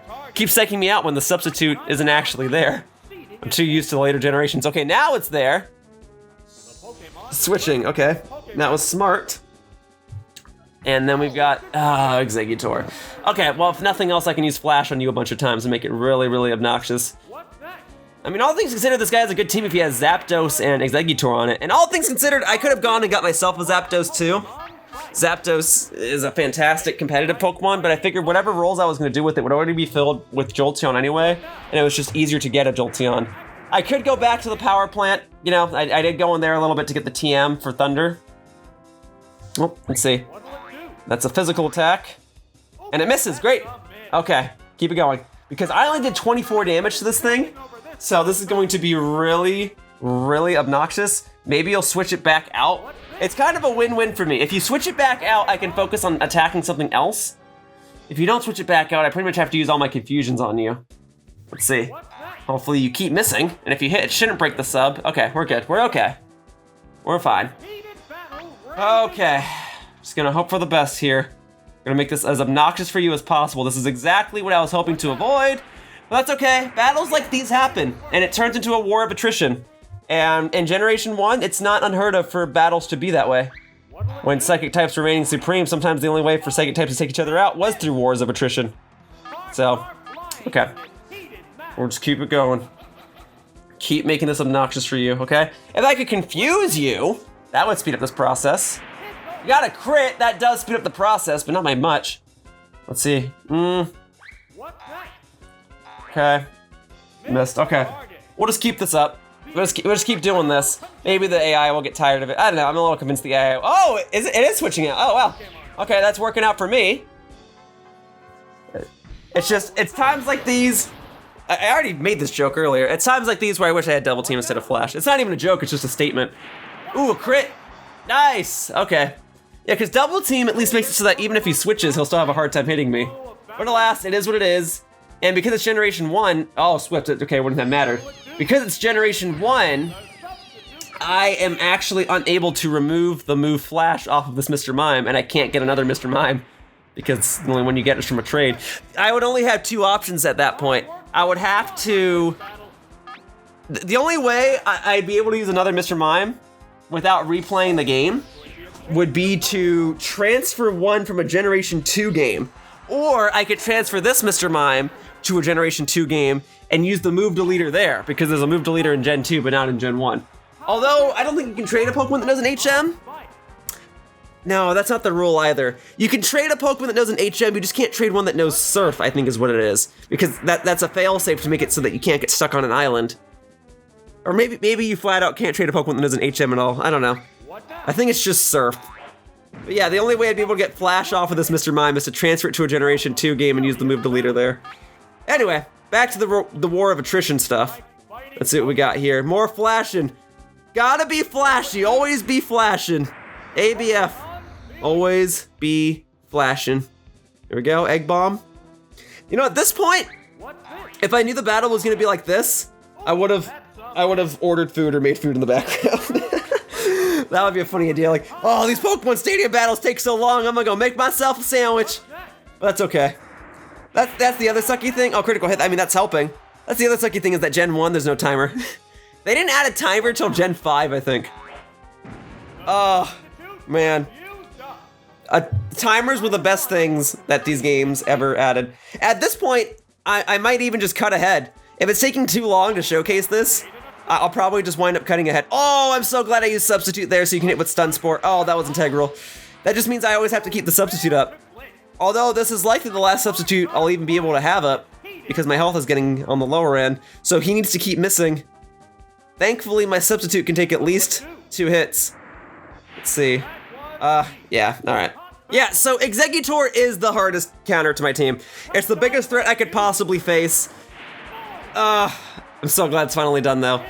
Yeah, I don't really have an answer to Exeggutor. I mean, Lapras has Ice Beam, but that's it. I mean, Snorlax, I could use Amnesia and then go to town with Body Slam, but I don't have, like, a direct counter to Exeggutor. Exeggutor and, I guess, Slowbro are the biggest challenges for my team.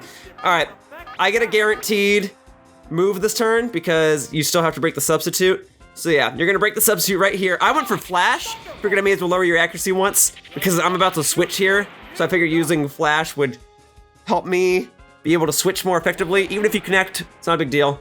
Oh my god! Oh my god, alright, alright. Move on over. Move over to Jolteon. Now the question is it even worthwhile to paralyze this Electrode with Thunder Wave? Because it's already going to be faster than me. It's the fastest thing in the game. And it also knows Thunder Wave. So even if I use Thunder Wave on it, it'll just use Thunder Wave on me and then it just goes back to being faster. So I'm wondering if I should just go directly for an attack and go straight for Thunderbolt, see if I can get a 2-hit KO from here and not have to worry about it. It's okay if I don't get it perfect. Paralyzing it would, yeah. Paralyzing it makes it beneficial for my Pokemon in the back, but if I just KO it anyway, I think that's better. So we'll go for Thunderbolt. Cool, I'm not fully paralyzed this turn. That's helpful. Thank you very much. Oh, I got a crit! Ah, didn't KO it. Okay, at least I'll KO it this next turn. I can use anything. I'm not gonna use Pin Missile because that has a chance to miss, but I could spite it with Double Kick if I wanted to. Oh, don't KO. Please don't KO. Please don't KO. Please don't KO. Yes, it missed! That's even better! I didn't get fully paralyzed, that's okay. I mean, I'm glad. I'm thankful I didn't get fully paralyzed. It's just if there was ever a turn for me to be fully paralyzed, it would have been that one. All right, Electrode's down. Very good, very good, very good. It's unfortunate that my Jolteon is paralyzed. If I paralyze the next Pokemon with Thunder Wave, I would technically become faster because Jolteon should already be faster by default. Let's see what we got. Oh yeah, that's right, it's the Zapdos. I forgot I didn't take this thing out yet. I'm actually in trouble. All right, we gotta paralyze it. We gotta go straight for the Thunder Wave. Let's see what Jolteon chooses to do. Thunder, okay, even if it connects, I should be able to take this. It did miss, okay. That's the best case scenario, was it missing? Okay, I just need this luck to continue. There it goes, okay. Very good, very good, very good. All right, now I should be faster. We'll just go for Thunderbolt. Switching to Starmie is not safe. Switching to Mr. Mime is not safe. If Jolteon goes down, I'll switch to Mr. Mime, use Flash on it once, and maybe Starmie will be able to finish the job. Ooh, we might be in business. I might even be able to get the perfect. Okay, once again, even if this connects, it shouldn't KO. And it's missing! I don't even have to use Flash on it anymore. Did all those accuracy drops from earlier stick with you? Oh, and I'm not even fully paralyzed. I'm loving this! I'm loving this, and another crit. I guess Jolteon's fast, so its odds of getting a critical hit are increased, right? That is how it works, right? The faster a Pokemon is, the higher chance it has of getting a critical hit. Now I'm second guessing myself. It seems to be the case. That's why Persian always gets a crit with Slash, right? That's the whole thing. Pretty sure that's how it works in Gen 1. I hope I'm not spreading misinformation. All right, 2 continues, ready to go. Battle number 3. Oh yeah, the Juggler that doesn't have a Tauros. No, no Tauros. You do have a Jinx, that's a little worrisome. I mean, Starmie's good against Jinx. Okay, let's see here. Yeah, I mentioned that earlier, right? The triangle of Psychic types is Starmie, Exeggutor, Jinx. So we gotta do Starmie, Jolteon, probably Lapras? Lapras would do well against Jinx, Magmar, and potentially Snorlax. It might not even be terrible against the Hypno either. Okay, let's give that a try. Starmie, Jolteon, Lapras. There we go. All right, let's get it. Starting with Hypno, okay. Yeah, this is why I want to Starmie though, was to deal with the opposing Psychic types. Okay, not a huge deal, we'll go straight into it. We'll go straight for the Surf. I'd love to drop your special with Psychic, but I can't risk that. So we'll go straight for Surf, and then if you wind up dealing too much damage to me, I'll just shake it off with Recover. Okay, that did 52? Roar! Great. Great, great, great. That would normally force a switch, but the move works differently in Gen 1. I think you have to be faster than the opponent for it to work in Gen 1. As backwards as that sounds, because it always goes second. Okay. That's actually fascinating, that you can get Roar from Metronome, and if he were faster, he would be using Metronome on the first turn, and that would be the only way to get a first turn Roar, right? In a modern generation? That's fascinating. I've never even thought about that. It's not a viable strategy, but that could be a fun thing to try and pull off one day. Spam Metronome so you can get Roar in the first turn. What would that accomplish? Not much. Whoa, that did so much less. What the heck happened? Oh, please don't connect, please don't connect, please don't connect, please don't connect, please don't connect, please don't connect. Frick. All right, I got Recover. Do I want to switch? Is that better? No, we'll attack. We'll attack, we'll attack, we'll attack. Okay. Yeah! Woke up immediately. Nope, no Dream Eater for you. Which is actually a fascinating play. That's a Ghost type move. That means it wouldn't be able to hit me, right? Gen 1's programmed incorrectly? Ghost type moves can't hit Psychic types? I think that's a thing. They wanted Ghost to be good against Psychic, but I think it was just incorrect. They fixed it in Generation 2.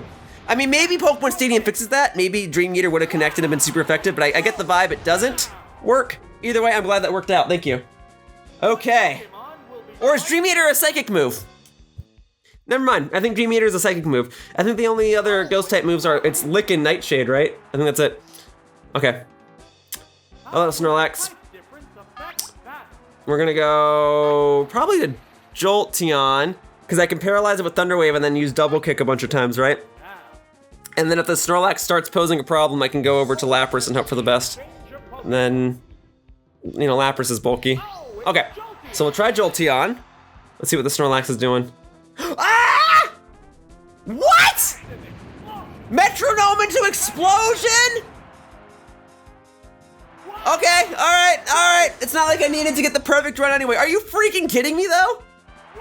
This guy's whole strategy is using Metronome and he happens to pull out Explosion, huh? Frick, man. All right, it's fine. I've still got 2 viable Pokemon just sitting around. All right, both my Pokemon are well equipped to deal with whatever he has last. If it's Jinx, Starmie and Lapras can both deal with it. Magmar, oh, Starmie and Lapras can both deal with this too. Easy peasy. Here we go. Did not see that coming. I mean, how could you? He used Metronome. It could load any move in the game. Loaded Roar last time, and then he happened to get Explosion. Snorlax learning Explosion. Busted. All right, 1-hit KO. Almost. Counter shouldn't work because I used a special move. Very good. Okay. And then we go for any other move. Psychic, Surf, doesn't matter. Nah, figured I may as well go for Psychic. Been using Surf all battle. I think Psychic's attack animation's faster. That's why I shaved off like 10 seconds there. Wonder if that's like a speedrun tactic. Like, oh, my opponent only has 2 HP left. May as well use the attack with the fastest animation. I mean, probably, right? In a Game Boy Pokemon game, it doesn't really matter. Most attack animations are pretty quick, but in this game, it's a little slower. Man, that explosion cost me my perfect run. Well, that's okay. It's not all about getting the perfects. It's merely about advancing to the next battle. All right, battle number 4. What do we got? Whew, yep. Starmie is definitely coming to this battle. Checks everything on his team except the other Starmie. So I'm thinking, actually, let's do the Lapras, Starmie, Dragonite team. Because Lapras will be okay against the Starmie, and potentially so might Dragonite. I don't think Starmie can learn Ice Beam or Blizzard in this generation. If it can't, Dragonite will be fine. Oh, you started with Tentacruel. Starmie's actually a pretty good counter to Tentacruel. What I would like to do is I would like to go for Sing. Hopefully I can put it to sleep. No, you're this trainer, no! Oh, you're the double team spamming trainer, which means Sing is never gonna connect. Unless it connects, and then Thunder's never gonna hit either, that's right. Hydro Pump, okay, well that shouldn't do anything. Let's see. All right, yeah, not a whole lot. That did 39, come on, please hit. I've got like a 30% chance to connect, man. Darn it all. Try my best. Mega Drain, oof. I didn't know you had that. I don't know why you didn't use that from the start. Oof, that actually didn't do a whole lot. That's probably why you didn't use it from the start. Okay, that did 36, thankfully it didn't deal more. Let's see, come on, please connect. Thank you, okay, we're in business. So I've got a multitude of options. I think my best option is probably to go for a switch and switch into Starmie, because Starmie's Psychic has a higher chance of connecting than my Lapras's Thunder. And if need be, I'll be prepared if he sends in his own Starmie, potentially. Here we go. Here we go. I would like to keep Lapras alive to potentially deal with the Starmie. You're still asleep, good. All right, you boosting your evasiveness once is obnoxious, but we do what we can. So we're gonna go straight into the Psychic. Okay, please connect, hope for the best. Just take it out sooner rather than later. Frick, no. Still asleep, okay. And it takes a turn for you to wake up, so even if you wake up this next turn, you won't be able to use double team this turn. Okay, gotta get a 2-hit KO then. 2-hit KO, no more double teams out of you. There we go, connects. All right. And it wakes up, yep, all right. All right, Starmie, please connect. Please connect. Come on. Come on, come on, come on, come on, come on, come on, come on. And good, all right. Down. Yeah, this is the double team trainer, so I can't be setting up my own stuff. I just gotta go for direct attacks. I can't risk you getting double team and then I never hit for the rest of the battle. Okay, what do we got? We have Omastar. Okay, kinda makes me wish I still had Lapras in the battle so I could spam Thunder, but that's okay. We'll just go, I can use Psychic or Surf, huh? Because Surf would hit for neutral damage. Okay. I'm gonna try to use Psychic, maybe I'll lower your special here. Let's see. I did not. Oof, yeah, your special stat is higher than I remember. Ah, frick, man! All right, look, Psychic and Surf both have the same accuracy in that they both have 100 accuracy, but it seems better to use Surf to save on to my Psychics. Let's see. So before I did 48 damage, this does, I think, why did the attack miss? It looked like the wave hit him. He was just chilling out at the bottom of it. All right, that didn't do a whole lot, but if you're just gonna be using Ice Beam anyway, I may as well switch back to Lapras. Then it'll really deal no damage. And then I can try to take you down with Thunder, which, if it connects, will deal even more damage, but you already used double team once, so we'll see if that happens. I guess I don't have to use Thunder, I could use Surf. All right, Ice Beam, that should deal nothing. That should do like 2 damage. 11, all right, fine. Great. Hey, if you want to switch out though, get that evasiveness boost off of you, I would gladly take that. All right, here we go. Thunder, please connect. Connect, take it out immediately, let's go. Hydro Pump, all right, that'll deal more than Ice Beam, but it still shouldn't deal a whole lot. Oh, it missed, great. Yeah, now you know how it feels to use your powerful attack and then just miss with it every single time, huh?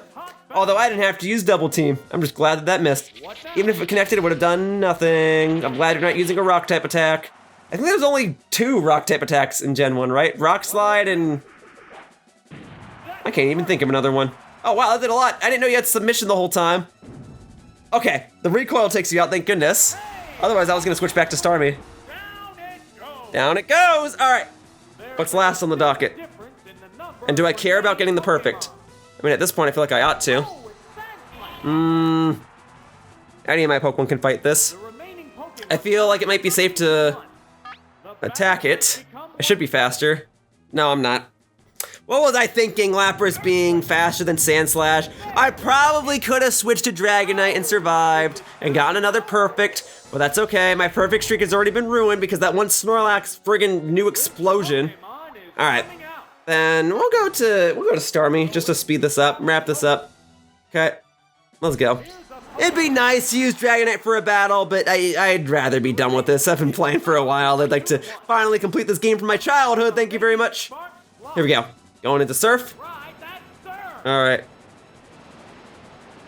Great. There you are. Okay. And 1-hit KO. All right. Which means if Lapras connected, it would have been a 1-hit KO, but Sandslash was just faster. That's fine. What's important is that I won this battle, and I will gladly take that. So thank you very much. All right. The beauty has been slain by the beast. Thank you.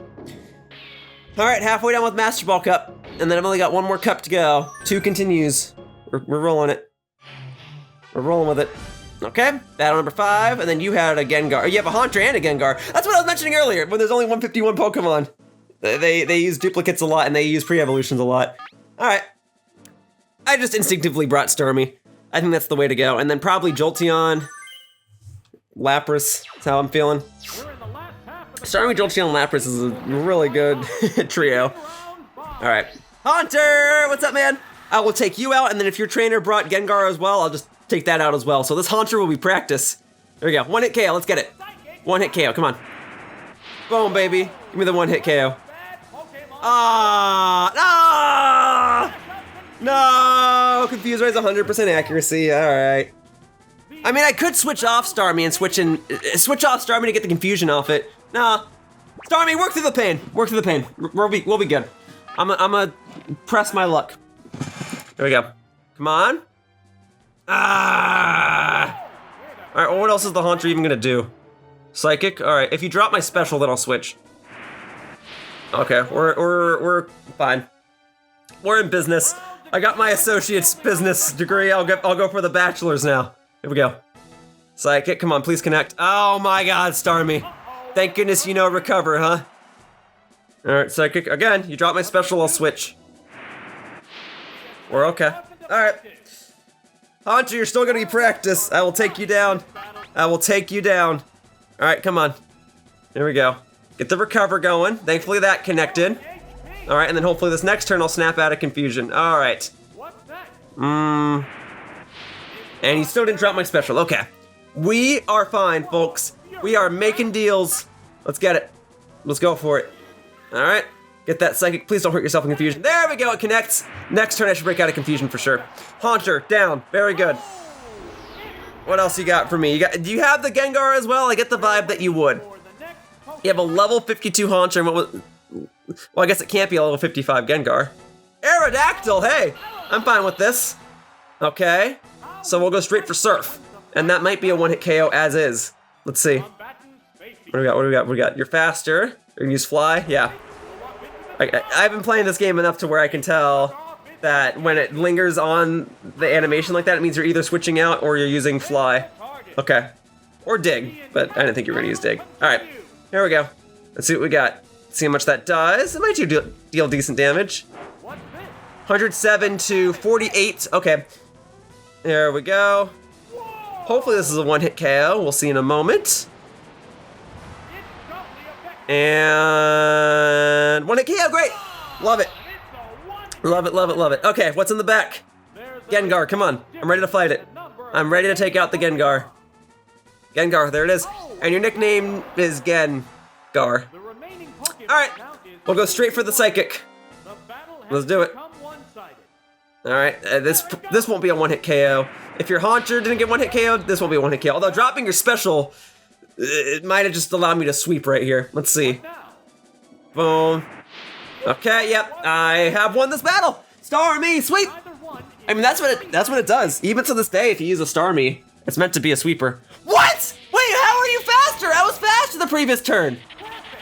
What? Hang on a second. What was that about? You had Thunderbolt the whole time. Oh my God, you just ruined my perfect sweep.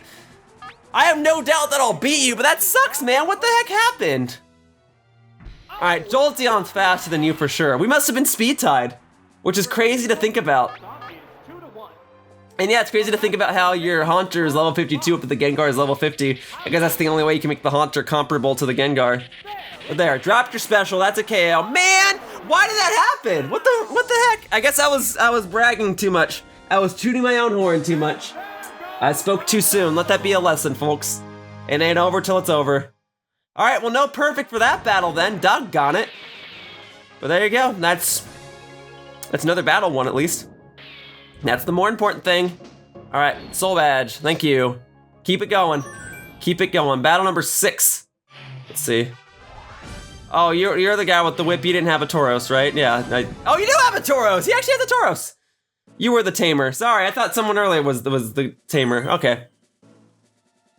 You know, this might actually be a good battle for Dragonite. Which means if I bring Dragonite, I have to bring Lapras and Starmie. Because I have no other combination I can do. But between the Tauros, the Snorlax, and the Kangaskhan, Dragonite can deal with these fairly well because it has Thunder Wave and access to Wrap. Rapidash, okay. Decent attack stat if I recall correctly. Let's see what I can do. I mean, the play is always gonna be to start with Thunder Wave. So we'll start with that. You're faster, going straight for Hyper Beam. Did not see that coming. Okay. It hurts, but at least I get a freebie turn afterward. That's not so bad. That's what you're able to pull off with your attack stat. That's not so bad. Hyper Beam is a physical attack in this game. Just gotta keep reminding myself of that. Okay, here we go. So, I've got a free turn to switch, so I may as well switch. So, we could do Starmie or Lapras. Doesn't really matter. I'll go Starmie here. Save Lapras in case he chose to bring Snorlax, something bulky. We just gotta get Dragonite out of here for right now. Okay, how's it going? So there's the Rapidash, or Dash Rappy. It should have been Ash Rapid. That's fine, Dash Rappy. All right, I got plenty of options I can do to you, but I'm gonna go for the Harden first and hope that you go for Hyper Beam again. Come on, you know you want to use Hyper Beam again. Yeah, you do. There you go. Now, with any luck, you'll miss, because I don't think it has 100% accuracy in Gen 1. Ah, okay. Woof! Even with a Harden that still did 50, not too shabby. All right, then what I would like to do, since you can't attack me this turn, I may as well go for Harden again, and then I can go for Recover the following turn. And then you'll use Hyper Beam, I'll be at +2 defense, and then you did 50 last time, so you'll probably do 30 or even 25 this next time. All right, then we'll go for Recover this turn. Get me some more health. Oh!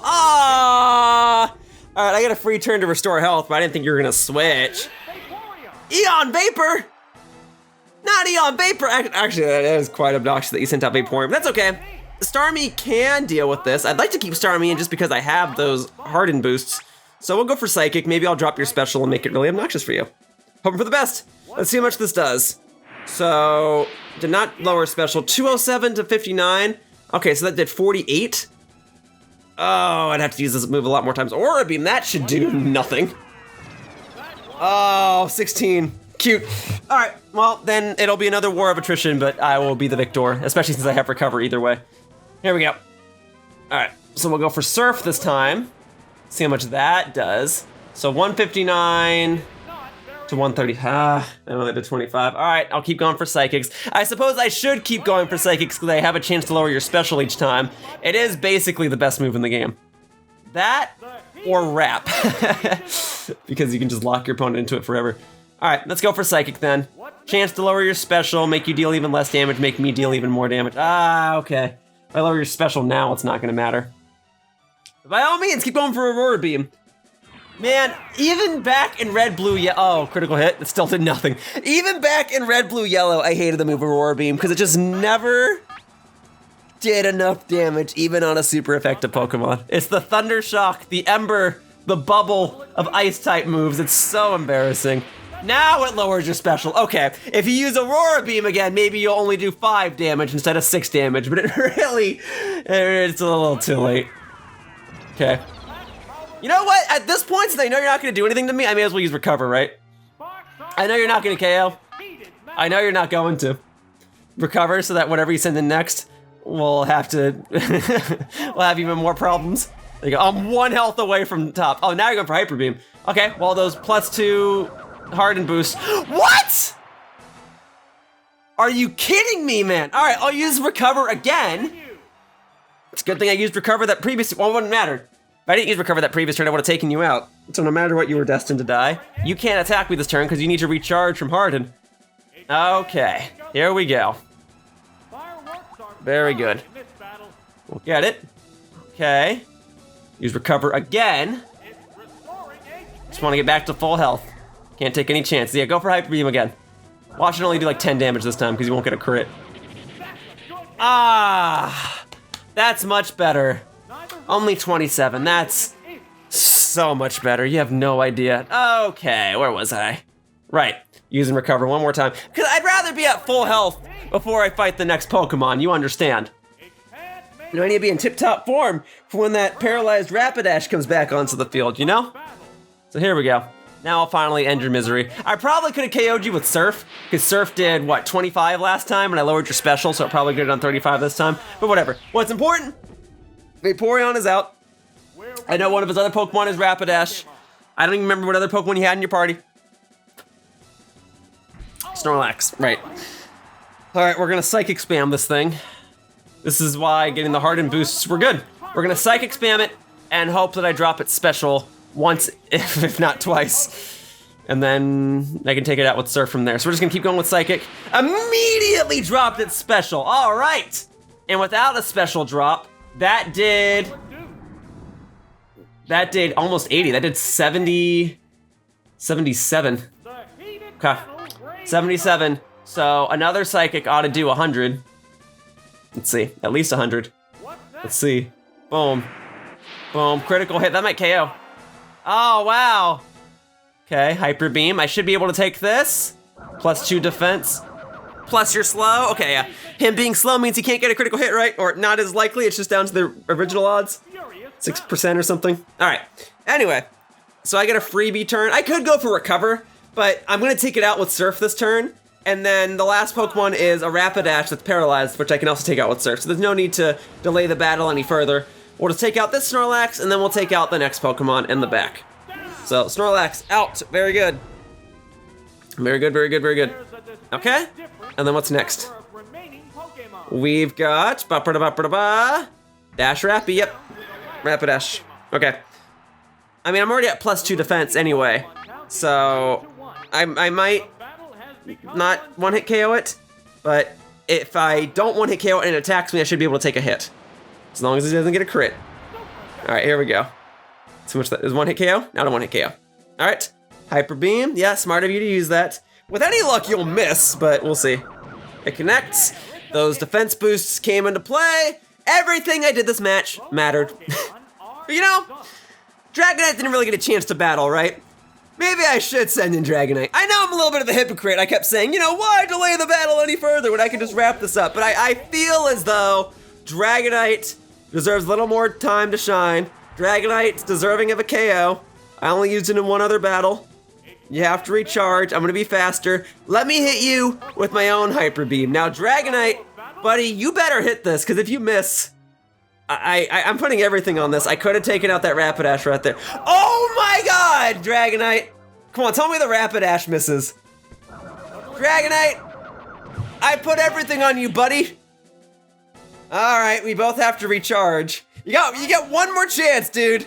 You get one more chance. Ugh. All right, lesson learned. Finish the battle when you have the chance. Stop trying to style on your opponent. I did the same thing when I tried to double kick my opponent's Dragonite with my own Jolteon. Dragonite, come on. Please connect with this. Thank you. All right, I tried to give you a victory and you refused to take it. Now you take it. Good job. All right, there. Got a perfect. Oh my god, Dragonite. There. Now you get to be in a little more footage as well. Just trying to give you some time to shine. I spent all this time trying to catch you and raise you and give you a decent moveset. Although, I'm pretty sure every move you know is from Level Up. But there you go. Alright, boom. Continue, uwu! I just think it's silly that the continue logo looks like that. Looks like an emoticon, like a cutesy face. Whoa! Kadabra and Alakazam? And Exeggutor and Starmie?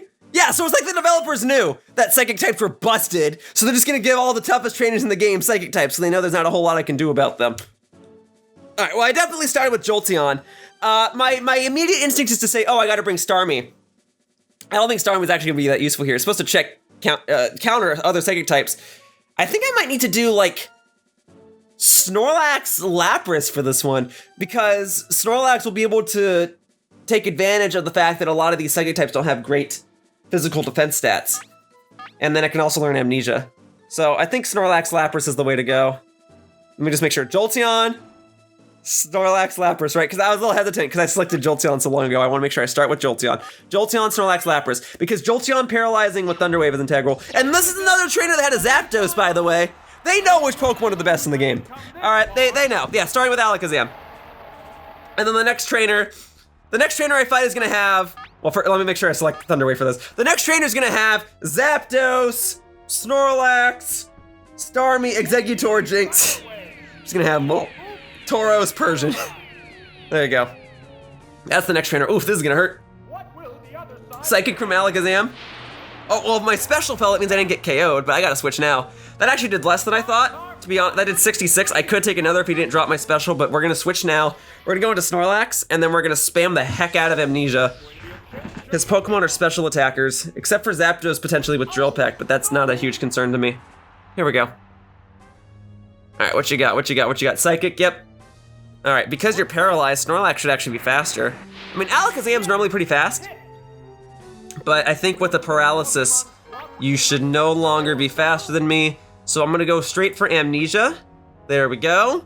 Now your psychic attack should deal, let's see, what did you do before? You did basically 100. Fully paralyzed, love to see it. Okay, I really did need that. So you did 100 before, I raised my special by 2. So now you'll basically do no more than 50. If I use Amnesia again, you'll probably do no more than 25.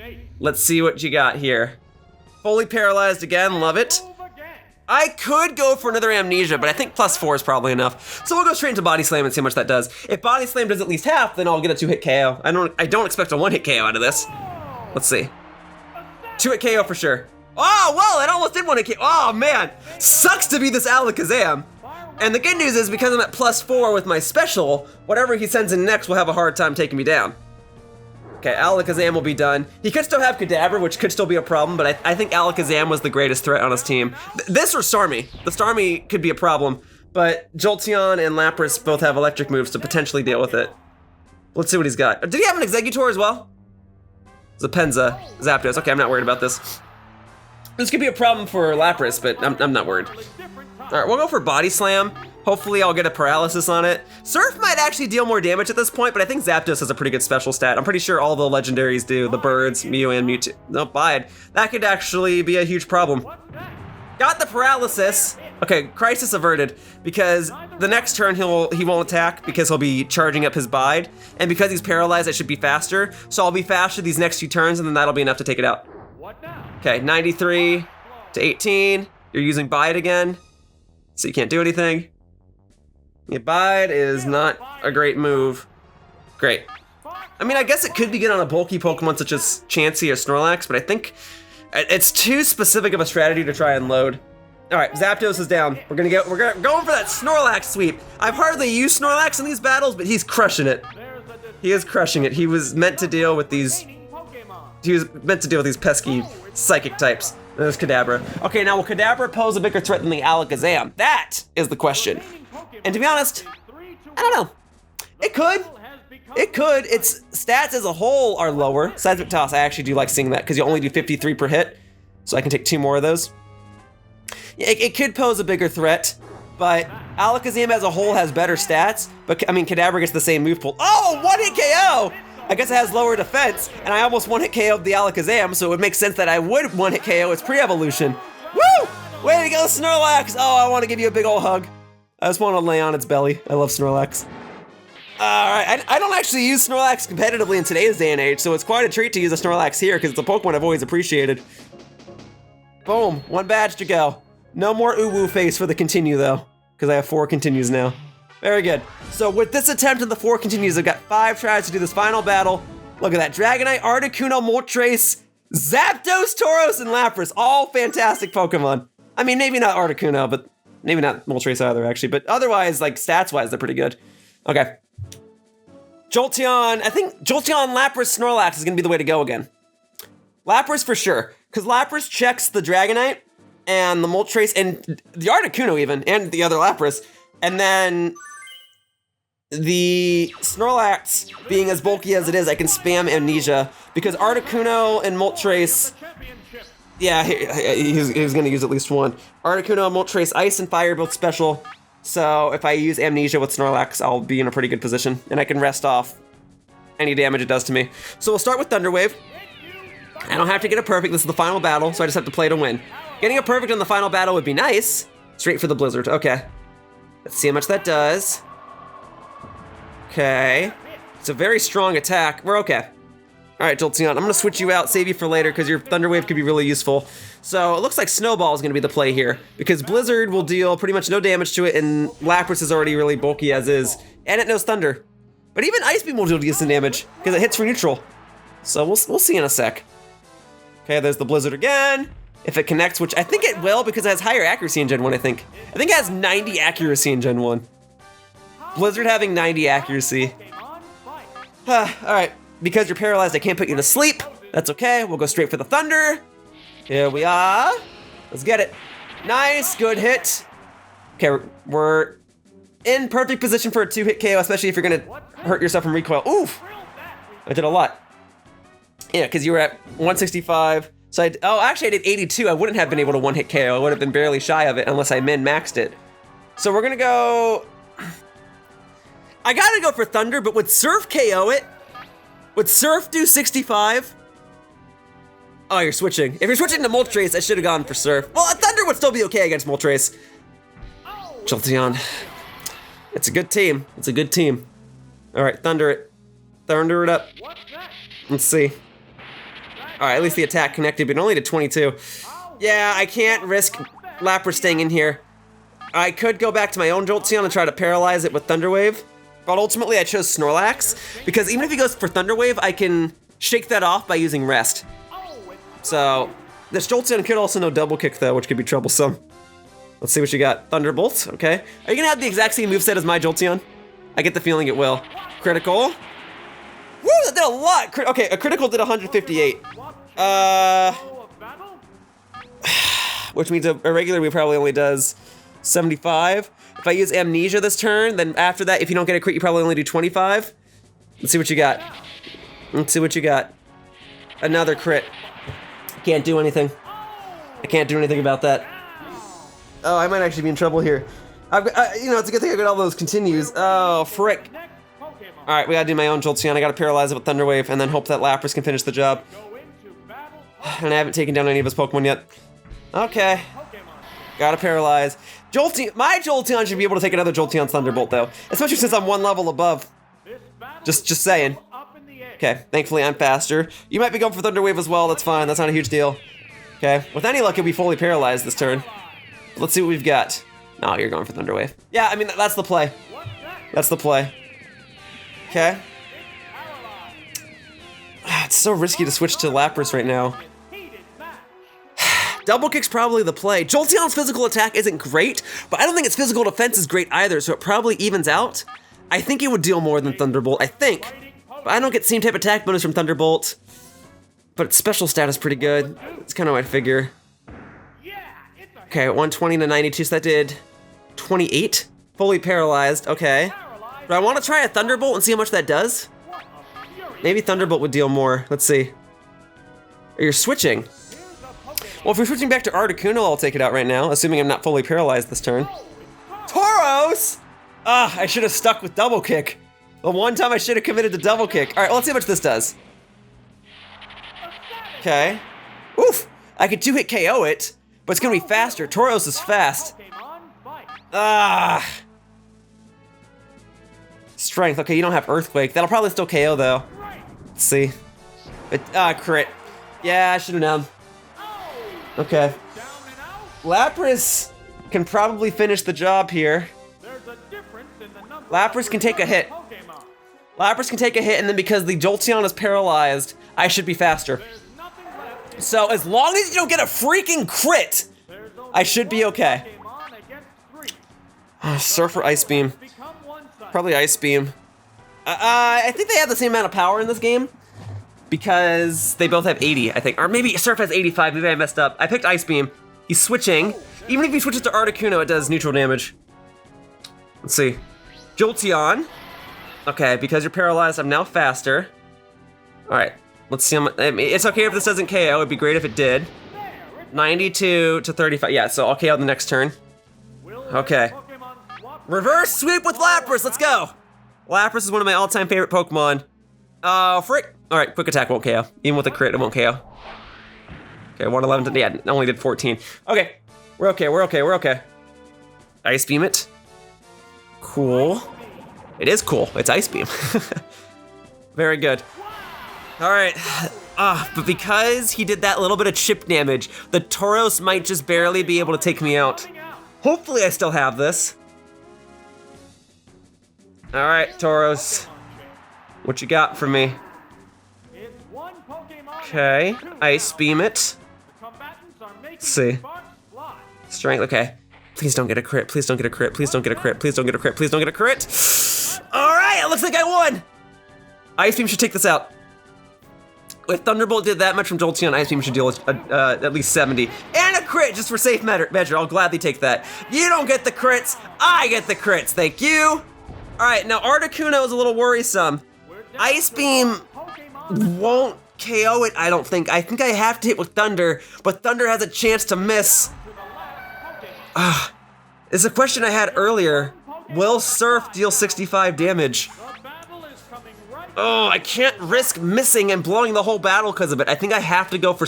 Or do I go all in and go for Thunder? I went for Surf. I played it safe. Surf, I think, can deal 65 damage.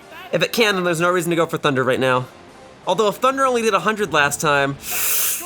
No! What is he using? What is he using? What is he using? It's fully paralyzed! Okay. Okay. I probably should have gone all in on Thunder. But now we have a definitive answer. I guess I should have figured. Thunder only did 100. Why would Surf deal 65? Okay, but this will KO for sure. Lapras, you got the reverse sweep! Awesome job, Snowball! Awesome job, Snowball. Okay! I love how enthusiastic this announcer is. All right, old man defeated, 8th badge obtained. Got one heck of a lucky reverse sweep. I don't know if that paralysis in the last turn would have mattered, but it might have. It might have. Whew! All right, the Poke Cup is clear. Oh yeah, Hall of Fame. There we go. Hall of Fame in Pokemon Stadium. There's Jolteon. There's Snowball, my Lapras. There's Brownie, my Snorlax. Outside of M&M flavors, I actually quite like a lot of these nicknames. Even Honey Nut's kind of fun. There you go. I didn't get to pick that one, no, that's just Miles. And then we got Coffee, my Starmie. Everyone got to contribute. I'm actually glad that worked out the way it did. All right, Master Ball trophy obtained from the Poke Cup. Let me take a breather. Wasn't able to do this in my childhood, and then I had to play 30 hours of Pokemon Yellow, and now I was able to beat it here. All right, I'm glad that worked out, but my challenge isn't over just yet. There is still one more cup I have to do. I have to get the Master Ball trophy and the Prime Cup. And in that cup, every Pokemon is level 100. I don't think it scales down, and I don't think my Pokemon scale up. This is still Generation 1. There, let's get your 360-degree view of the Master Ball trophy. There, we went around in a full circle. Whoa, what's this? I'm gonna be honest, I didn't know I was gonna unlock something. Congratulations, you won a doo-doo Game Boy! It speeds up the Game Boy in the Game Boy Tower? Really? Hey, that's kinda neat. Also, maybe I have seen some gameplay of Pokemon Stadium in the past where that had a Doduo on it, and I never understood that.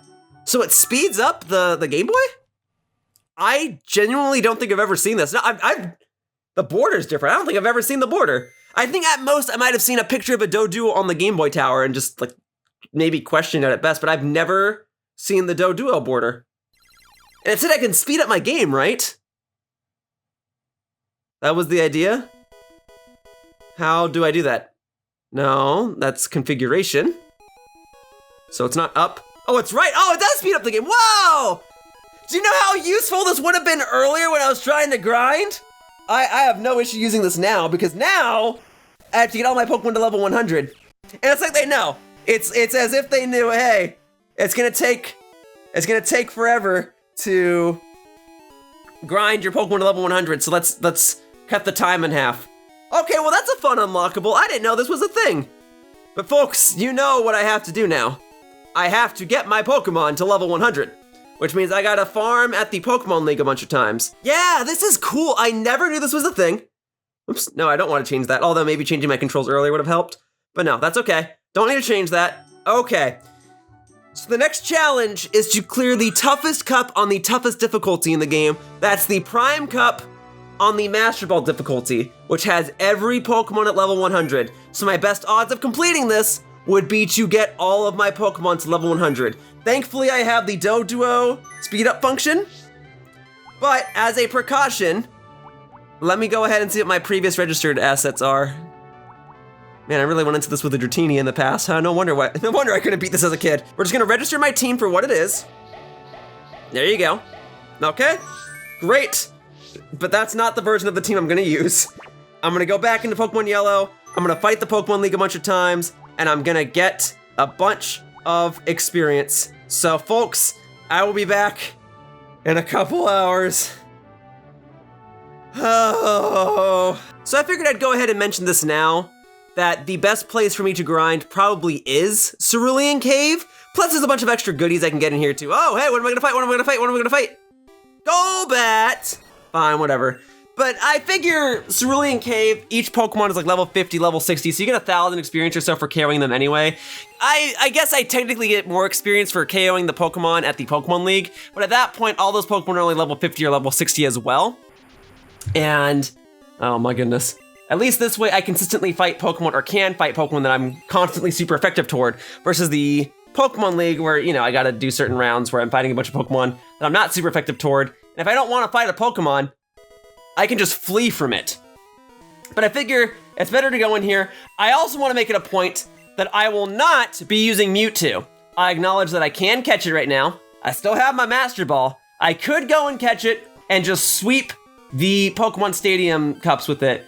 And while that would allow me to fulfill my sense of... Well, that would allow me to complete this task that I never cleared as a child, I feel like that kind of ruins the fun. You know, it's a similar reason as to why I didn't get Zapdos or Articuno or Moltres, although I'm a little more lenient toward using them, because, I don't know, they don't break the game as much as Mewtwo does. But I don't feel quite comfortable using Mewtwo. But as it stands, I find that Cerulean Cave is the best place for me to grind. I mean, I'm using Psychic on the Golbats, I'm using Surf on the Rhydon. Starmie will reach level 100 in no time. So I stopped recording for like 3 seconds, and during that time, I encountered this Lickitung. Now, if it survives this hit, I will attempt to catch it. I don't plan to ever use a Lickitung, but I feel as though I want to catch it for the novelty of it. I don't know. Maybe I'll do a separate video in the future. Maybe, I don't want to promise anything, but maybe I'll do a separate video in the future where I try to get every Pokemon in Pokemon Stadium into the Pokemon League. And if that's the case, it would be, or into the Hall of Fame. And if that's the case, it would be easiest to transfer Lickitung from this game, especially since it's level 55, so I can enter it in the Prime Cup. Although I can only pair it with other level 50 Pokemon, huh? But there you go, Lickitung. It's a pretty rare Pokemon. That's mainly why I wanted to highlight it. And alright, since I did catch you, I suppose I owe you a nickname based off of an M&M flavor. According to this list, there's an M&M flavor called Shimmery. I've never heard this, let alone tried it. But if this list is accurate, then your nickname is Shimmery. Shimmery, welcome to the team. Probably won't use you, but it's nice to have you. What I'd really like is to find a Chansey, because I think Chansey's pretty decent in Generation 1, and catching one in Cerulean Cave's a lot easier than catching one in the Safari Zone. And you can catch it on this floor, because I'm on the bottommost floor. So I'd like to try and find one, and then catch it, and then any subsequent Chansey I find, I'll just KO it. because they give off a ton of experience. That's generally why people do Chansey farming. Let's see what I can do. So far, no such luck, but I did find Lickitung earlier. So I think I can find at least one Chansey, and I'm so glad I can speed up my game to double the speed here. Just get out of battles. Let's see if I can find that Chansey. Golbat. I mean, you're level 59, I could KO you, but I'd rather save a few of my PP. I'd like to take out Rhydon with the remaining Surfs that I have, catch a Chansey potentially, and then I'll get out of here, heal, and then come back in here and do the whole process again. So come on, Chansey. Please be a Chansey. Please let there be a Chancer. Let there be Chansey. Chansey's Japanese name, I think, is Lucky. Let's hope I'm lucky. Let's hope I'm lucky and find a Lucky. Yay! Ask and you sometimes shall receive. All right, let's get it. Please don't kill, please don't kill, please don't kill. Oh, okay, thank goodness. All right, this should catch. It was only shaking once earlier, but this is the, oh my God, really? Okay, all right, come on. I've only got 4 Ultra Balls left. Please, man. Oh, yeah, there we go. Got myself a Chansey. It could actually work as a beneficial backup Pokemon. I'm content with the team I have now, especially since I'm getting them all to level 100, but it's just nice to have this Chansey, this lucky Pokemon. And then as for a nickname, let's see what M&M flavor I've got for you. Premium M&Ms, Premium Chansey. Considering you give off such a high EXP yield, that's perfect. Now next Chansey I see, I don't have to catch it. I can just KO and get all the experience I need. Oh, I'm so glad I caught a Chansey. What the heck, back to back? Well, I said next Chansey I see, I'm gonna kill it. Never let it be said that I'm not a man of my word. I don't know if I needed that critical hit. Okay, 1,000 experience. Starmie's level 57, that's good. That's great. All right, still a lot more grinding to go, but at least I caught a Chansey, killed a Chansey.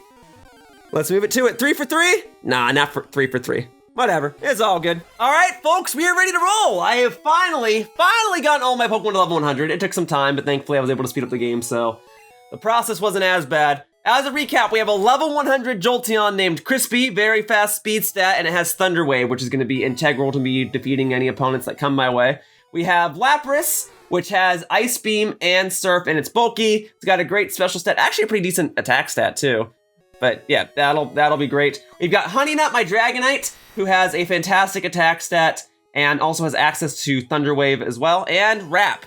That'll be a very good strategy to use. We've got my Snorlax, the bulkiest of them all. Very good Pokemon. He's got access to Amnesia and Rest, making him very useful. We've got Miles, the Mr. Mime. I was not able to nickname this Mr. Mime, but Mr. Mime has proven to be useful. It also knows Flash if I want to really abuse my opponent's accuracy stats. And then last and most certainly not least, we've got Coffee, my Starmie. Great speed stat, great special stat. Water Psychic typing is very good in the first generation. My team is ready to go. So, 33 hours. I have 32 Pokemon, and it took 31 minutes on top of all that. Well, by the time I deposit all of my Pokemon into the PC, it might just take 33 hours and 33 minutes right on the dot. Let's see. So we go ahead and deposit the Pokemon, and I have to withdraw a Pokemon because it won't. I have to withdraw at least one Pokemon because it won't let me deposit all 6 at once. But here we go. Dragonite. All right, all my Pokemon are deposited. Are we at 33 hours, 33 minutes? 33 hours, 32 minutes. All right, I couldn't get the perfect 3-3-3-3, but you know what? It means I was a minute faster than I had anticipated. Let's go back to Pokemon Stadium and let's register this level 100 variation of my team. I always like to register the team because this way, if I ever want to go back and do this challenge again with the same Pokemon, at least I'll have them. And it's just fun to document my team too. If I make any changes, I can always experiment without needing to have my Pokemon Yellow cartridge in the transfer pack. So this way, I just have the team saved here forever. Registering the team doesn't really make much of a difference, but it does allow me to easily select it anytime I need to redo this challenge. So here we are, lucky number 7. Let's move it to it. All right, just about hitting the halfway point. I've been doing okay so far. Up next, we've got the Gambler. All right. My immediate instinct is to say that Starmie's well equipped for this battle, but the Slowbro is what worries me. His team's pretty well rounded, so I'm thinking something like Dragonite, Starmie, Lapras is probably the way to go. Yeah, because I can do Wrap spam with Dragonite if need be. Lapras checks. basically everything on his team, and Starmie is a good backup Pokemon, as is usual. Okay, what do we got? Hello, Dragonite versus Dragonite. Great minds think alike, so I believe. Is your Dragonite brighter than mine? Yeah, it is. That's fun. Okay, well, straight into Thunder Wave then, so my Dragonite can be faster. You had the same line of thinking. Well, hopefully my Thunder Wave will also connect, and then we'll just both forever be paralyzed for the depths of time. Let's see, boom. All right, now hopefully you'll be fully paralyzed for each subsequent turn, because I would love to go ahead and do this wrap tactic against you. So let's give it a whirl. Let's give it a wrap. Oh, we're okay. All right, connect the wrap, and then we will wrap stall it. And it can't do anything. Ah! Okay, all right. It's fascinating. You and I have the same amount of health, but you're faster. I haven't seen it come to a speed tie. So for that reason, I'm gonna go for Leer this turn. You're fully paralyzed. That is fantastic. Okay, we're going for Leer in case I just need to nuke it with Hyper Beam. I am still gonna try to go for a wrap tactic, because at least this way, by lowering its defense, wrap will deal more damage each turn.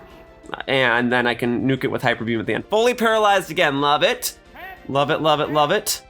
All right, let's get it on! Let's get it on! No! Why, man? Why? It only has a 15% chance to miss, and it missed twice in a row. Oh my God. Okay, give it a whirl. Okay, please. Okay.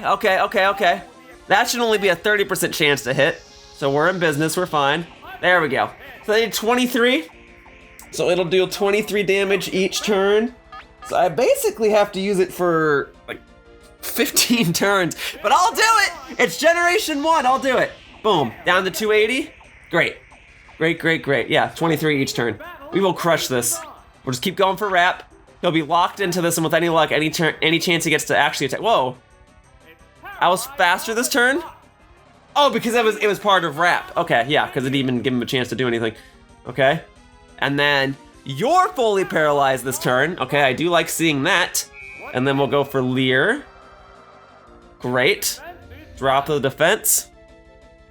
Very good. Okay. Let's get another wrap going. Oh, please. Okay, all right. It makes me so nervous every single time. We're doing fine. All right, I'm still connecting. What was he at, 280? He's now down to 251, so it's 29 each turn. It's more. It's not that much more, but it helps. It helps that he can't attack any turn where I'm using wrap. And then when we get close, when we get beyond halfway, that's when I'll hit it with the Hyper Beam. All right, here we go. We'll keep it going. Please, man, I hate this. I hate this so much, man. All right, I'm just glad I've been able to keep pulling this off. I just needed to keep connecting. Very good. All right, we're almost at the halfway point. And then I can just wrap stall everything else. Thunder Wave, wrap. It's a great combination. Here we go. Okay, 168. So that you're just barely shy of being over halfway. I would like to get used to the halfway point first. Okay, frick. All right. But that's the result of wrap. If I'm first, that just meant that wrap would have continued for that turn, I believe. Okay. One more wrap and then we'll go for Hyper Beam. Oh my God! I guess I was getting lucky with the defense drops and him being fully paralyzed. I hate that so much, man. All right, we'll move on into the Lapras. Okay, go straight for the Ice Beam. Lowering his defense doesn't mean much at this point because both my remaining Pokemon are only going to be using special attacks, but whatever. Ice Beam ought to KO you. Cool. No more Horn Drill. Get the heck out of here. All right, there you go. Goodbye, Dragonite. Great. I still should be fine. The Dragonite was a bit of a concern. He also had a Blastoise, I think. That's a little bit of a concern, but I've got Thunder for that. What do we got? Bokar! All right, I'm not super concerned about Arbok. What I'd like to try to do is I'd like to try to put it to sleep with Sing, and then I might be able to 2-hit KO it from there, but I'd like to have a safe switch to... what? Why does everything on your team have a 1-hit KO move? Are you kidding me? Please put it to sleep. Oh my God. Oh my God. Please, man, I hate this. I hate this so much.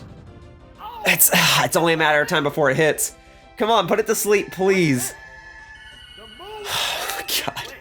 I hate this so much.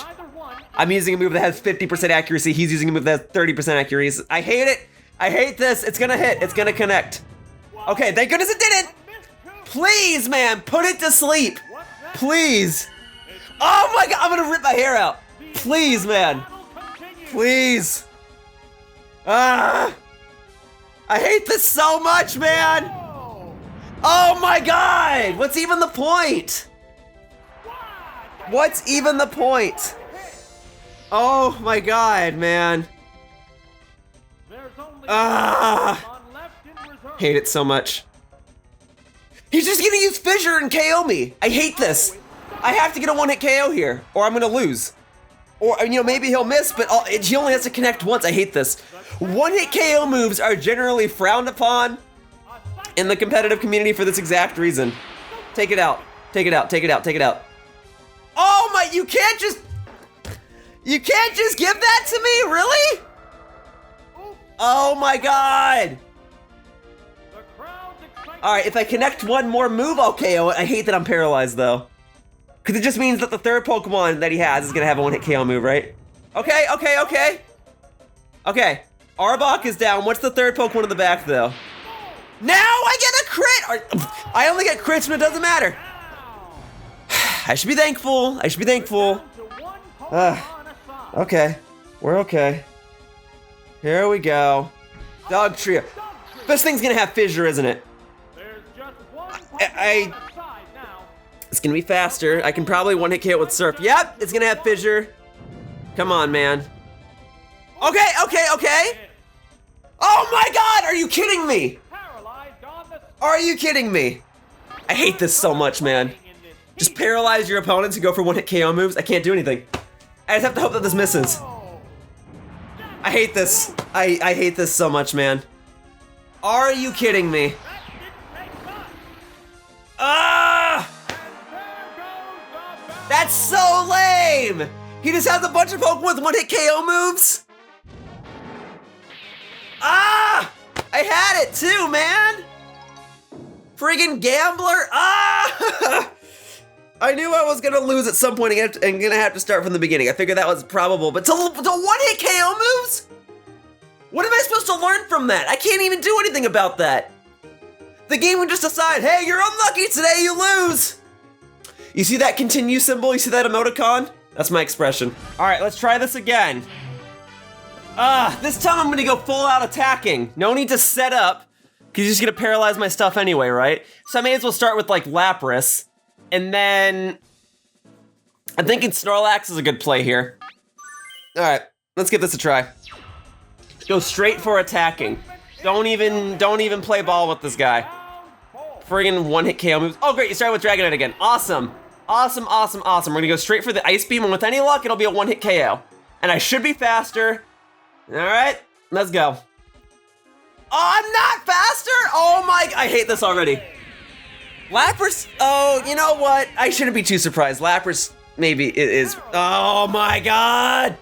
Here we go again. Here we go again. Here we go. This is so lame, man. Come on, please connect and please be a one-hit KO. It's 4 times effective from basically the strongest Ice-type Pokemon of the game. Let's go. Yes, yes! Thank you. Okay, there's a hope. There's hope. All right, there's hope. We might be okay. All right, here we go. Here we go. Here we go. And then Slowbro. Okay, I don't think you can learn a one-hit KO move, so this is going to be a war of attrition at this point. I think it's my best interest to switch to Snorlax, and we will spam Amnesia, and then hopefully sweep through the rest of your team, okay? Sound good to you? Because it sounds good to me. You might even be using Amnesia this turn as well, but at least this way Snorlax will be able to take a hit, and then I'll out-Amnesia you. I will out-forget everything that I'm doing. All right? So go ahead and You can learn a one-hit KO move? Oh my God! Oh my God! Are you kidding me? Are you kidding me? Okay, if I switch into Dragonite, can you even do anything? Because it's a ground type move. Frick, if I knew you could learn Fish. Oh my God. Oh my God. All right, I guess I'm switching back to Lapras. That seems like the better play. This sucks, man. I have to keep maneuvering around all of his Pokemon having one-hit KO moves. This sucks. No wonder I didn't beat this as a kid. All right, you're not going for Fissure this turn. Oh, you're switching. You're switching to something else that has a one-hit KO move, right? Okay. Can Blastoise learn a one-hit KO move? I assume, because Slowbro could. Blastoise probably can. I freaking hate this. Are you kidding me? Okay, okay. I'm about to pass out. I can't take this right now, man. Are you kidding me? I can't do anything. I can't do anything. So lame, man. My only hope is that I can rap stall. You know, I'm not even gonna be able to get the chance. And the good news is you can't hit me with Fissure.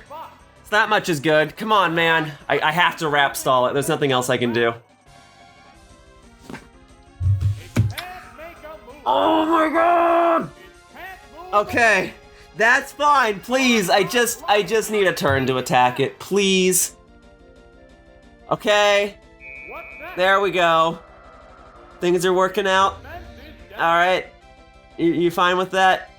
That's not gonna do a whole lot, but I have no way to heal it off. Okay. Oh, good. I'm gonna be outsped by a Slowbro. All right. Oh, you're switching? Yeah, get out of here. Who needs you? Goodbye. All right. Bring on in this boy. I'll just paralyze this, and then we'll be in good shape. Wait, what? I didn't get to attack that turn. Why didn't I get to do anything? Hey, no! No, that's cheating! I used Thunder Wave this turn, now it's not gonna do anything. What the heck? The game just decides it gets to cheat now? No! I went for a rap. Okay. What was that all about? Okay, go for rap. Great. Okay, it connects. And then I get at least one more turn of that. Okay, cool. And then I don't have the defense drops on you anymore, that's okay. There we go. And then the attack continues. Yeah, why wasn't I allowed to attack that one turn? That's so weird. Okay, and at this point the rap can break free, so now he can switch if he wants to. Let's see. He is switching. Okay. And then he can only go to Blastoise, that's the only other Pokemon of his that's remaining. The only saving grace is that he can't hit me with a one-hit KO move. And then I wasn't able to attack that turn! What the heck is that all about? And now you're just flat out attacking me. You could've, and you get a crit! You could've done that all along and you just decided to waste my time. Look, I don't normally mind losing, I just hate wasting my time. And of course I missed. And you're just gonna hit with Body Slam and win, right? Let's see. There's the Body Slam. Oh, I'm okay. Yeah, because he got a crit last time. Okay, I'm okay. Alright. My only saving grace is that I need to be faster. But if I'm not faster, you win. So. Does Dragonite normally outspeed Blastoise? I'm not certain. That's a no. Oh, and just to spite me, you're gonna KO me with Bubble Beam, huh? It's the one-hit KO moves, man. I guess I can avoid Fissure with Dragonite, and that's basically what I'm gonna have to do going forward. From the top. From the top. All right, that was another perfect battle. I now have 3 continues, which gives me 4 tries to take on this one-hit KO guy. With any luck, I won't even need to use any continues. They can keep that pretty ooh-woo face on the continue screen. All right, there we go.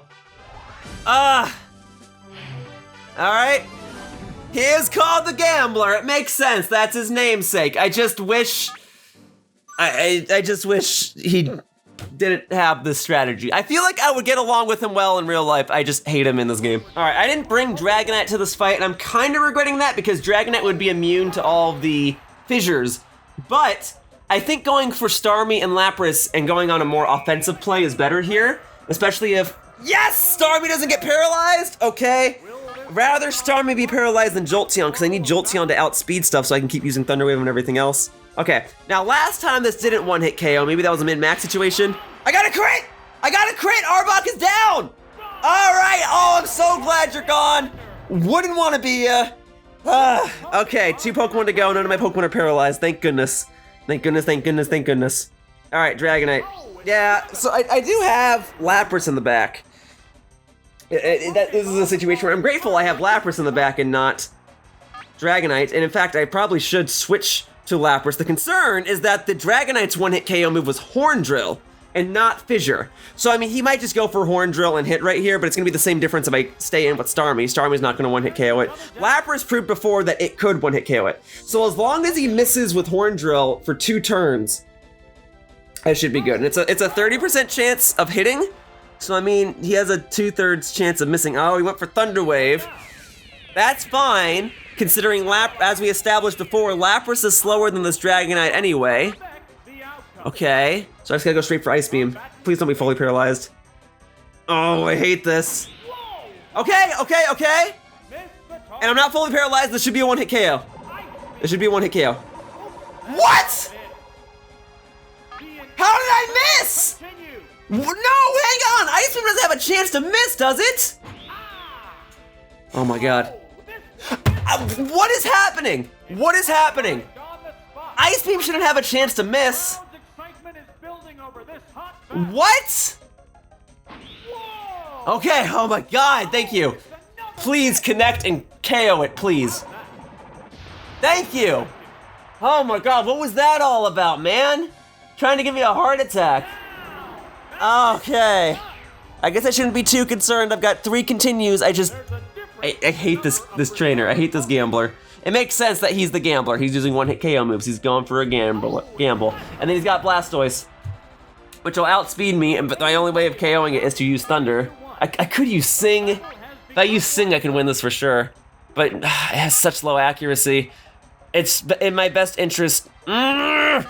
I hate this one-hit KO strategy, man, because Thunder's probably gonna miss, and he's gonna hit with Fissure, and I'm gonna be screwed. Well, at least I have Jolteon on the back. Yeah!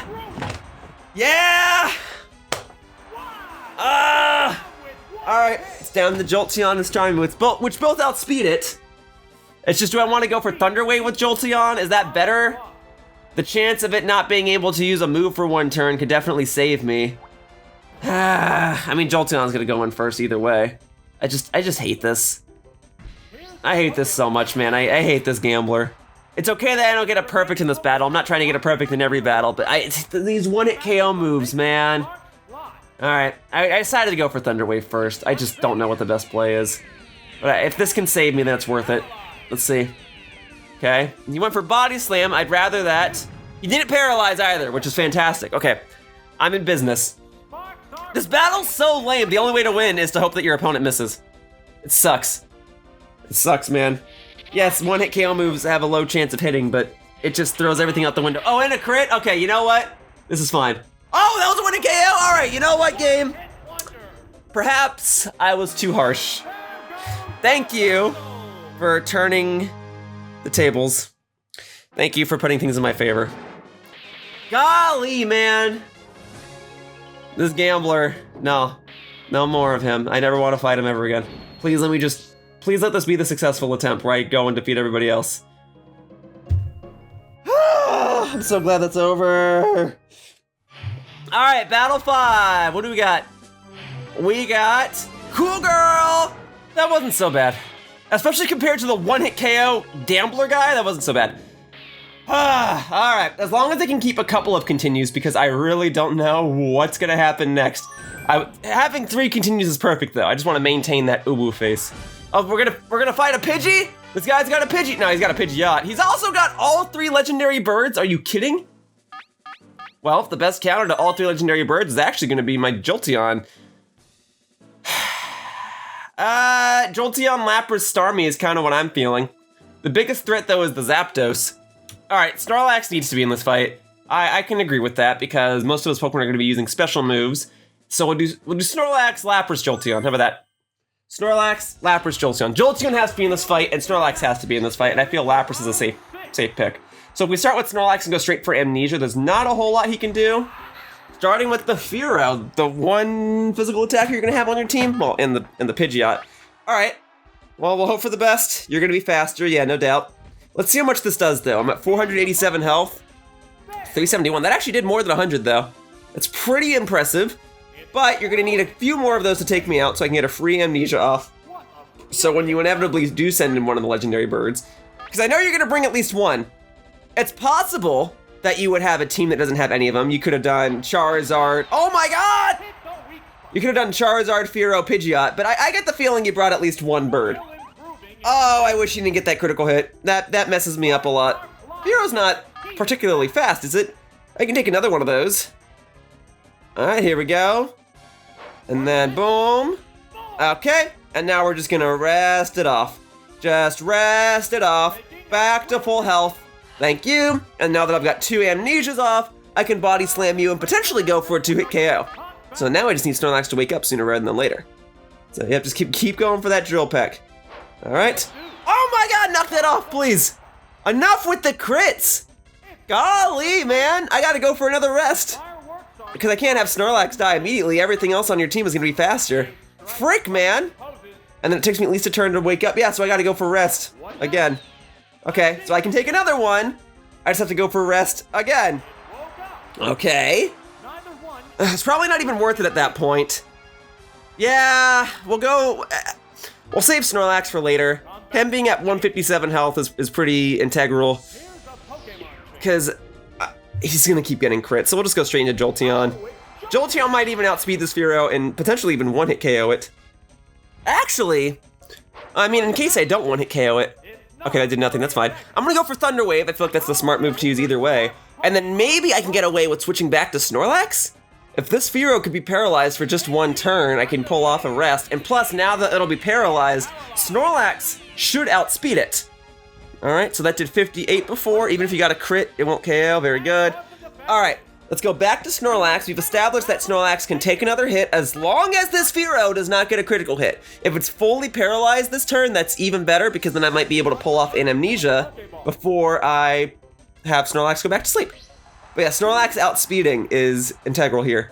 So now that it's paralyzed, we'll be good to go. Yes! Fully paralyzed, that's exactly what I needed.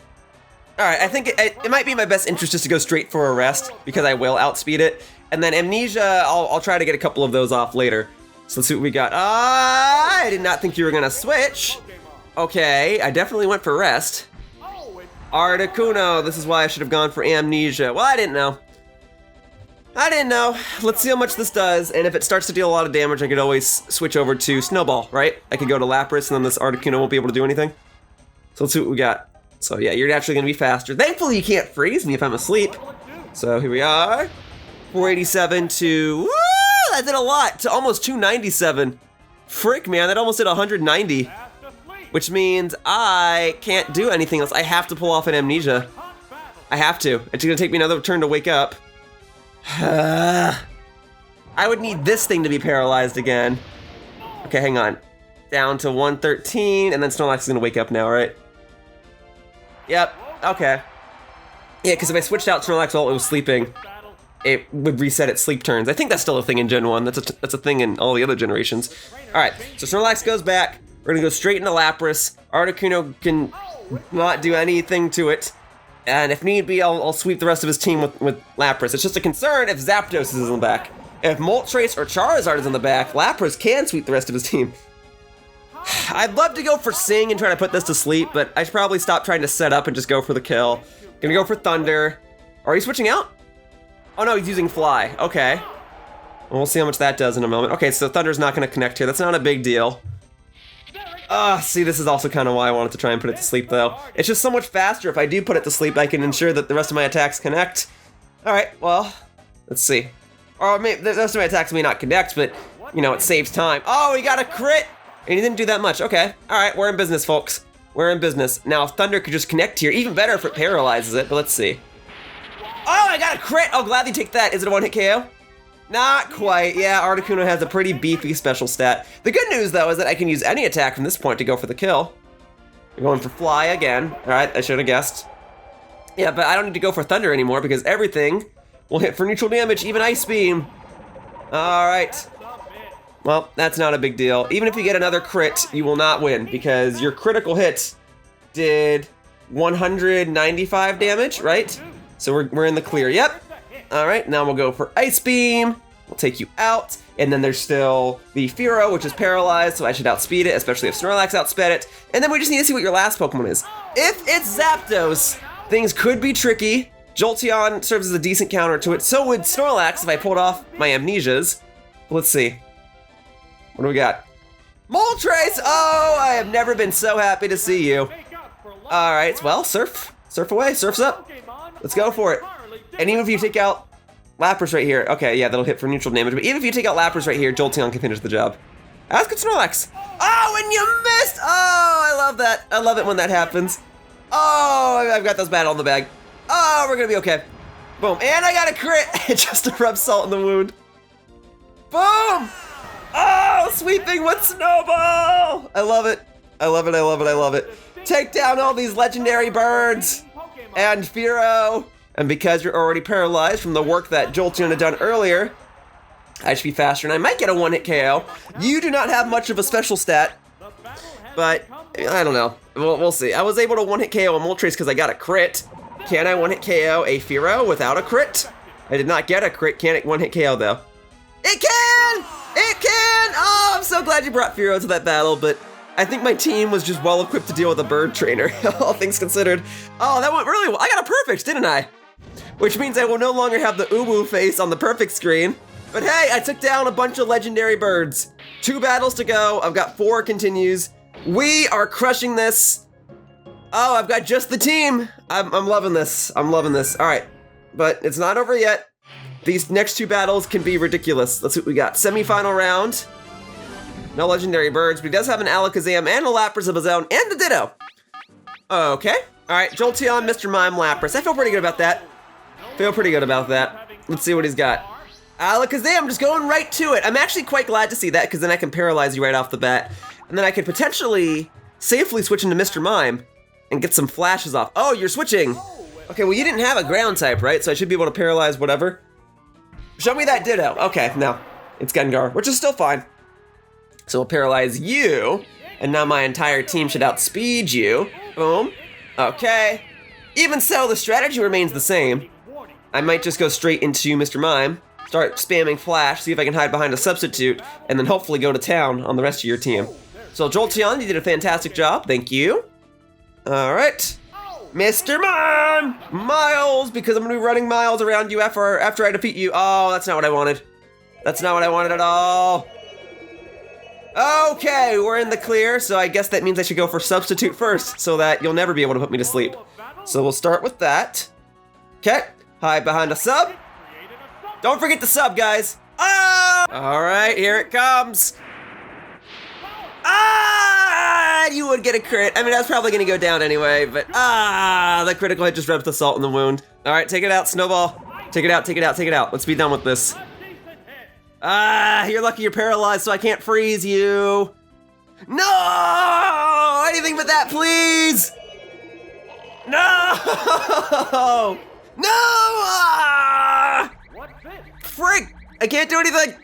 I mean, I guess I could have switched, but and we've established that Lapras couldn't even KO it when it had, what, 110 health? Lapras, I'm in trouble. I'm in trouble. I have to switch now, because that way he can't use Dream Eater. But then I don't think Jolteon can take it out here. Come on, Jolteon, get a crit. Get a crit. No. No, see, I can never get a critical hit when it matters. Yep, and then that's gonna take out Jolteon. All right. Oh, there is hope, folks! There is hope! I woke up! He doesn't get to attack this turn! Okay.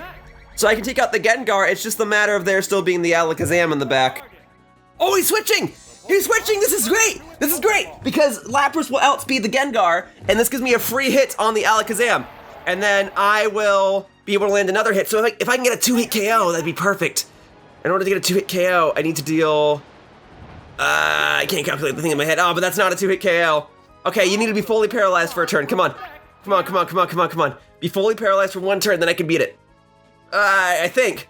I did 80 damage. I did 81. That did 83. Frick, you need to be fully paralyzed for 2 turns. And that's gonna KO, isn't it? Lapras, can you take it? Special fell, that means I'm alive. That sucks that happened. It's gonna be a 2-hit KO anyway. All right, you gotta be fully paralyzed for 1 turn, Alakazam, come on. Come on, come on, come on, come on, come on, come on, come on. Fully paralyzed just for 1 turn. I got a crit! Yes! Yes! Ultimate comeback! All right, now hopefully my special being dropped doesn't prevent me from taking out the Gengar. I should still be able to do this. It's gonna be close. Oh my god, but the Gengar only has like 30 health, right? I can do 30. I can do 30 health to a Gengar. Oh, I forgot you still had Rapid Dash! I forgot this entire time you had a whole other Pokemon. Frick, man, no! I thought it was still just Gengar. I don't know why, it's just those are the only two Pokemon you've used the entire battle. Ah, man, if I had known that, I would have known that I was a loser from the get-go. That's okay. I've got 3 more continues. Okay, so the only way I'm gonna win this battle is if I can safely switch into Mr. Mime and spam Flash on it and just get it to mist forever. So Mr. Mime, flash like you've never flashed before. Flash so hard this Alakazam is never able to hit another move ever again. All right, so you should be able to take this even if it gets a crit. Okay, very good, very good, very good. All right, now I'd love to see if I can hide behind a substitute first, but maybe I should go for Flash first. I think Flash first was the smarter play. All right, so go for Flash. Hopefully it misses or it's fully paralyzed. Come on, boom. If I can get 3 flashes off, I might be okay. Fully paralyzed! All right, we love to see that. We're in business, folks. You had Recover the whole time? The whole time? Oh, that's obnoxious. That just changed his entire battle. Okay. Well, then we're gonna go back to Flash. I didn't know you'd have Recover. I should have known you'd have Recover. That's part of what makes Alakazam so broken. I'm gonna keep using Flash, but I kind of want you to take out Jolteon right now. Or take out Mr. Mime right now so I can comfortably switch back to Jolteon. All right, whatever. I'll just keep doing this. You having Recover messes me up though, because I can barely deal any damage to you, so I have to keep going for Flash. And you constantly missing means that my flashes are working, but I don't have a safe way to switch into Jolteon because knowing my luck, if I attempt to switch, that's gonna be the one turn where you hit, and that's gonna thwart my whole strategy. Okay, all right. We'll just keep lowering his accuracy. This is the last Flash I can do, because stats can only go up or down a maximum of 6 times, so you are now at -6 accuracy. In theory, you should never hit again. All right, there's the Psychic. Boom, is it gonna connect? Okay. I mean, I could try to confuse you again with Confusion. Try to hide behind another substitute. I might have enough health to do it. But, well, let's calculate that. No, I don't have enough health to do it. Well, I got a crit. I only did 45 though. You had Seismic Toss the whole time? Frick, you could have 3-hit killed me with that. Okay, that's worrisome as well. We'll just keep going for Confusion. And if I need to stall him out of Recovers, then so be it. With any luck, I'll just be fully paralyzed for the rest of the battle. I don't know. Let's see, Seismic Toss. All right, if it connects, I'm dead. And it does connect, which is fine. That's fine. Now I can safely switch to Jolteon. And I think there's still one more battle after this. Alright, I don't know if each battle progressively gets more and more difficult. I mean, the last battle should have been difficult given the fact that my opponent had 3 legendary birds. All 3 of them, in fact. But it was easy for me just because I had a well-equipped team. This battle is actually making me struggle a bit more, so it should stand to reason that the battle after this would be even more difficult in theory, right? But I might just have a well-equipped team for it, and of course I missed my 1 pin missile. Go ahead and use Recover. Go ahead. Okay. So you have a great special stat, but I don't think your physical defense is all that great. I think that's the trade-off, right?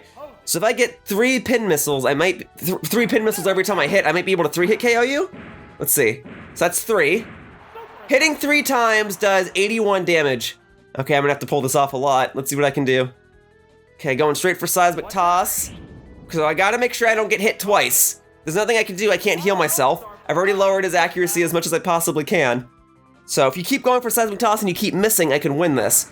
Alternatively, if you're fully paralyzed for a turn, that's great too, because then it means you can't use Recover. Okay. If I could hit 4 pin missiles, that's even better. Let's see what we got. Fully paralyzed! Okay, but then you're just gonna use Recover this next turn, right? So I really need pin missile to connect here. Come on. 4 pin missiles will take it out. Please give me 4. Okay. What's it gonna hit? That's for sure. Only 2? Only 2? Don't use Recover, don't use Recover, don't use Recover. Even if you use Seismic Toss, it's okay. No, frick! Okay. So he restores 130 health approximately each time he uses Recover. Yeah, he restores basically half his health. Frick! Come on, give me 4. You owe me. You took one of those pin missiles away from the previous turn. 2, 3. Only 3. All right, but maybe he's attacking this turn and maybe he won't connect. I don't think he's gonna go for recover again, right? Let's see. He might. He's fully paralyzed, okay. I just need Pin Missile to hit again and connect at least 3 times, and then I think I can finally beat this Alakazam. Come on. Come on, come on, come on, come on, come on. All right. No, freak! Ah, that was it. I would have had it. I would have had it, man. Doggone it. All right, we're gonna be here for a while. I'm gonna run out of Pin Missiles before he runs out of recovers, because when he's fully paralyzed for a turn, it doesn't count as using up a move. Okay, this one connects, but only 2. My luck has not been great. I've either been missing or I've only been connecting 2. But it's the strongest move I can deal to him. Okay, that's good. My luck has been turning around because of that. But this is exactly why you teach Jolteon Pin Missile. 1, because his move pool is limited in Gen 1, and 2, because it helps you deal with psychic types in situations exactly like this. Okay, we connect. 3, 4! Okay, let's see how much that does. So when 4 connect, 152, oh, to 36? It almost did 120. Okay, what's he doing, what's he doing, what's he doing? He's fully paralyzed, okay. Pin Missile has a chance of missing, but Thunderbolt does not. I think Thunderbolt can deal 36 damage to him, so I think that's the safer move to use just because it can't miss. Let's go, take it out, take it out, take it out, take it out. It's done! Battle number 7 is finally done! Goodbye, Alakazam! Or I'm sorry, Kazam Ala. Whew! I really needed that one Pin Missile to connect 4 times, and I got it. Oh, man. Oh, I'm so tired. 1 battle to go, and I've got 3 continues. Okay. All right. Final battle! 3 continues, ooh-woo face! I've got 4 tries to do this final battle. Hoping for the best. Who is it? Final battle, Master Ball Cup! We're up against Cool Guy, and he's got a Mew! This dude just casually brought Mew to this tournament? Just casually bringing this mythical Pokemon that we all thought was extinct? Yeah, okay. It's Jolteon, Lapras, probably Snorlax, if not solely to counter his own Snorlax. His team, it's well-rounded, but he's really not using the best Pokemon. And I also am kind of hoping that he does bring the Mew, because when else am I going to be able to fight one? Oh, you would start with Rhydon. Ah, that's the one Pokemon I was hoping you wouldn't start with, because I can't paralyze it. Okay, we gotta go to Snowball. And then Snowball might be able to one-hit KO it with Surf. The Mew is a great concern of mine, but if Snorlax can pull off an Amnesia, then we'll be good to go. If he has his own Snorlax, then we'll play it by ear. We'll see what happens. Okay, Earthquake. Boy, am I glad that I switched. That's gonna deal decent damage, because I think Rhydon is just a great physical attacker. Okay, we can take another one of those, thankfully. You are gonna be faster. You probably also know Rock Slide. We'll just have to go straight for Surf and hope that it one-hit KOs. Oh, I'm faster! Hey, I love to see that. I didn't think I would outspeed Rhydon. I just don't know the speed stats between Lapras and Rhydon. You seem like you would be faster. All right, one-hit KO! And I don't believe you had any other ground types, which means I should be able to paralyze stuff with Jolteon. And if need be, I can use Amnesia enough times with Snorlax and hopefully go for a sweep on the rest of your team.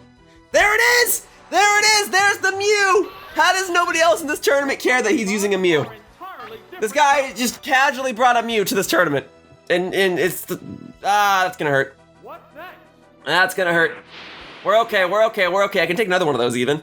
Okay. All right, come on, put it to sleep, put it to sleep, put it to sleep. Please, please, please, please, please, please, please. Yes! Yes, now I can safely switch to another Pokemon. All right, let's go to Snorlax. Let's get those Amnesias going. This Mew will only be able to do so much. Even if it gets a crit, it won't one-hit KO Snorlax, and it's gonna be, it takes a turn to wake up, so even if it wakes up this turn, it's still a safe switch. All right, utilizing all 3 of my Pokemon, even though Jolteon hasn't really been able to do much yet.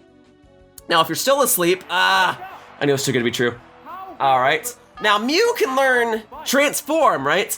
I don't know if this Mew will know Transform, but if it can, I might actually be in trouble. Now you're going for Psychic, and I'm actually quite glad to see that, okay? 487 to 345. Okay, so that did 132. I can take a couple more of those, and now that I boosted my special by 2, you'll probably deal less than 100 each turn. All right, we're in business. We're okay. I did not think I was gonna have to fight Mew for this final battle, but this is actually quite climactic, and I somewhat appreciate it.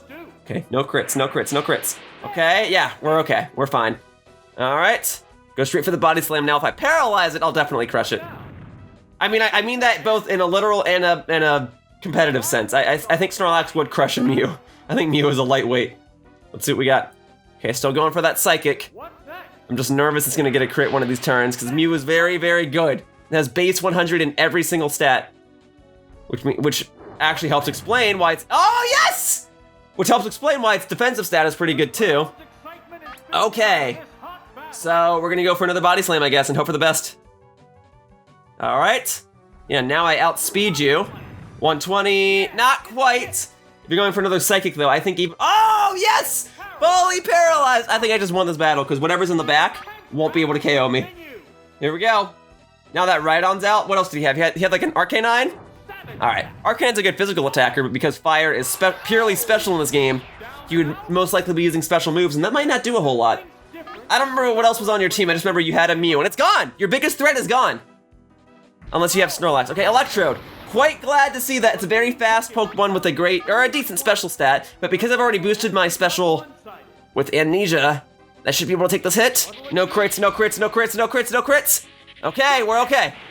I can take another one of those. Now, if I paralyze this with Body Slam, I've definitely won. Let's see. 272 to 121. Okay, I can definitely take it out with another Body Slam. As long as Snorlax is able to take this hit, I can get a perfect on the final battle. No crits, no crits, no crits, no crits, no crits. Please, please, please, please, please. Ah, okay, work through the paralysis. He didn't get a crit. Ah, I should have been more specific with my request.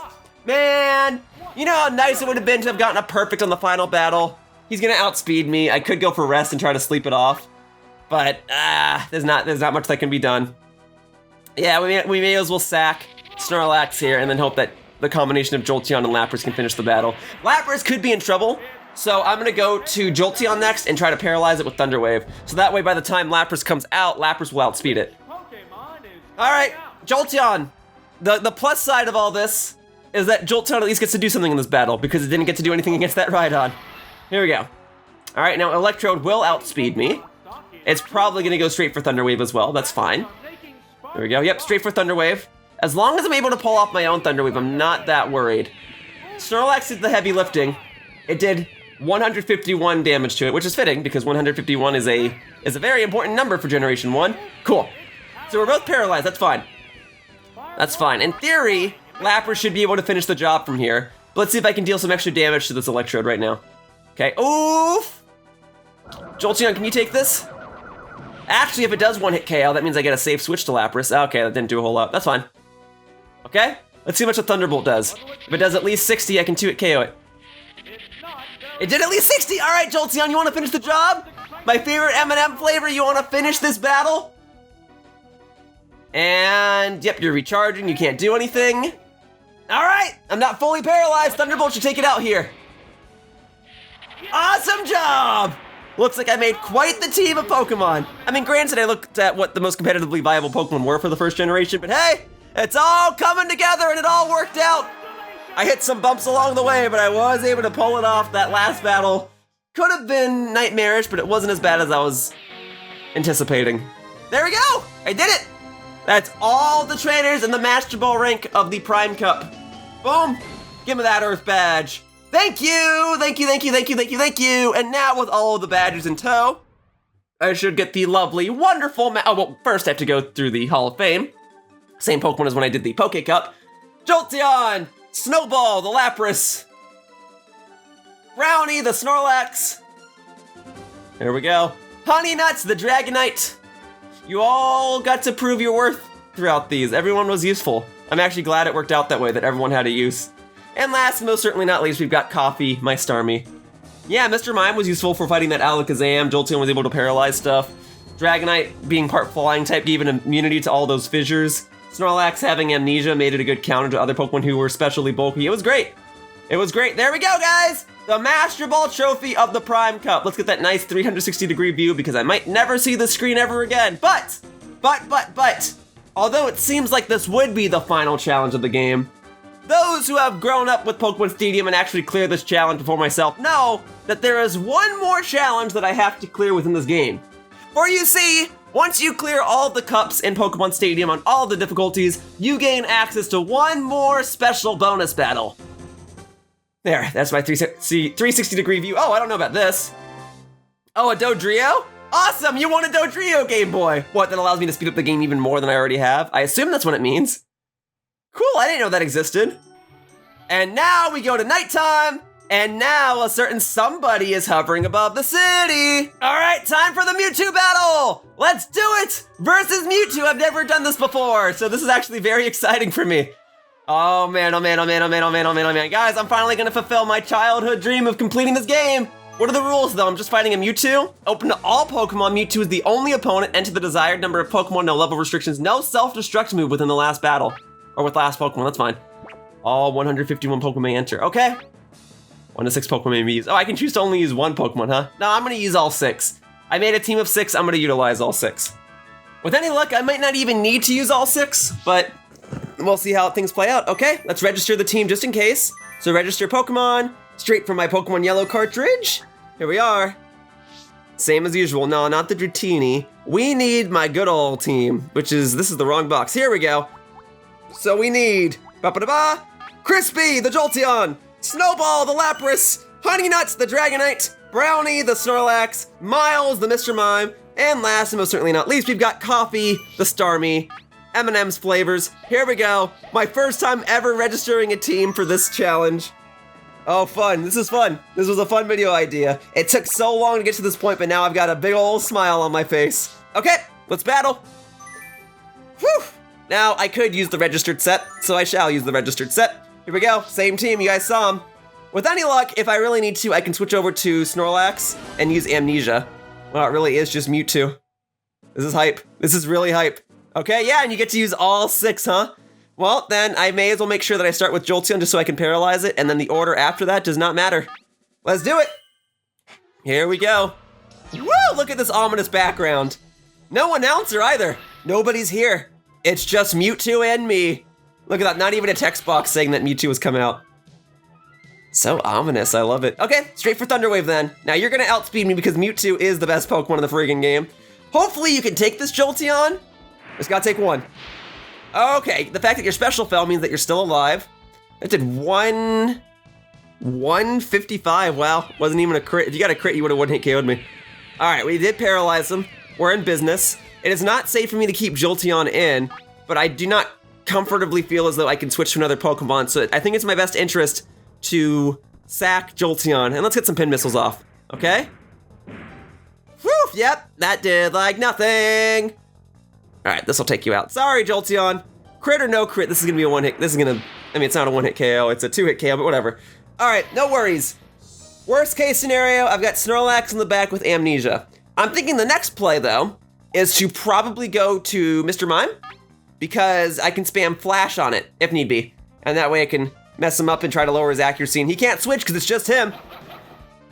Also, I want to say that the music for this is pretty hype. I don't think, you know, I knew this battle existed, and maybe I saw gameplay of this a long time ago, but I've never actually heard the song for this battle. This is really cool. All right, even just 1 accuracy drop will go a long way. And he's fully paralyzed. All right, Mr. Mime, let's get another one off. Just keep spamming those accuracy drops. And then maybe from there I can safely switch to another Pokemon. All right, so flash it again! Psychic versus Psychic.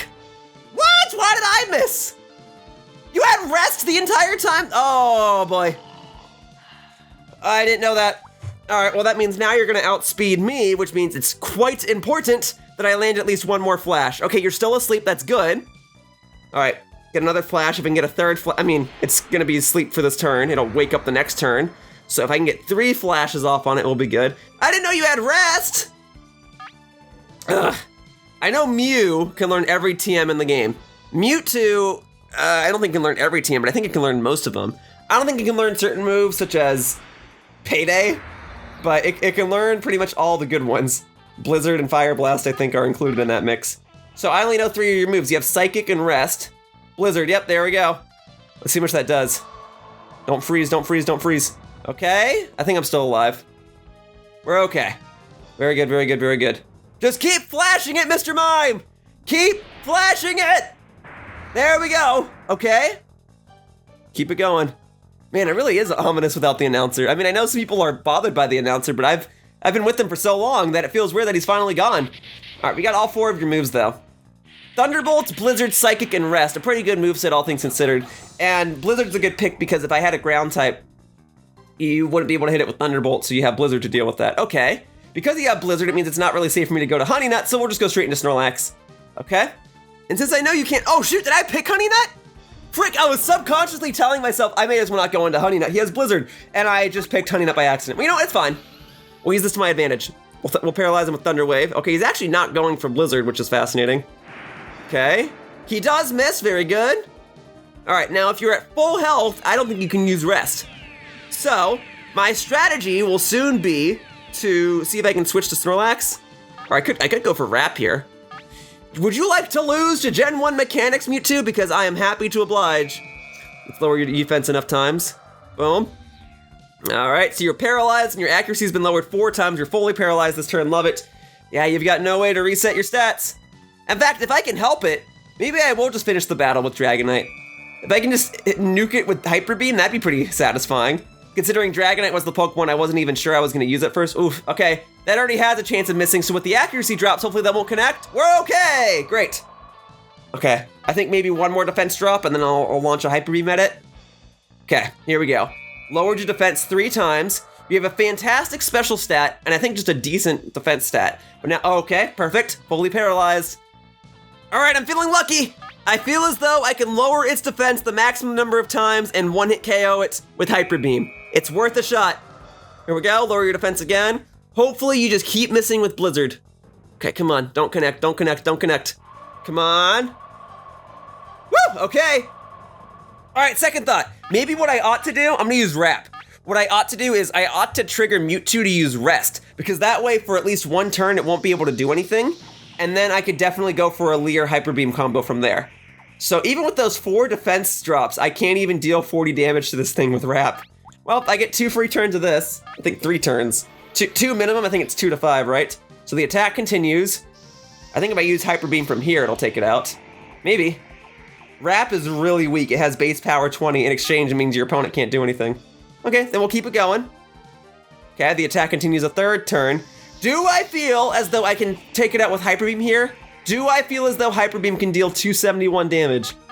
I mean, Dragonite has a great attack stat. All right, let's get it. Come on, knock it out. Take it out, take it out, take it out. Yeah, strongest move in the game, takes out Mewtwo. It all worked out. Woo, and no announcer to say, and there goes to battle, because there is no announcer, but yes, I finally done it. I finally defeated Mewtwo. Whoa! What is this victory jingle? I've never heard that victory jingle before in my life, and I totally just shouted over it, but that was like the coolest thing ever. I'm sorry, I'm such a nerd in that regard, but epic music jingles like that really go a long way for me. That was hype. Well, I did it, guys. We're at the credits. And is it just me, or are the credits playing at like 60 frames per second? Like the rest of the game plays at 30 or maybe less, maybe at like 12 frames a second, but the credits feel really smooth. These motion pans with the cameras are really smooth. Well, okay, folks, it was a dream of mine to finally clear Pokemon Stadium, and I did it, and it was a very long task. It took more than 30 hours, but I did it. I made an entire team in Pokemon Yellow and transferred it over to Pokemon Stadium, which is something I didn't really get to do a whole lot in my childhood, and I'm glad that I was able to do it all here. This was a fun, different type of video, and perhaps the amount of hours I put into it will not equal as much as I was hoping to get out of it, but at least I can say that I did it. And you know, here in 2022, I would love to complete a lot of games that I never completed from my childhood, and Pokemon Stadium just kept popping into my mind as a game that I wanted to complete. And so I'm glad that I was finally able to do it. And if you folks want me to make more videos like this, please let me know. Maybe I'll do Pokemon Stadium 2 next. I feel as though I ought to, right? And something I never did for my childhood, besides never complete Pokemon Stadium 2, is I never transferred Pokemon from the Gen 1 games to the Gen 2 games. So I feel like that could be really fun to do. But yeah, I unlocked a lot of stuff. I unlocked the Mewtwo Battle, I unlocked the Doduo and the Dodrio, Game Boy Towers. It just feels good. Like I'm happy. I never got to do this battle. And then I fought Mewtwo and I got to hear the awesome battle music and I got to hear the awesome victory jingle, and I'm just glad that it's all over. This is a long video at this point in time. I haven't really edited anything yet, so I don't exactly know the formatting of this video, but if this is a 4, 5, 6 hour video, and you chose to watch it all the way to the end, or if you chose to watch any of it, like maybe you skipped around, that's fine with me. If you chose to watch any of it, thank you oh so much for watching this video. Whew. Whew. If other videos are gonna take this long to make, I can't keep doing this, but I'm glad that I at least finally beat Pokemon Stadium. This might be the hardest Pokemon game. I know some people say that Pokemon Coliseum might be the hardest Pokemon game, and there might be some truth to that just because every battle is a double battle, and if you're ill prepared to deal with double battles, then yeah, I could see it being more difficult than usual, but this game's tough. Generation 1 is tricky, but now I can finally say that I did it, and I feel good about it. And now I have level 100 Pokemon in my Generation 1 cartridge in case I ever want to do anything else, and I registered all the Pokemon to different teams in each of the cups. So I have them on here even if I don't have my transfer pack anymore. There we go. Let's look at that opening one more time. Look at that. Fun stuff. Look, it's all your favorite Pokemon in 3D. Yeah! Water Pokemon. Cutesy Pokemon. Yeah, baby! Yeah! Oh, I love games that update the title screen once you beat them. It's such a minor thing, but it goes such a long way. That's so cool. Oh, you know what? Actually, I've seen this title screen before. I didn't know it was for this game. There's another Pokemon Stadium game in Japan that was never localized, also called Pokemon Stadium, and I thought that title screen I just saw was for that game, not for this one. But it's cool that you unlock the title screen, and it looks like you unlock the ability to switch between daytime and nighttime. That's cool. The nighttime shot. Very cool. I didn't have this when I was younger, so it's nice to see everything at nighttime. That's fun. Although I thought you could redo the Mewtwo battle. No. No. There's a round 2? Is there a round 2 for everything? No. Everything says R2 on it. Round 2? Really? There's a round 2 Gym Leader Castle. No. It'll still show up as complete, right? No, I cannot select. I'm not done with the game. I didn't know there was a round 2. Are you kidding me? What about the Kids Club? Is there a round 2 of the Kids Club? Okay, there's no round 2 of the Kids Club. But everything else has a round 2? I didn't know that was a thing. I thought it was just when you beat the game, you unlock the ability to fight Mewtwo, everything switches to nighttime, and you get a different title screen. You're telling me I have to go through everything again? That took so long! I spent 30 hours on this video and I'm only halfway done!